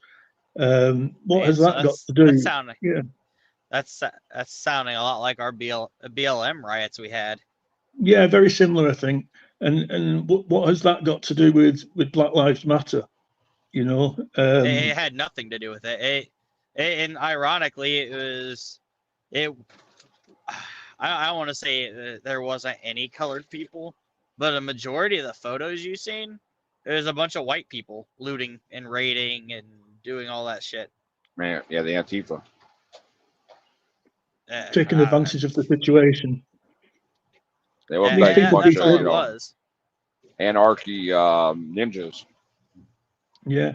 Well, the repercussions of this type of behaviour is that people from other countries don't visit us. I mean, Australia, Nigeria, Indonesia, and Malaysia all put warnings out not to visit the UK because of the riots. Yeah, they are very isolated. They're very small numbers. It's not. I wouldn't say it's safe for people to walk in those areas when there's a riot going on. But I would advise anyone to avoid riots. They're not safe places to be. But see, Simon, you know what's kind of crazy about America? Like, during that whole movement, right? Is there was like pallets of water bottles and bricks just delivered on the streets, and these people were throwing them at the cops and everything. Where were all those delivered from? It was Yeah, all. I think it was all set up. incited. Yep. Yeah. A bit of that's happened in the UK as well. It would be interesting to find out who's put those pallets down, those pallets of water down, because that would point towards whoever's inciting it, wouldn't it? In the UK, I imagine they're deleting some emails.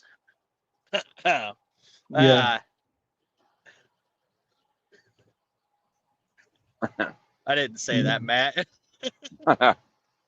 There's a lot of hypocrisy going on in the UK as well. We have a guy called Tommy Robinson, who I particularly don't like, who argues that one of the issues in the UK is Muslim rape gangs. Yeah. Now, there is a problem with rape gangs, and some of them do seem to be Muslim related, but the Muslim community are fighting it as hard as anyone. Now, Tommy Robinson's position, saying I'm anti-rape, which obviously sounds a great position, is hypocritical, because he's also supported by a regime in Israel that is arguing to legalize rape against Palestinian prisoners. So his ideals don't match, do they? They're contradictory. We never hear him talking about, we never hear him talking about the Israeli rapes on Palestinian prisoners, just on the Muslim ones. So he's targeting a group of, a group that really can't defend itself from that type of media attention. He's got millions of followers, Tommy Robinson, so it's very hard to argue against him. He's on the run at the moment. Actually, he's in Cyprus. He put out a video yesterday, which he basically used his family as a human shield against journalists that were following him to Cyprus. So he's not a very nice guy. Wow. Yeah, he's an ex-football hooligan. I'm all for football fans, but hooligans I'm not really into. Simon, you growing the beard out, man? I am, yeah. I'm going back to the beard. I'll have it trimmed. I don't like the white bit on it. Somebody called me Cruella de Vil. Yeah, it was kind of good. I seen a video. I seen a video of you like 3 years ago or something. I was looking, and man, it was pretty wild, your beard. Yeah, it can get wild. I think a lot of it depends on my mental health. If I'm feeling up for it and whatever, I try and keep it trimmed. But when I'm stressed or anxious or depressed, even, my beard can get a bit out of hand. So I'm trying to take care of myself at the moment, and part of that is keeping my beard trimmed. But I've got a very good Kurdish barber now that does that for me. You know what makes it look pretty bushy or pretty nice is a beard trimmer. Yeah, I've got a beard trimmer. I just don't use it enough. Like I said, there's this Turkish. Well, he's Kurdish. Oh, I'm sorry, not a beard. I'm sorry, not a beard trimmer, a beard straightener. So it's kind of like a little bit of heat. Oh, right. It's got two different, and you put that, you kind of comb it I'll have a or look at brush that. it with a little bit of heat, and it makes it come down more. Because mine grows more bushy, but not straight down. So I want it more down, Well, kind you've of on got a my good beard, chest. so I'll Instead of listen to you. yeah, not a beard trimmer. I was thinking, beard straightener. Mm-hmm. Scully's mentioned there. She says I think Scully's is a female. I don't know. You should Yeah, she is. Google South Africa July riots 2021. Those were particularly bad riots. But if you want to see a riot on YouTube, check out the poll tax riots in London in 1991. There was 200,000 people rioting in the UK that day. Yeah, 200,000 people rioting. The recent riots in London, where hundreds were arrested, I think 30,000 appeared. I think I've So seen the that one. They're rioting burning cars and flipping cars over and everything, weren't they? yeah, it was pretty bad. The riot in London, some very prominent people got arrested. Some journalists got arrested as well, which was interesting. I'm not too keen on journalists being arrested, but it does seem like these guys were provoking the situation. So maybe they should. I don't know. I'm not big into journalists being arrested at all. You know, it's crazy. I mean, we had we had women over here, man, twerking and dancing, booty dancing on cop cars. Well, Matt was loving it. it's He exciting was to watch, sitting isn't inside it? the A riot. That's I was in a I riot. wouldn't call it exciting. Well, I just, go on. no, I was saying, I just couldn't believe, like, I kind of just looking at, the America that I grew up in, man. It's like all this stuff going on. It's like, wow. I guess maybe it was going on all around me. I just was so like naive to it, or just getting worse and worse, Mm. I was in two riots in 2001. I wasn't involved in the trouble, but there was one in Oldham, which was it was kind of race related. To be fair, no, it was very, very scary. I worked in a car dealership on the main road into Oldham, and it started very early, the riot, and you could tell that things were getting out of hand. The atmosphere changed. And we had car salesmen stood on the front with holding sticks to protect the cars. But the community weren't angry at us, so they left all our cars. But there were other car dealers that did have their vehicles attacked and burnt out. There was an awful lot of damage.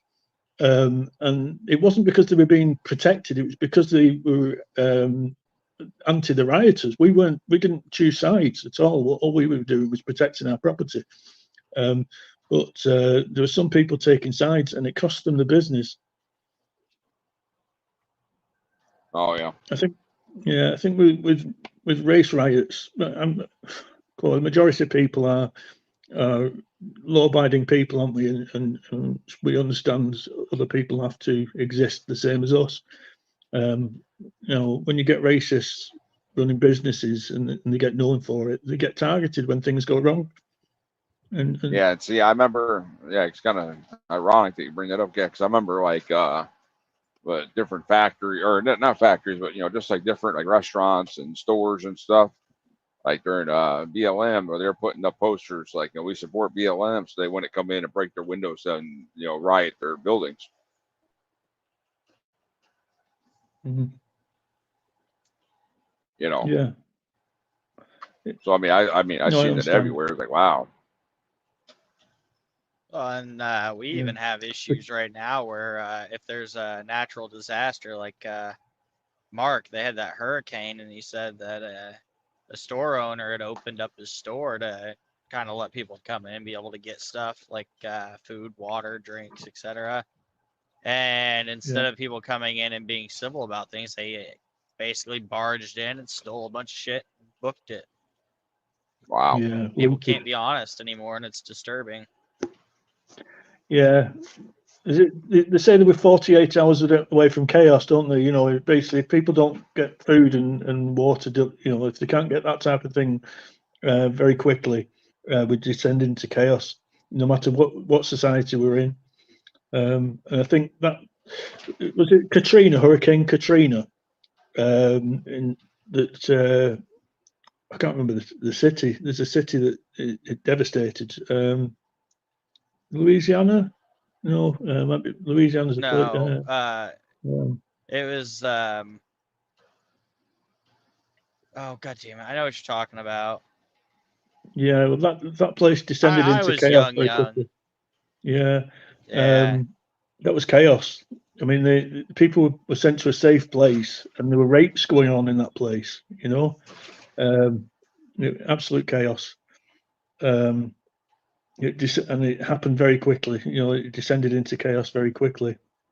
But natural Yeah. disasters can do that. You know, civil war can do that. Yeah. All sorts of stuff. Katrina was a really bad one. Yeah, I'm trying to think where it was. It was where they play a lot of music, a lot of blues.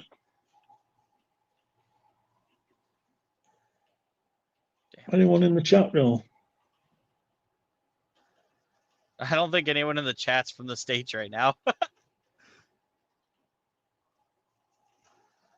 Right. I think the only two in the chat are Scully and Don. Right. And they're both from South Africa, I believe. Right.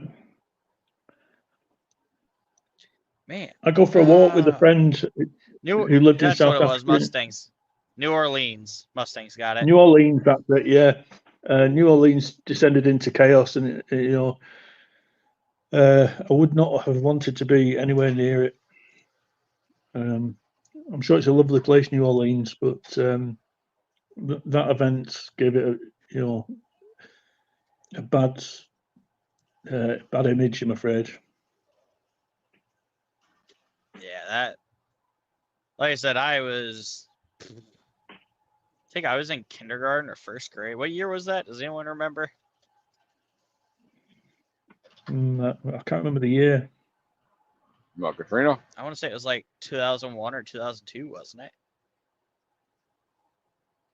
What, you were in kindergarten in 2001? Oh yeah, dude, I'm a young one. Had you was older than that? No. I may not even have been in kindergarten. It was 2006. 2006, right? No, it wasn't. It was not 2006. What were you doing in kindergarten at 2006? No, I know. I was 9 in 2006, but that's the year my stepdad passed away. Oh, I dear, know I'm it so wasn't sorry. 2006. No, it's okay. It was way before then. It was. I want to say a year or two at least. Or the toilet paper pandemic buyers at the start of COVID. You know, I didn't prep for COVID at all, even though everyone was saying, "Oh, get the necessities you need." Yeah, I worked looked it up. through the entire. What year? 25. 2005. 25. There you go. Oh, did I say 25? Yeah, you said 25. Heck, I don't know anymore, man. But, I don't know. It's late. May 9th, 2005. Yeah, so I was 8 years old. Right. So I might have been in first grade instead of kindergarten. Yeah. Or second grade. I don't fucking know. Well, they don't come along like that too often, do they? Luckily, it was just the wrong, not the very wrong thing often. in the wrong place. But yeah, no, the pandemic over here, like I said, I didn't prep for it, nothing. I don't think I was ever asked once about putting a mask on in the town I lived in, except for one place, which is Little Caesars. I walked in, they said, "Oh, you have to have a mask to order," and I said, "Okay, I'll go somewhere else." And I turned around and walked out. I have a couple of crates that are filled with food and toilet roll, stuff like that. I have them in the cellar. I've always done it. I've always been a little bit of a prepper. And people have taken the mick out of me in the past for doing it. But when the pandemic happened, I was living with a 93-year-old. My father-in-law lived with us. And I was sorry, he wasn't 93 at the time, he was 91 at the time. But basically we had to, and having the prepper stuff kind of helped me in not going out until things, things like the vaccine and masks became available. I was a prepper. I was the only person that went out of the house really, because we had a 91-year-old that was highly vulnerable. He survived the pandemic but passed away last year. So he was very old. But we managed to get him through the pandemic anyway. I think everybody should have spare food in the house, just cans of anything, because Yeah.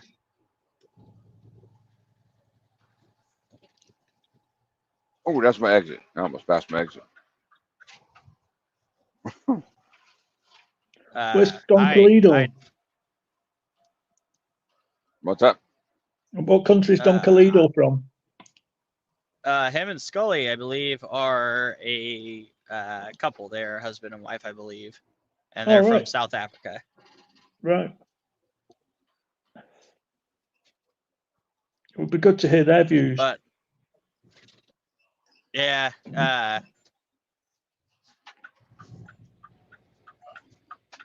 go for a walk on a Sunday with a guy from South Africa. Oh, he's from this village, but he lived in South Africa for 30 years and came back about 5 years ago.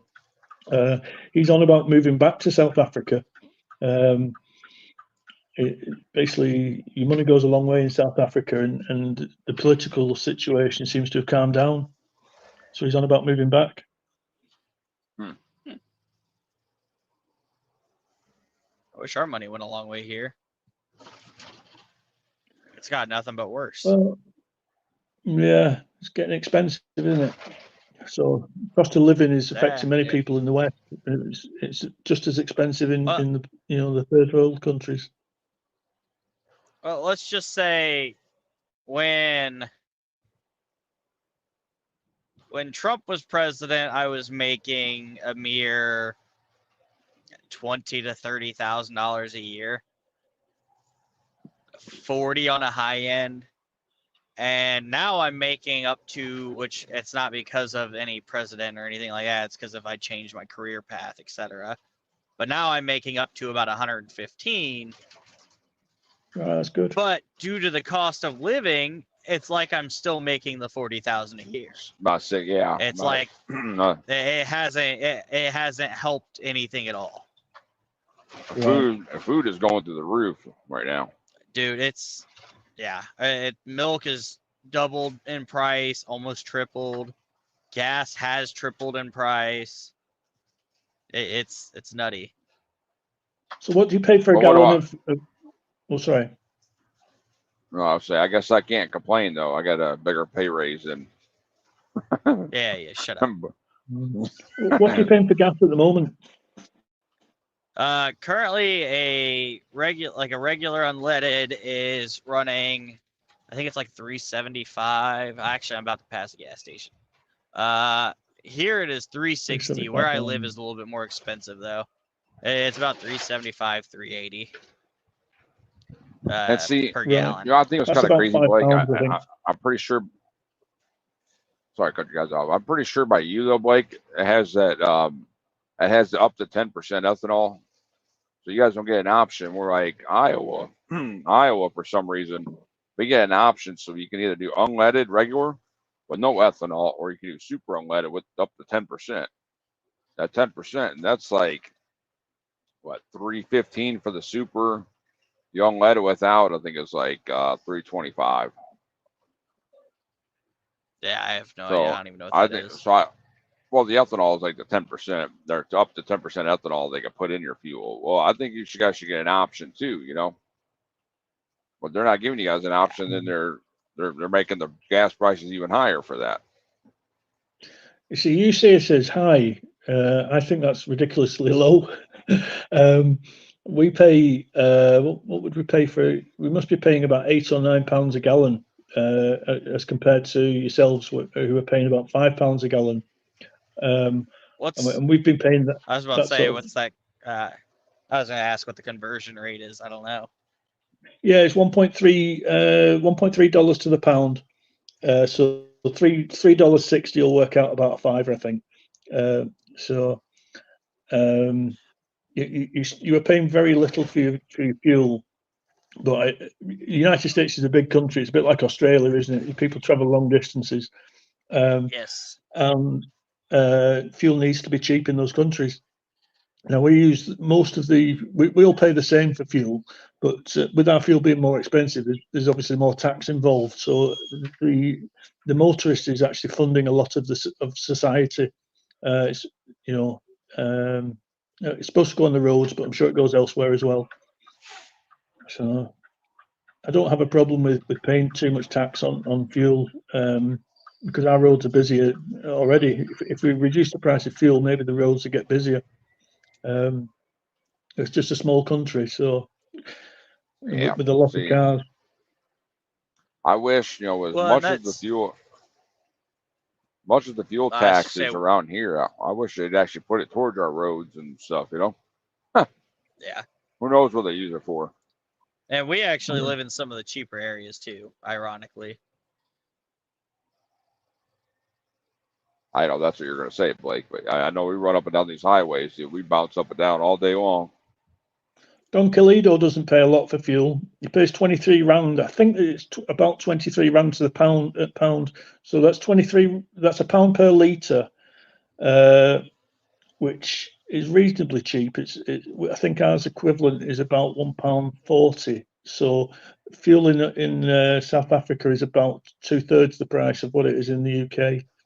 You probably pay similar to what you're paying in America, I think.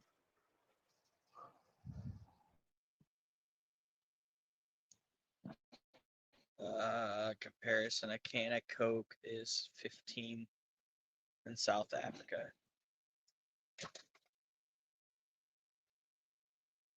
Yeah, sadly, I think our milk over here is more expensive per gallon than our fuel is. Right. I think we pay $4 to $5 per gallon of milk now. Wow, that's a lot. Yeah, beef is getting expensive. Meats in general are getting expensive. Yeah, I think it's worldwide. I think Don Calido said it's worldwide. It's definitely in lots of Africa.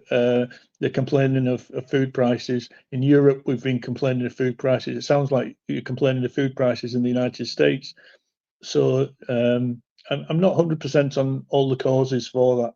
All the reasons why food is getting especially expensive. I know that the Ukraine produces a lot of grain, and that's been hard to do recently, and that probably has a big effect on food prices worldwide. It's definitely having an effect on African food prices and Indian food prices. So, but United States is almost self-sufficient when it comes to grain. So I'm not quite sure why the United States has an issue with food prices. Because they can raise the prices is why. So it's just down to profit, you think? Yep. Right. That's worth considering. People taking advantage of the worldwide shortage. It doesn't seem very fair to me, but I'm not a farmer. If I was a farmer, I'd be out for profit, no doubt. I don't think it's farmers. I think it's the stores themselves that are selling the products. I think the farmers are probably getting undercut. Right. No, that's no good, is it?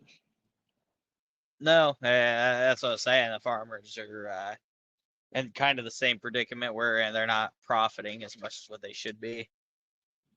For rural folk, it sometimes costs them more to get to work than they get paid. Yeah, no, that's like here for some reason, cost of like daycare. So like childcare while you're working is almost equivalent to what the paycheck is that the parents are receiving. So there's a lot of people that are just opting out of working and just living off of food stamps and the government stuff instead of actually going to work because they can't afford it regardless. Mm. It's a bad situation. Yeah, it's kind of happening in the UK. A lot of people have changed job in the last, I don't know, maybe 10 years, changed job to jobs that are much more local. I used to travel over an hour to get to work. I wouldn't be able to afford that now. Fuel's too expensive.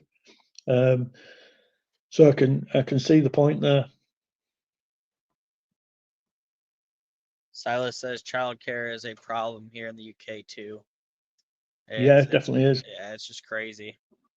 Where's Silas? Silas, you don't need to dox yourself completely, but roughly what area are you? I believe they've already said. Oh, I'm sorry, I missed it. No, it wasn't recent. This was a while ago. Right.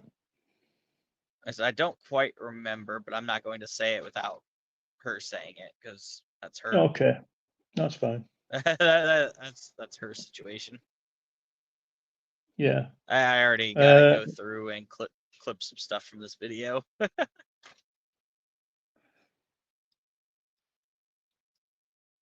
It's just nice to have somebody else from Britain watching.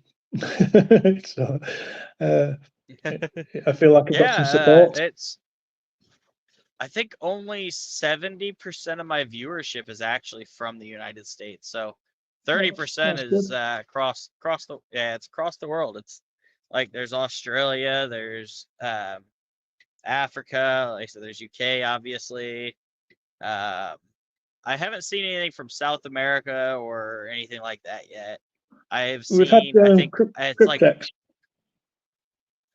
he doesn't come onto my channel. Well, I guess he did for Ruckus and Criminality, but he doesn't usually come on here.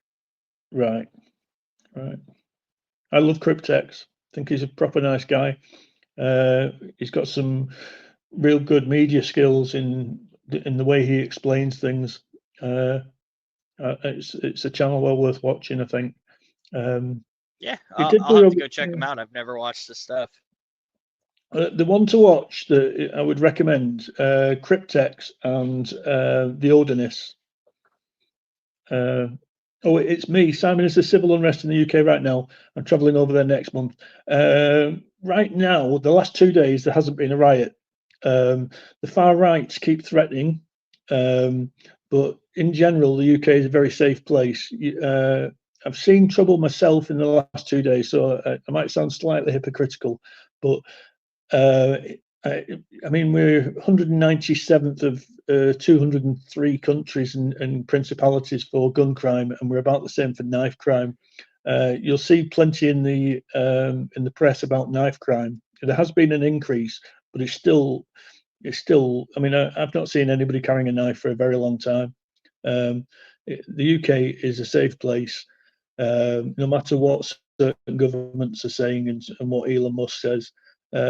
Come to West Yorkshire, yeah, where I am, and there are towns that have had rioting, but it's a beautiful place. The chances of seeing a riot are very slim. We've got Manchester United, Manchester City, free galleries, free museums. It's a great place to come and visit, but be careful where you walk at night. I wouldn't walk around certain parts of London at night because of the threat of mugging. But that's the same in any major city.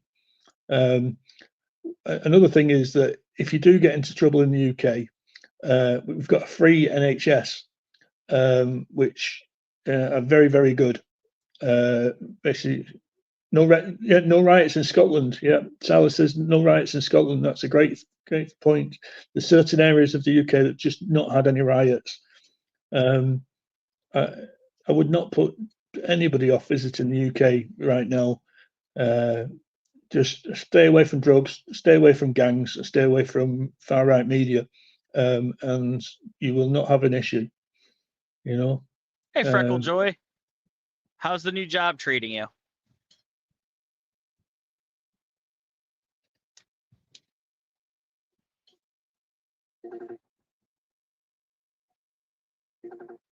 Hi, Freckles.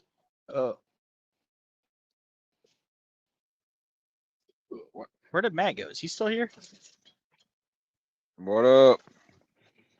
Okay. You fall asleep or something, man? Hey, No, Percocet. actually, no, I have my camera on there and everything, man. Just showing out the beard. It was a crazy night. He's got a great beard, doesn't he? That's a proper beard. So I'm impressed. Oh, look at the smile. When you smile, your image changes. Right now, you look like a Viking. When you smile, you look like a TV presenter that's, trustworthy, honest. You've got that look. I would take your opinion very strong. There you go. Look, much better image. So I wouldn't trust him. No. so, yeah. Well, he looks trustworthy. Let's put it that way. So, yeah. Now I just scared all the kids. Yeah. Everyone woke up and looked and had a nightmare. They're like, "Oh no!" Yep. Percosa, how have Percosa. you been? I haven't seen you in a minute.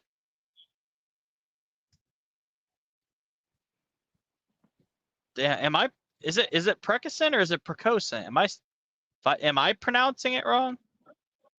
I don't know how to pronounce it, so I don't know if there is a correct pronunciation. I don't even know what it means.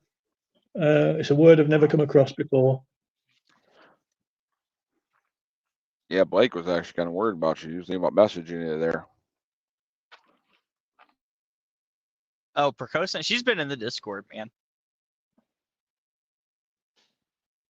Okay, I'm going to Brighton, Bristol, Manchester, Nottingham, and London. Are those places okay? Right, Brighton should be safe. Bristol did have riots, but very minor. Glasgow hasn't had any, and the mayor of Glasgow has said that the far right aren't welcome. Manchester had a minor riots, but there was also anti-riot protesters out there in numbers. Nottingham, I've not heard anything about. London, I would say just be careful where you go at night.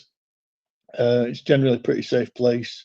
Just don't get involved in drugs, don't get involved in gangs, and you'll be safe in the UK. Silas is in Glasgow. Glasgow is where I am. Nice. Silas, Percocet, yeah, I get it. Moving sucks.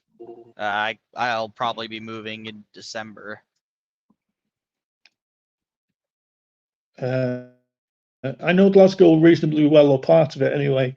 Or what would be the best way of describing it? The Clarkston Toll Road is somewhere I know quite well. Castle Milk as well, I know reasonably well. Castle Milk's a bit rough, but maybe not for Glasgow. So I don't know. But Glasgow's a nice place, good people as well.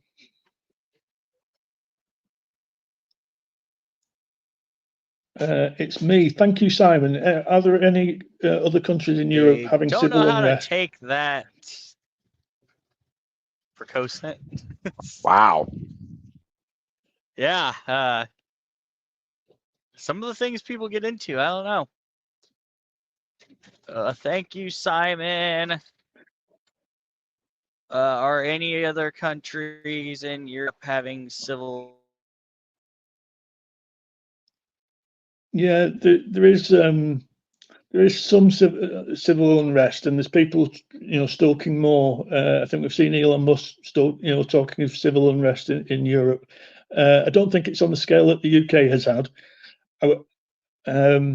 I've never had a problem in any country in Europe. I've been mugged a couple of times, or attempted muggings, but that was walking around at night in dodgy areas, carrying camera gear normally.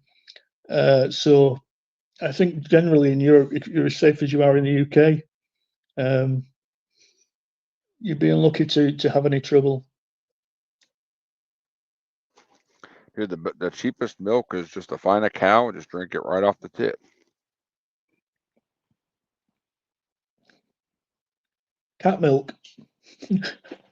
Who is it drinks cat milk in a film? You say cat? Yeah, there's a film where a guy milks a cat. I can't remember what the film is. What's it called? Meet the Fockers. He talks about milking a cat. That's pretty comedy. funny. Yeah. I was kind of joking the other day. I sat there and said I put milk on my beard and I let my cat lick it off. Yeah. Grooms my beard a little bit. It's one technique. I've not heard of that one before. I let my dog lick my ears and my feet as well. My dog licks my feet. I think you can get a bit close to your pets, can't you? My dog loves licking my feet for some reason. Doesn't touch my wife's either, so I describe my wife's feet as horrible. I tell my wife she's got feet like a hobbit, and that's why the dog doesn't touch them. So, anyone else do anything weird with the Can you hear pets? me? Yeah, you're back on. Okay. I said, note to self: keep Matt away from my dog and my peanut butter. Yeah, that's an international joke now, I think. And also, Blake probably just clipped that too. That'll be in a short. You watch. I got a lot of editing to do on this one.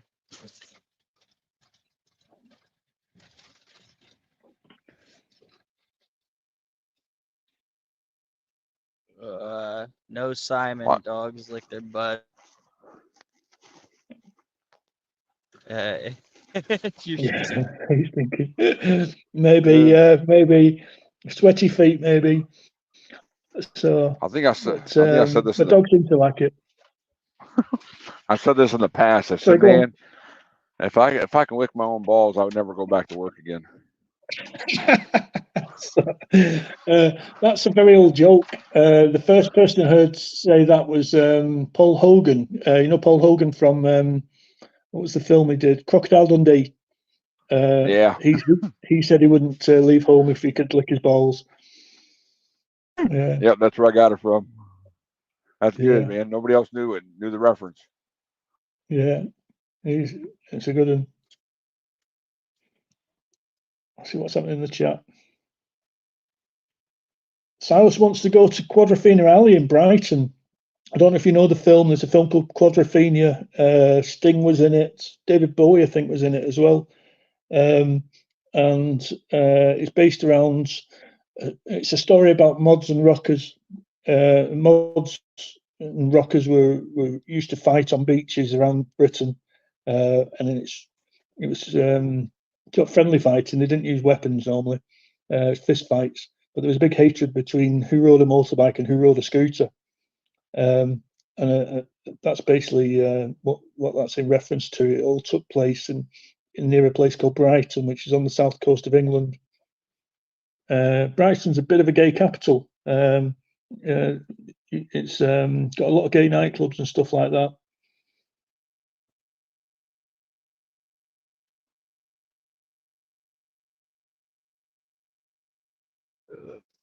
By the Who.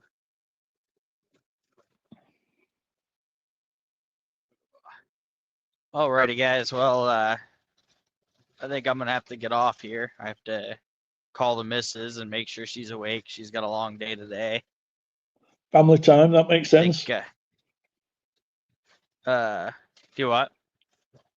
Family time, it's important, isn't it? We all need to make sure that our families come before the internet.